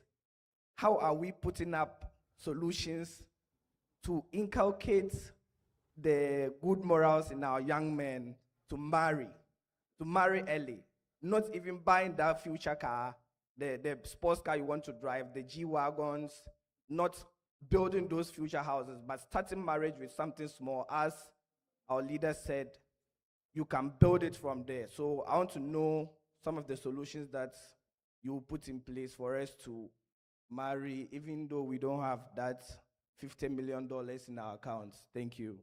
Assalamu alaikum.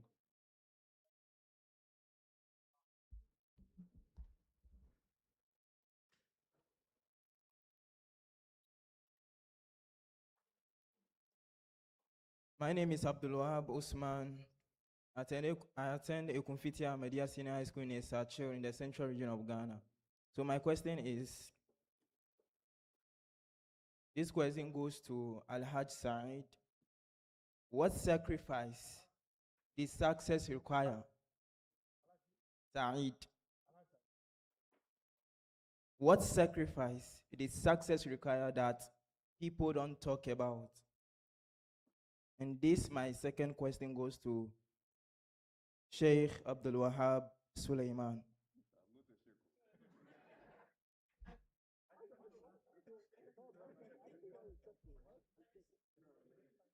Looking at me as a secondary school student, what should I do for the next 3 years if my goal is to become financially strong and useful to society?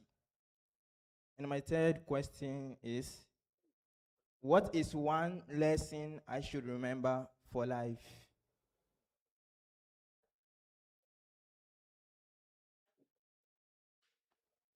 Assalamu alaikum. Is my question? I think when the speakers were talking, it's like one party is a career person and maybe the other party is doing something else.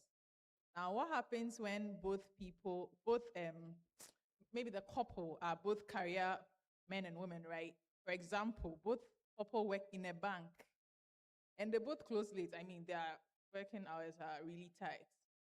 How do you navigate taking care of family, still working hard to progress in your career while doing Jamaat work as well? Thank you. Assalamu alaikum. Please, to the moderator, I realized that getting married was an issue for him. The issue shouldn't be you marrying or not. Not to you directly, I mean in general. It should be about who you marry, okay? Because that also influences whatever happens in the marriage. But I have a principle in marriage that you should try to be a catfish, not a tilapia. Because tilapia only has gills and can only survive in water. But catfish has lungs in addition to the gills. So when there is no water, it is able to survive for some time with the lungs. But if you are a tilapia in marriage, it will be difficult for you. Not just in marriage, in all spheres of life. So we should try to be a catfish. You should adjust to situations as and when they happen and not just stick to one thing. Some people on principle, this is it. That is it. Nobody can change my mind or tell me something else. No, you should adjust. Life is not a straightforward thing, especially in marriage. So please, let's try and be a catfish instead of tilapia. Assalamu alaikum.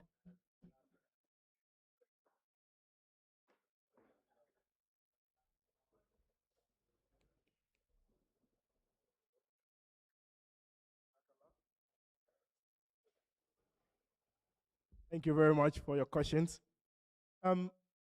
Let's answer the questions this way. I'll start from my immediate to my extreme left. Mr. Wahab, a question was directly to you. It was directed to you yourself. All right. With a brief response, if you have any responses to that, please. Jazakallah. Masa, what is your name? Abdul Wahab. Okay. Yes, it's my namesake. That's why he's asking me difficult questions. Yes. First of all, one thing. You said one thing. That's the most important question you asked. One thing for your life. Absolute trust in Allah. Absolute. No iota of doubt in what Allah can do for you. All right? Every little thing, okay? The Holy Quran says that no leaf falls from the tree without Allah knowing about it. It tells you that there's nothing about you that is not known to Allah, that Allah is ignorant about it. No. So when you have absolute trust in Allah, you would get all the other things, all right, including the fear of Allah. Because now you are not relying on any other capacity or capability to do anything. Even when you pass your exams, you think that it is Allah who has made you pass the exams. When you fail the exams, you don't insult Allah. You think that probably you have not prepared well enough. And you pray that Allah allow me to prepare, enable me to prepare well enough and let me pass. And you will see the results. That's my one lesson. Okay. And in all I have done, it is that absolute trust. Even when you don't know, like the entrepreneurs, sometimes they are doing something in the dark. They don't know what exactly this will result, the end will be. But because of that absolute trust in Allah, they carry on. And you see the end, and it's very nice. Okay? All right. Jazakallah, Brother Wahab Sahib. Al-Hajj Said, a brother asked, what is this sacrifice that people often give to get to where they are that they are not being told? The person feels that there is a particular sacrifice, one thing you sacrifice, a thing or two you sacrifice to get to where successful people have been. But you want to know that particular secret. What is there to sacrifice? One, your comfort. Your comfort. Yeah, comfort, okay. Because if it is, like he said, if you take Allah out, the next thing is your comfort.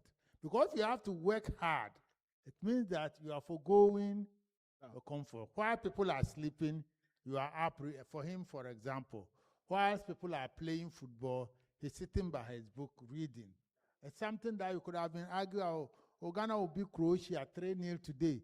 But so if you can forego your comfort, and goes that you must work hard. In everything, if you take Allah from it, you must work hard. Then you must forego your comfort. When you move outside your comfort zone, if you ask the entrepreneur, they will tell you, when you move outside your comfort zone, you are moving towards success. So if you are not prepared to forego your comfort, you get stuck wherever you are. Jazakallah, that was very powerful but brief. The height by which great men reached and kept was not attained by sudden flight. But some, while their companions were asleep, they were up, toiling about for a better future. Leave your comfort zone, and you'll get the secret to success. I would take the last submission asked by my brother. Sorry, the question asked by my brother to Al-Hajj Adam. How do we build the needed connections? We are all in tertiary institutions. Some are done. Some are soon going to finish. But we're all worried. I've seen my brother graduate 10, 15 years, no job. What do I do? How do I get the needed connection? So once I'm done with school, I'm able to get myself employed or do something meaningful to put food on the table. And with social media, all the influences that come with social media, what can Jamaat youth do to go past that? Beyond all social media, beyond that social media show to us, what can we do that we can go surpass the influences of social media and go into marriages without expecting the unexpected? Exactly. Thank you very much. I wish the politicians are here. See, the issue is that when we finish school, I mean, you'll be in school. When you were in the university, you'll be in the university, and then employers will be approaching you. So I think the question we need to ask ourselves is, what happened? Is it because the economy is not expanding as it should expand? Is it because you're overproducing graduates, which I think is good for all of us? If you have an educated nation, that is the best to have. But I sincerely believe that it's because our economies have not grown to the extent of absorbing the growing number of graduates, and that is why we're having that issues. I don't think it's about connections. It's about how you carry yourself and go to the job market. I mean, there are ways of doing it. Try, apply. I know people who have done applications to thousands of places, but continue trying, but back it with prayers. the best connection is connection with Allah and connection with Khilafat. And I always tell people that whatever difficulty that you find yourself, whether seeking employment, whether seeking marriage, in whatever field, have that connection with Allah, have that connection with Khilafat. The best connection I will give you is to have that relationship with Allah. Pray over it, and I'm sure Allah will guide you on that. Of course, I think the Jamaat sometimes also try to use people who are in influential places to get jobs for people. I know about that. I know one or two people who have gotten jobs based on that scheme. It may not be at a scale that we all expect, but at least you have some Jamaat members helping for people to secure jobs in Wawa. I can mention the late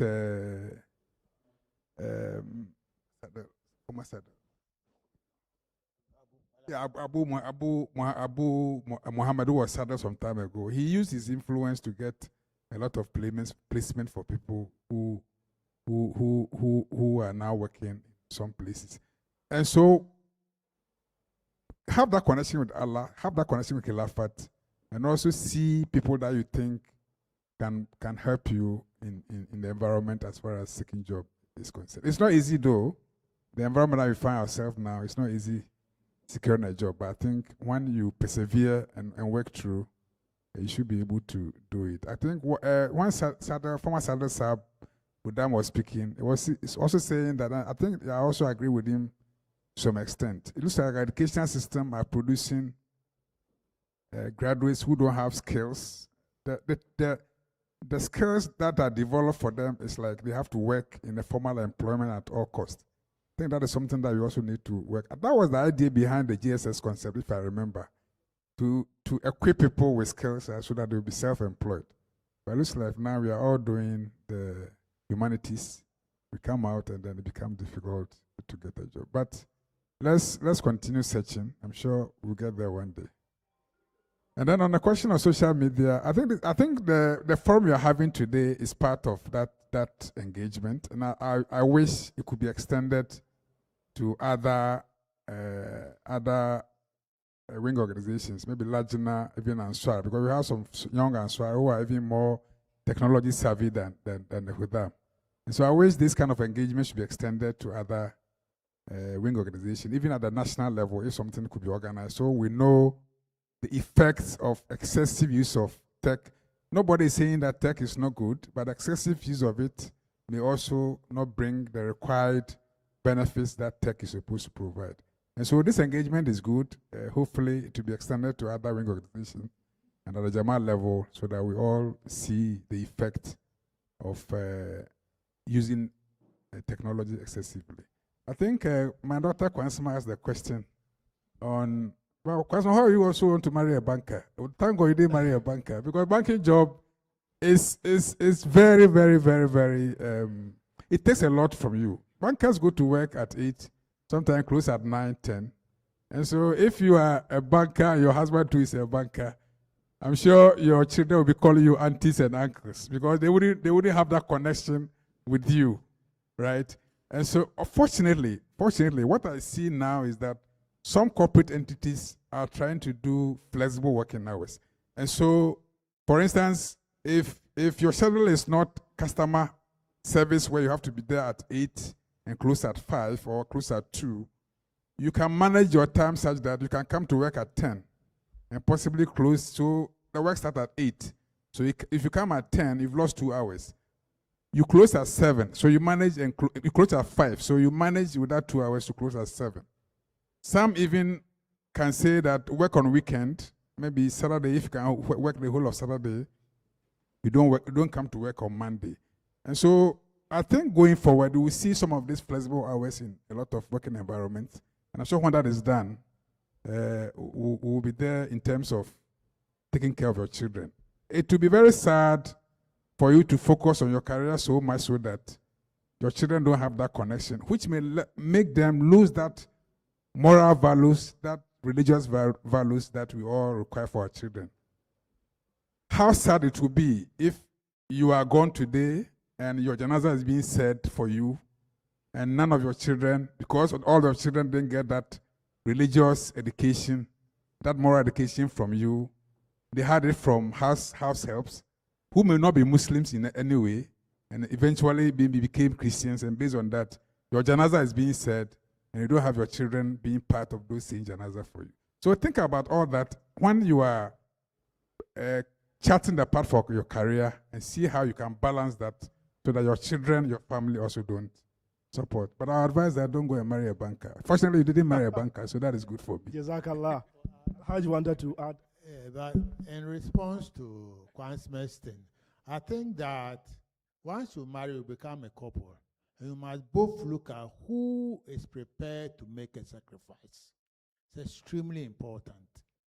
The obligation in Islam, the wife has no obligation whatsoever to contribute towards the maintenance of the home. It is the sole responsibility of the man. But if you treat your wife well, your wife would contribute to your home in a manner that you never asked for. But the obligation is yours. So both of you must sit down and have an impassionate discussion as to who would sacrifice to maintain the home. Like my brother said, it doesn't pay for you to be in competition with each other to see who would progress most in your household. Once you marry, you become a team. And therefore, you must look at how is it that both of us can survive, not in competition, but in cooperation to create a home that we can call a Muslim home. That will be proud. People will look at your home and say, this is what I am looking for. Once you do that, one of you would make a sacrifice that will make things work. Jazakallah, ahsan jaza. All right. Jazakallah. Just one more thing on the technology part. You know, he asked about what moral values, what principles. You know, the Holy Quran tells us that you should follow not that which you have no knowledge of. That the eye, the ear, and the heart shall be called to account. So this is something I repeat every day, that you don't follow what you don't have a knowledge of. Social media, somebody comes and say, as a man, you need to have a Mercedes C-Class starter. They say starter C-Class, as if it's something you just wake up and pick on the street, you know? But what they won't tell you is what went behind the acquisition of the C-Class. All right? And so that is a value we have to teach, that it is not the C-Class, but how the C-Class was acquired. That is the principles we have to show. And the how have to follow certain rules of Islam. And once you follow those rules, when you get a C-Class, it will not be a problem. The other part of it also is the influence, which Alhaji Yamwa spoke about. While he was patient to make all the money until his workers forced him to sit in a good car. Some of us, because of these pictures we see, we want to start at that level. Okay? We want to wear the shoes he's wearing. Meanwhile, we are just starting a job, first job. And we're just seeing a lady you are interested in. You are not even married yet. Yet when you are going, you want to wear the perfume Alhaji Yamwa wears. These are the things. But you don't know how Alhaji Yamwa came by his perfume. For him, alhamdulillah, we know. But those who display it on social media doing those things, do you know how they came by it? So follow not that which you have no knowledge of. Jazakallah, Hassan Jaza. I would humbly beseech leadership that in the coming days we have the opportunity to have a conversation on career path, because I can see many young people here, like myself. Sometimes we go through school without necessarily knowing what will help. It is not just about our interest. It is about what the nation needs. And today the conversation is on STEM-related programs and TVET-related programs. So the young people in uniform who are here to enter the university, let's have a conversation on STEM. Let's have a conversation on TVET, how you get yourself employed without the government. And if you are to go into the public sector, how to position yourself above all. And in the coming days, I know leadership in both Lajna and Khuddam will let us have this conversation, see how best we can direct each other's path. Leadership have been saying that also believe in Allah and trust the process. I believe that this year, I believe that after leaving this room, for the years of sitting home without job, my job conversation will start today from this particular room. If you believe, help me say amen. And inshallah, I would like to thank our panelists on behalf of all gathered here. May Allah bless each and every one of you. May He ease your affairs for you. And may you be among the luckiest in this dunya and in the akhirah. Ladies and gentlemen, it was a privilege moderating this particular last session. I'm grateful. When you meet me on the street, I'm called Ismail to his song Isahak. When I grow, I want to be like Honorable Katie Hammond and many more who are doing very well for themselves, their families, and Mother Ghana. Jazakallah ahsan jazak. Assalamu alaikum.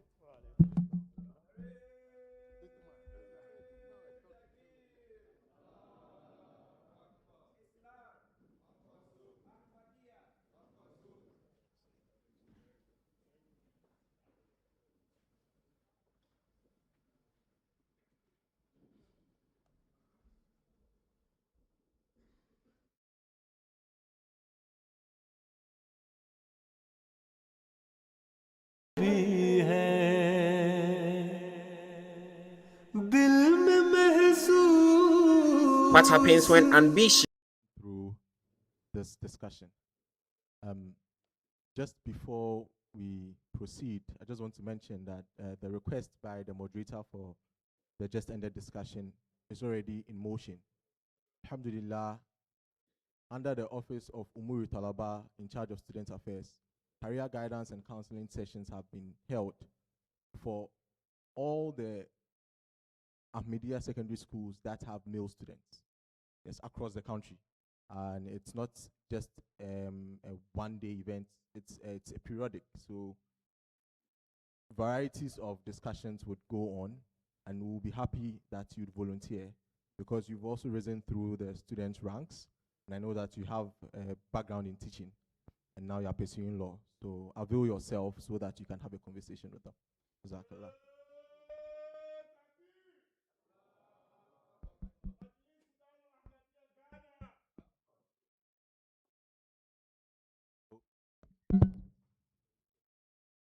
As we would humbly invite our keynoter, the Honorable Katie Hammond, to give his keynote address.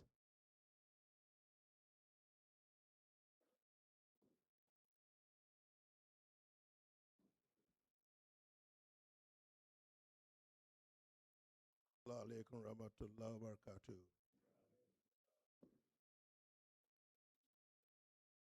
I tried by all accounts to avoid coming here today. In the end, it was saddled. But I think the overall topic. As it is, I'm told that we were given up to 4 o'clock. Fortunately, it appears that all the time has been expended. I'm left with only about 15 minutes.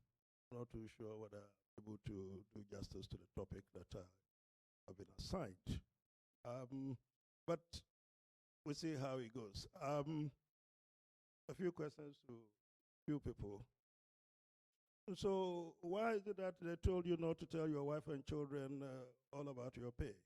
Why did they say that? You can tell only me if you don't want to tell the rest, but I'll be happy. Where is one of them? Give him. Yeah, give him. Yeah, let him explain. Why is it that when we were growing up, we learned about this, was it Asante or Fante adage? Yeah, some part man can't is that what is even translated into the workplace or what? So as I said, it's not with every institution, but there are some corporate entities where that you are not allowed to divulge certain information. No, but I heard that. Why? That's why. Well, they told you not to do it, but they didn't tell you the why. I will spare you your blushes. That's fine. You don't want to tell us the why. That's fine. He started with the lateness.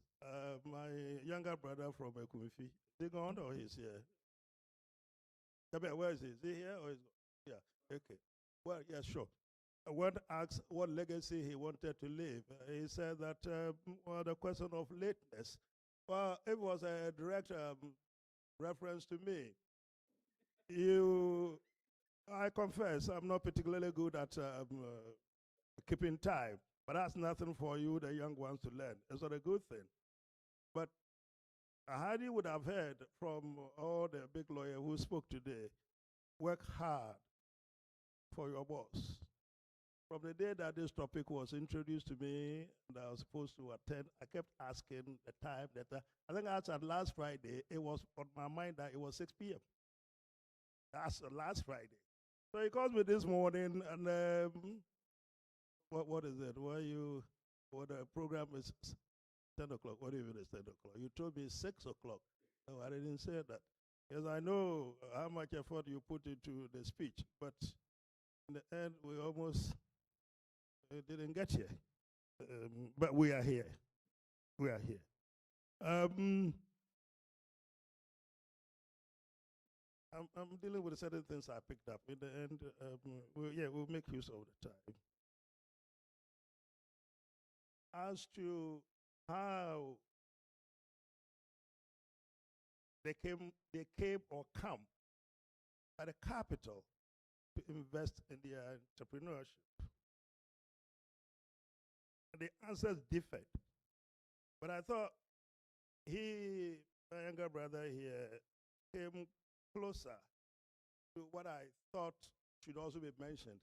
I think I also know that sometimes there's a golden plate somewhere from which some entrepreneurs are able to extrapolate. It didn't kind of come out pretty well. But the Abusia crew, somebody was telling us, one of them was telling about how much pieces, pence he was picking up. I think, was it you? Yes, he was talking about sisters and brothers and everybody chipping in, bits and pieces. Yeah, that's right, about the capital. Yes, so yeah. But that's the point I'm making. That occasionally there is a family, whatever, somewhere, which we build upon. But something I think Ahmadis are not going to be interested in. It's not a calling. We will not be doing. All the little ones, the young ones, you should learn. There's a man who we are told is an entrepreneur. His name is Come Up of Late. But I heard him, and I wasn't too sure whether my ears were deceiving me, in a church, admitting that when he started off, he was an importer. But he was the type who avoided custom payment to the state. He was in a church. He said it openly. Yeah, he said it. And then later on, he thought about it and felt to change his ways. It's not a good thing. Those of you coming up wanting to be entrepreneurs, don't learn this sort of ways. And all what panelists have told us, and fear Allah.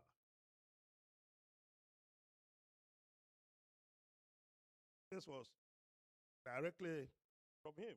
I looked at him, and I thought, again, there we go. Another snide at me. We are not too young to lead.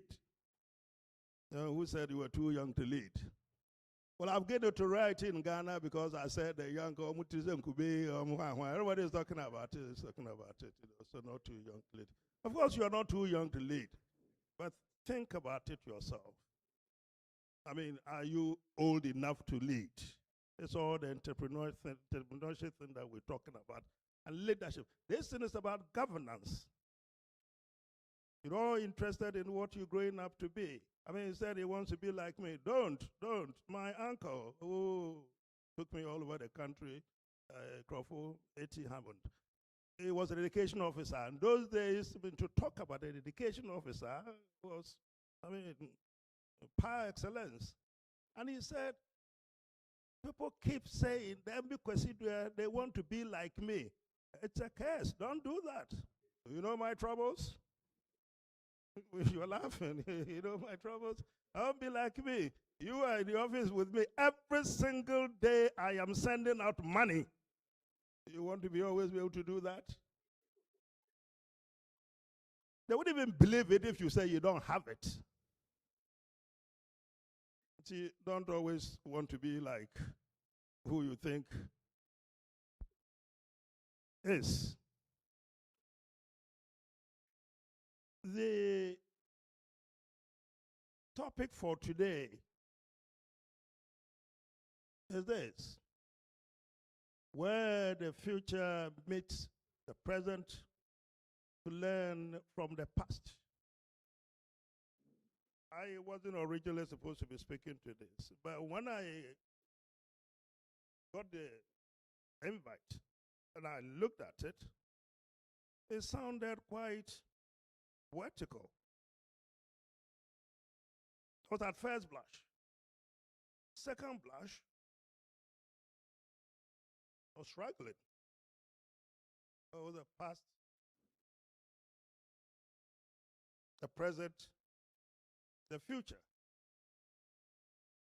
Well, the confluence of the two, the future and the past, is the present.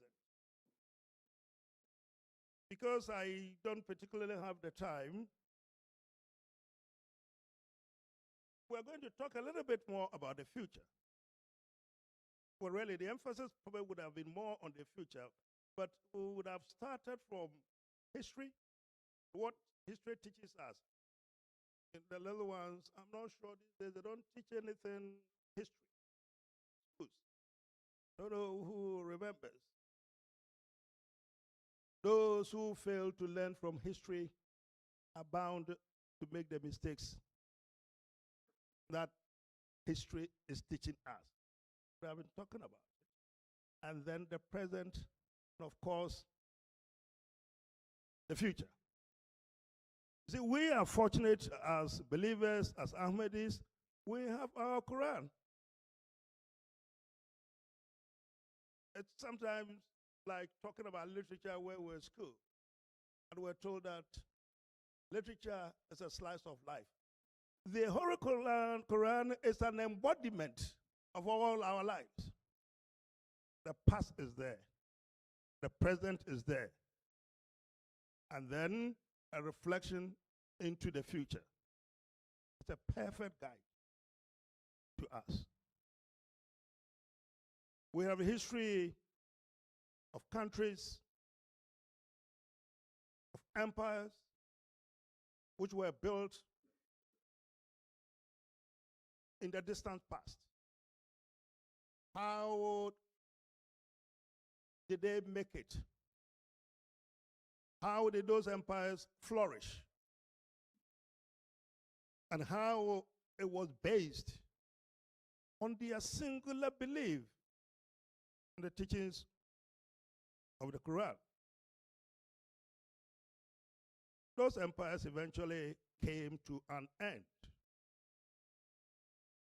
Our present era, have we learnt from the lessons of the past?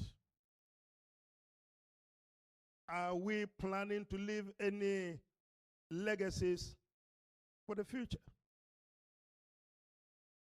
Are we building any heritage fund for the future?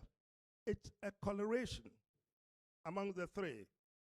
Learn from our past, build on it now, and then let the future generation reflect on what we did in our time.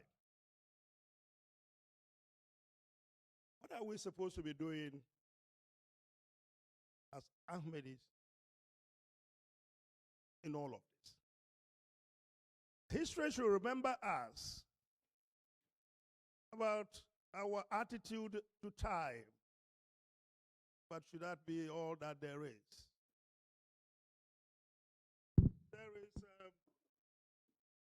a quote that I read from Uzu's book.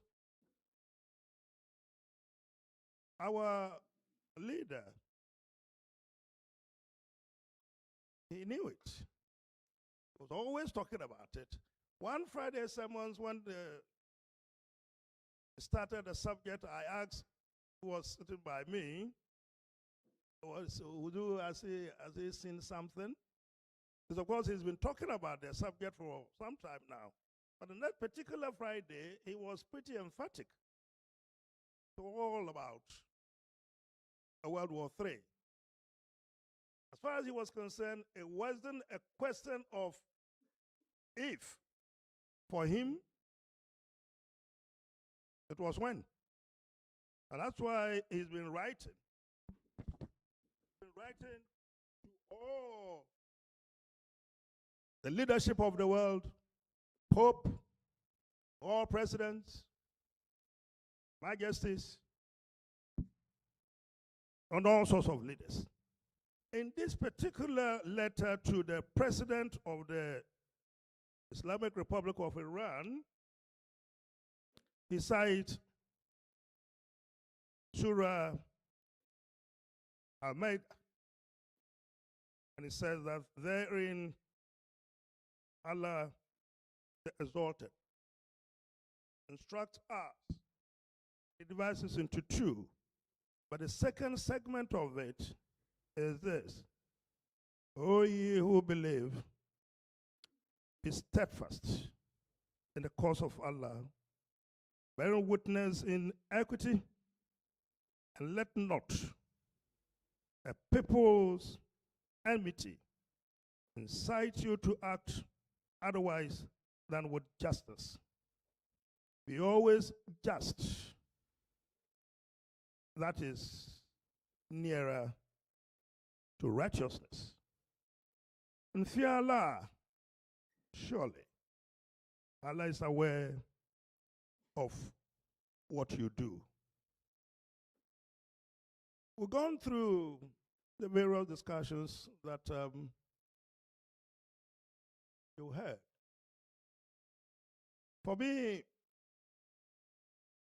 at the bottom of it is this part of the surah.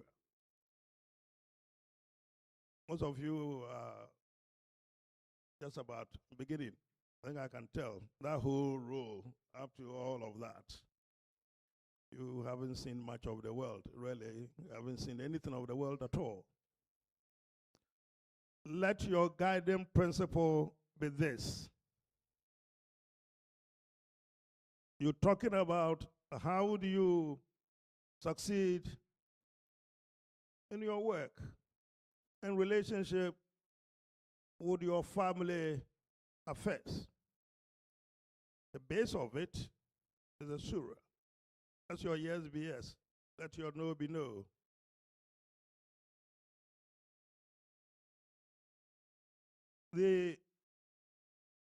Somebody was asked about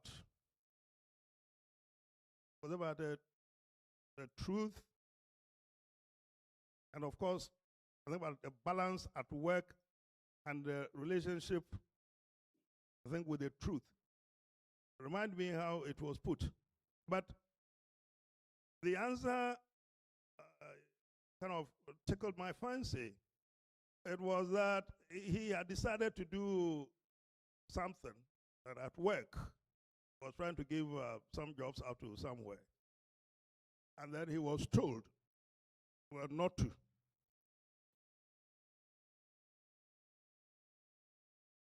We got to be very practical about some of these things. I'm telling you, to the little ones, it's not so much about the theory. Theory, when you start growing up, you also be learning, you see what it is. But the practicalities of it and some of these issues. When I listen to him, I'm wondering, the chief lawyer, he said that it's practical. We'd all be entrepreneurs. Some of us would always have to work for someone. But so, implicit in working for someone is the ability also to take instructions. Of course, if your boss said to you to go and steal, then clearly we all know the answer. But if the instruction your boss is giving you is not illegal, well, you should also be thinking about how you react to it. It brings me to the question of connections. The byword in Ghana now is protocol. everything has now become dependent on protocol. You cite the example of our late brother, Abu Muhammad, who may have been able to help a few people here and there. Yeah, but you see, well, how to get the contact, as was asked, it's not like, come, go here, protocol, your own character would identify and open the doors for you. Your belief in Allah would open the gates for you. Sometimes when I start talking, giving little lectures like this, and some of the questions are pointed at me directly. How did you make it? I mean, my mom, those who know my mom, she's at your Crawford now. I settled the Ashanti region where we were born. Petty little trading. That petty here and there. I had the advantage of my uncle being an education officer, took me away. But I put in enough effort. I think I heard Forism. Who said it? Those who, when their friends were asleep, what were they doing? Toiling upwards in the night. Well, in the end, that's how you make it. And learn the little you can of the Quran. The Quran verses that I know as of today, and the bits, the prayers, and everything I know today, I knew when I was your age.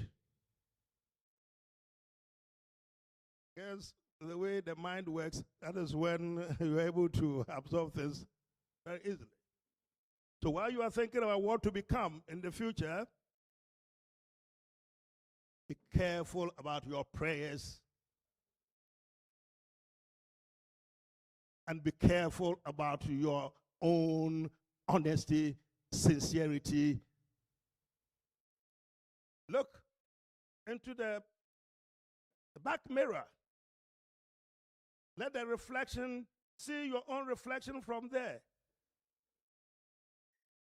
We'll get there.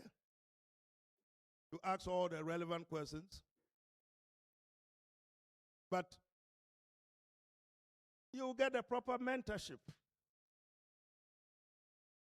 I was going to give you a whole lecture on what you, as Ahmadi Muslims, into the future, what do you want to be doing?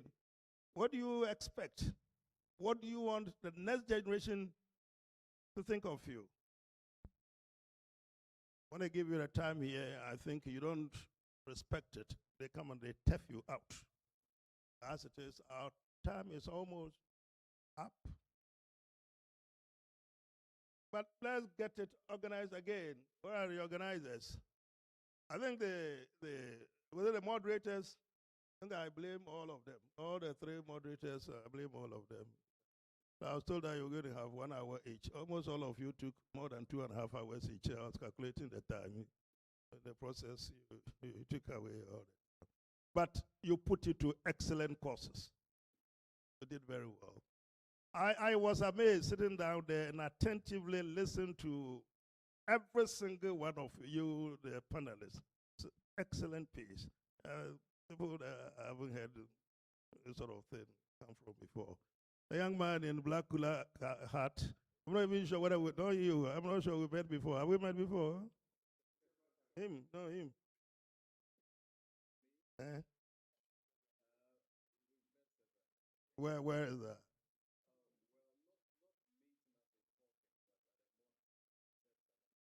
When I saw meeting, you know, all of them, slam.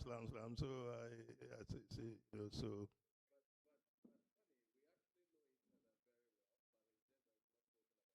I see. It's not a secret, is it? And sometimes we have open secrets. Well, that's a secret then. That's a secret then, you know, so that's all right. I don't like secrets though, you know, I don't like, so you think it's secret. Everybody knows about it, what they say. But here we are. You have distinguished yourselves with the way you took your time and expanded the issues to the comprehension of the young ones. We, at our level, will keep praying for you. We also need your prayers. And the first one was, Ketiamon, we used to hear from him quite a lot. The last year or two, we don't. I think that was the opening shot. But that also feeds into a point which was made by one of the panelists. When you have a position of trust, the little power, whatever is it, has been carved for you, be careful the use you make of it and what the future will say about that. You haven't heard about me recent times because the platform has been taken away from me. He said it. When Allah was making you chop, chop, chop, chop, chop, chop, chop, you gave praise to him. He made you. He silenced you for the time being. That's Allah's purpose. Young man, you've been talking too much. Calm down, calm down. Let the nation miss you a bit. I'm told they miss me quite a lot. Maybe it won't be long. You start hearing from me again.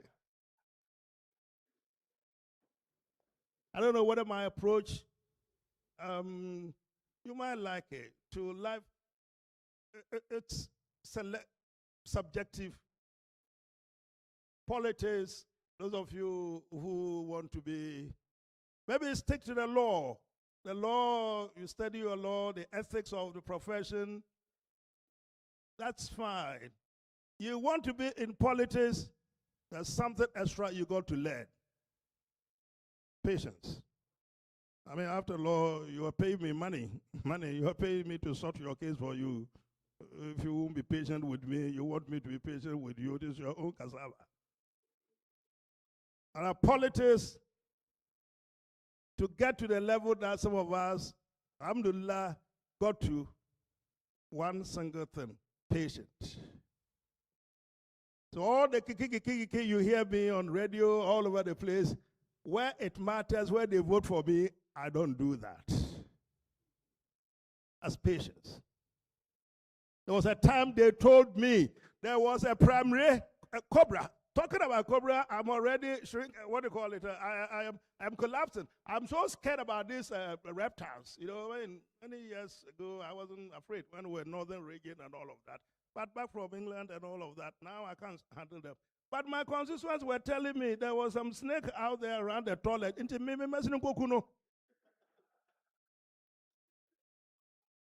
You see, if somebody said this in Ghana, you would have heard me. The appropriate response, it would have been direct, solid.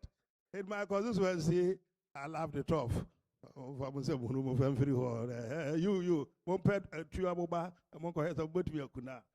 be patient. That's all. I leave that with you. Time is very long spent and indeed well spent. But I'll leave another one with you, the young ones. Remember, because when I next meet you, I would ask you if you remember. I was taught this when I was about your age, 14, 15 years. Remember this. Sufficient unto the day. Can anybody conclude it for me? Anybody, anyone, not the big boys, the little ones, the 13, 14, 15 years. All right. Sufficient unto the day is the evil thereof. Try and find the meaning. It's no insult at all. I wish you Allah's blessings. We pray that your aspirations respectively materialize. Social media. Please, every parent be saying to their children, please, to the extent possible, remember, think about your parents. So your comfort, your interest. Remember your parents and what you do. Assalamu alaikum wa rahmatullah wa barakatuh.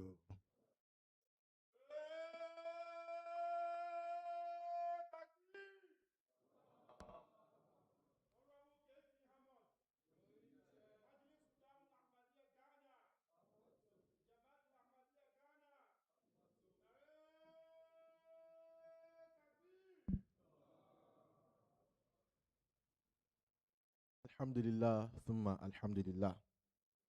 We have come to the end of a very insightful, a very educational, and a very interesting day. I am particularly grateful to our keynoter for being brief. In fact, the address was previously 18 pages, and I reduced it to 12. And I sent it to him, and I knew that he was also going to make his insertions. So I was very worried when we were taking too long in the conversations. But I whispered to him that he should please work within the 4 p.m. And I'm grateful that he understood and has done justice. So we would continue this conversation. This is the maiden event. Hopefully, we would have more of this and other segments so that we'll go into the details of the panel discussions. You realize that most of the conversations were very detailed, and the moderators had to summarize the questions just so we can work within the limited time. And our wish is that whenever we are invited to these forums, we would make time to be a part of that. After this, we have to observe Salat. So arrangements have been made just on the left side. We would pray and then have our meals, and then we would depart. So humbly invite Movi Abdurrahman Yahya, who is the Volta Regional Missionary, to say dua for us too. But before then, I would want to express my gratitude to our hosts, British Council. We had an Ahmadi brother who works with the facility and facilitated the whole acquisition and even the extension, because we have gone outside of our allotted time. That is one of the benefits of the Jamaat, that an Ahmadi brother is here and has helped us to facilitate the extension. So when you stay within the Jamaat, we get to do things, we get to grow, and we attain success. Again, I would want to express the appreciation of the Majlis, particularly on behalf of our chairman, Munir Hadiside, who is joining us from the US. Has been with us, having meetings weekly, and throughout this week, we had meetings every single day until, I think, 9 p.m. yesterday, when we were certain that we're ready. And despite the rains, the committee made it here as early as 6 a.m. to ensure that this room was set for us to have this program. So may Allah reward all of us abundantly. Again, to our secondary school students from Fomina and Ekumfiti Ayamas, who traveled all the way to participate in this event. We are grateful to the school authorities for finding this event necessary and important and arranging for them to be here. We also have another Potten, yes, I missed that. Yes, PMRs. They came with their school imam, and he has been with us all throughout. Very, very resourceful, and so we are grateful to all of them. We also have students from K University and University of Ghana and other tertiary institutions. Pardon me if I'm unable to mention the name of your institution, but may Allah Almighty make this a food for thought for you, and make this a traveler's compass, because indeed in this world we are travelers.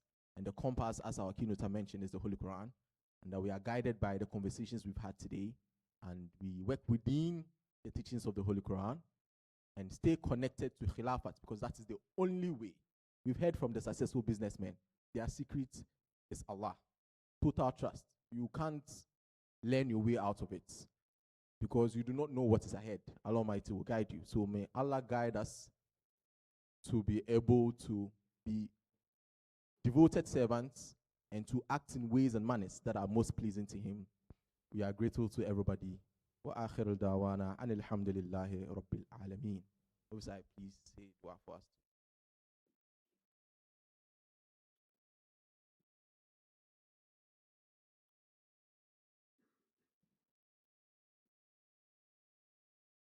I have been instructed, yes, and I want to use my words carefully, to mention that the reason why we have an acting Sadr today is because the Sadr Majlis is participating in the National Ijtima of Majlis Khuddam Lahmedia Tanzania.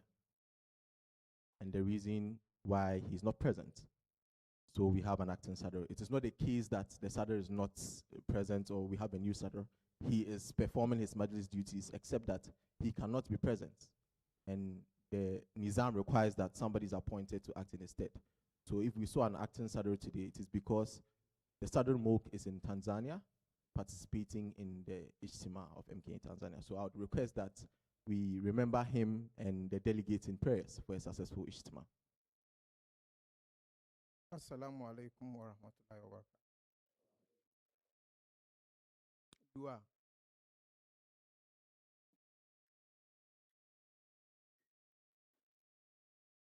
أعوذ بالله من الشيطان الرجيم. بسم الله الرحمن الرحيم. ربنا ولك الحمد. ربنا ولك الحمد. ربنا ولك الحمد. حمدا كثيرا طيبا مباركا فيه. اللهم اغفر لحينا وميتنا وشاهدنا وغائبنا وصغيرنا وكبيرنا وذكرنا وأنثانا. اللهم أعني على ذكرك شكرك وحسن عبادتك. اللهم أنت السلام ومنك السلام. تباركت يا ذا الجلال والإكرام. اللهم آمين.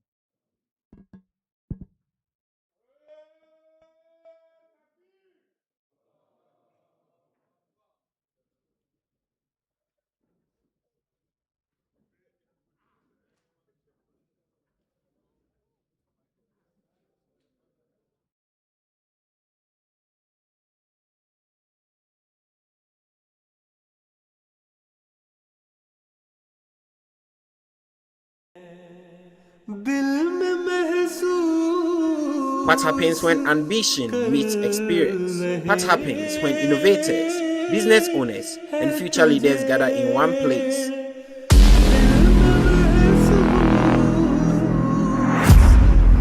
Where the future meets the present to learn from the past. Join us on the 28th June 2026 at the British Council Auditorium for the first ever MKA Entrepreneurship Forum 2026. See you there.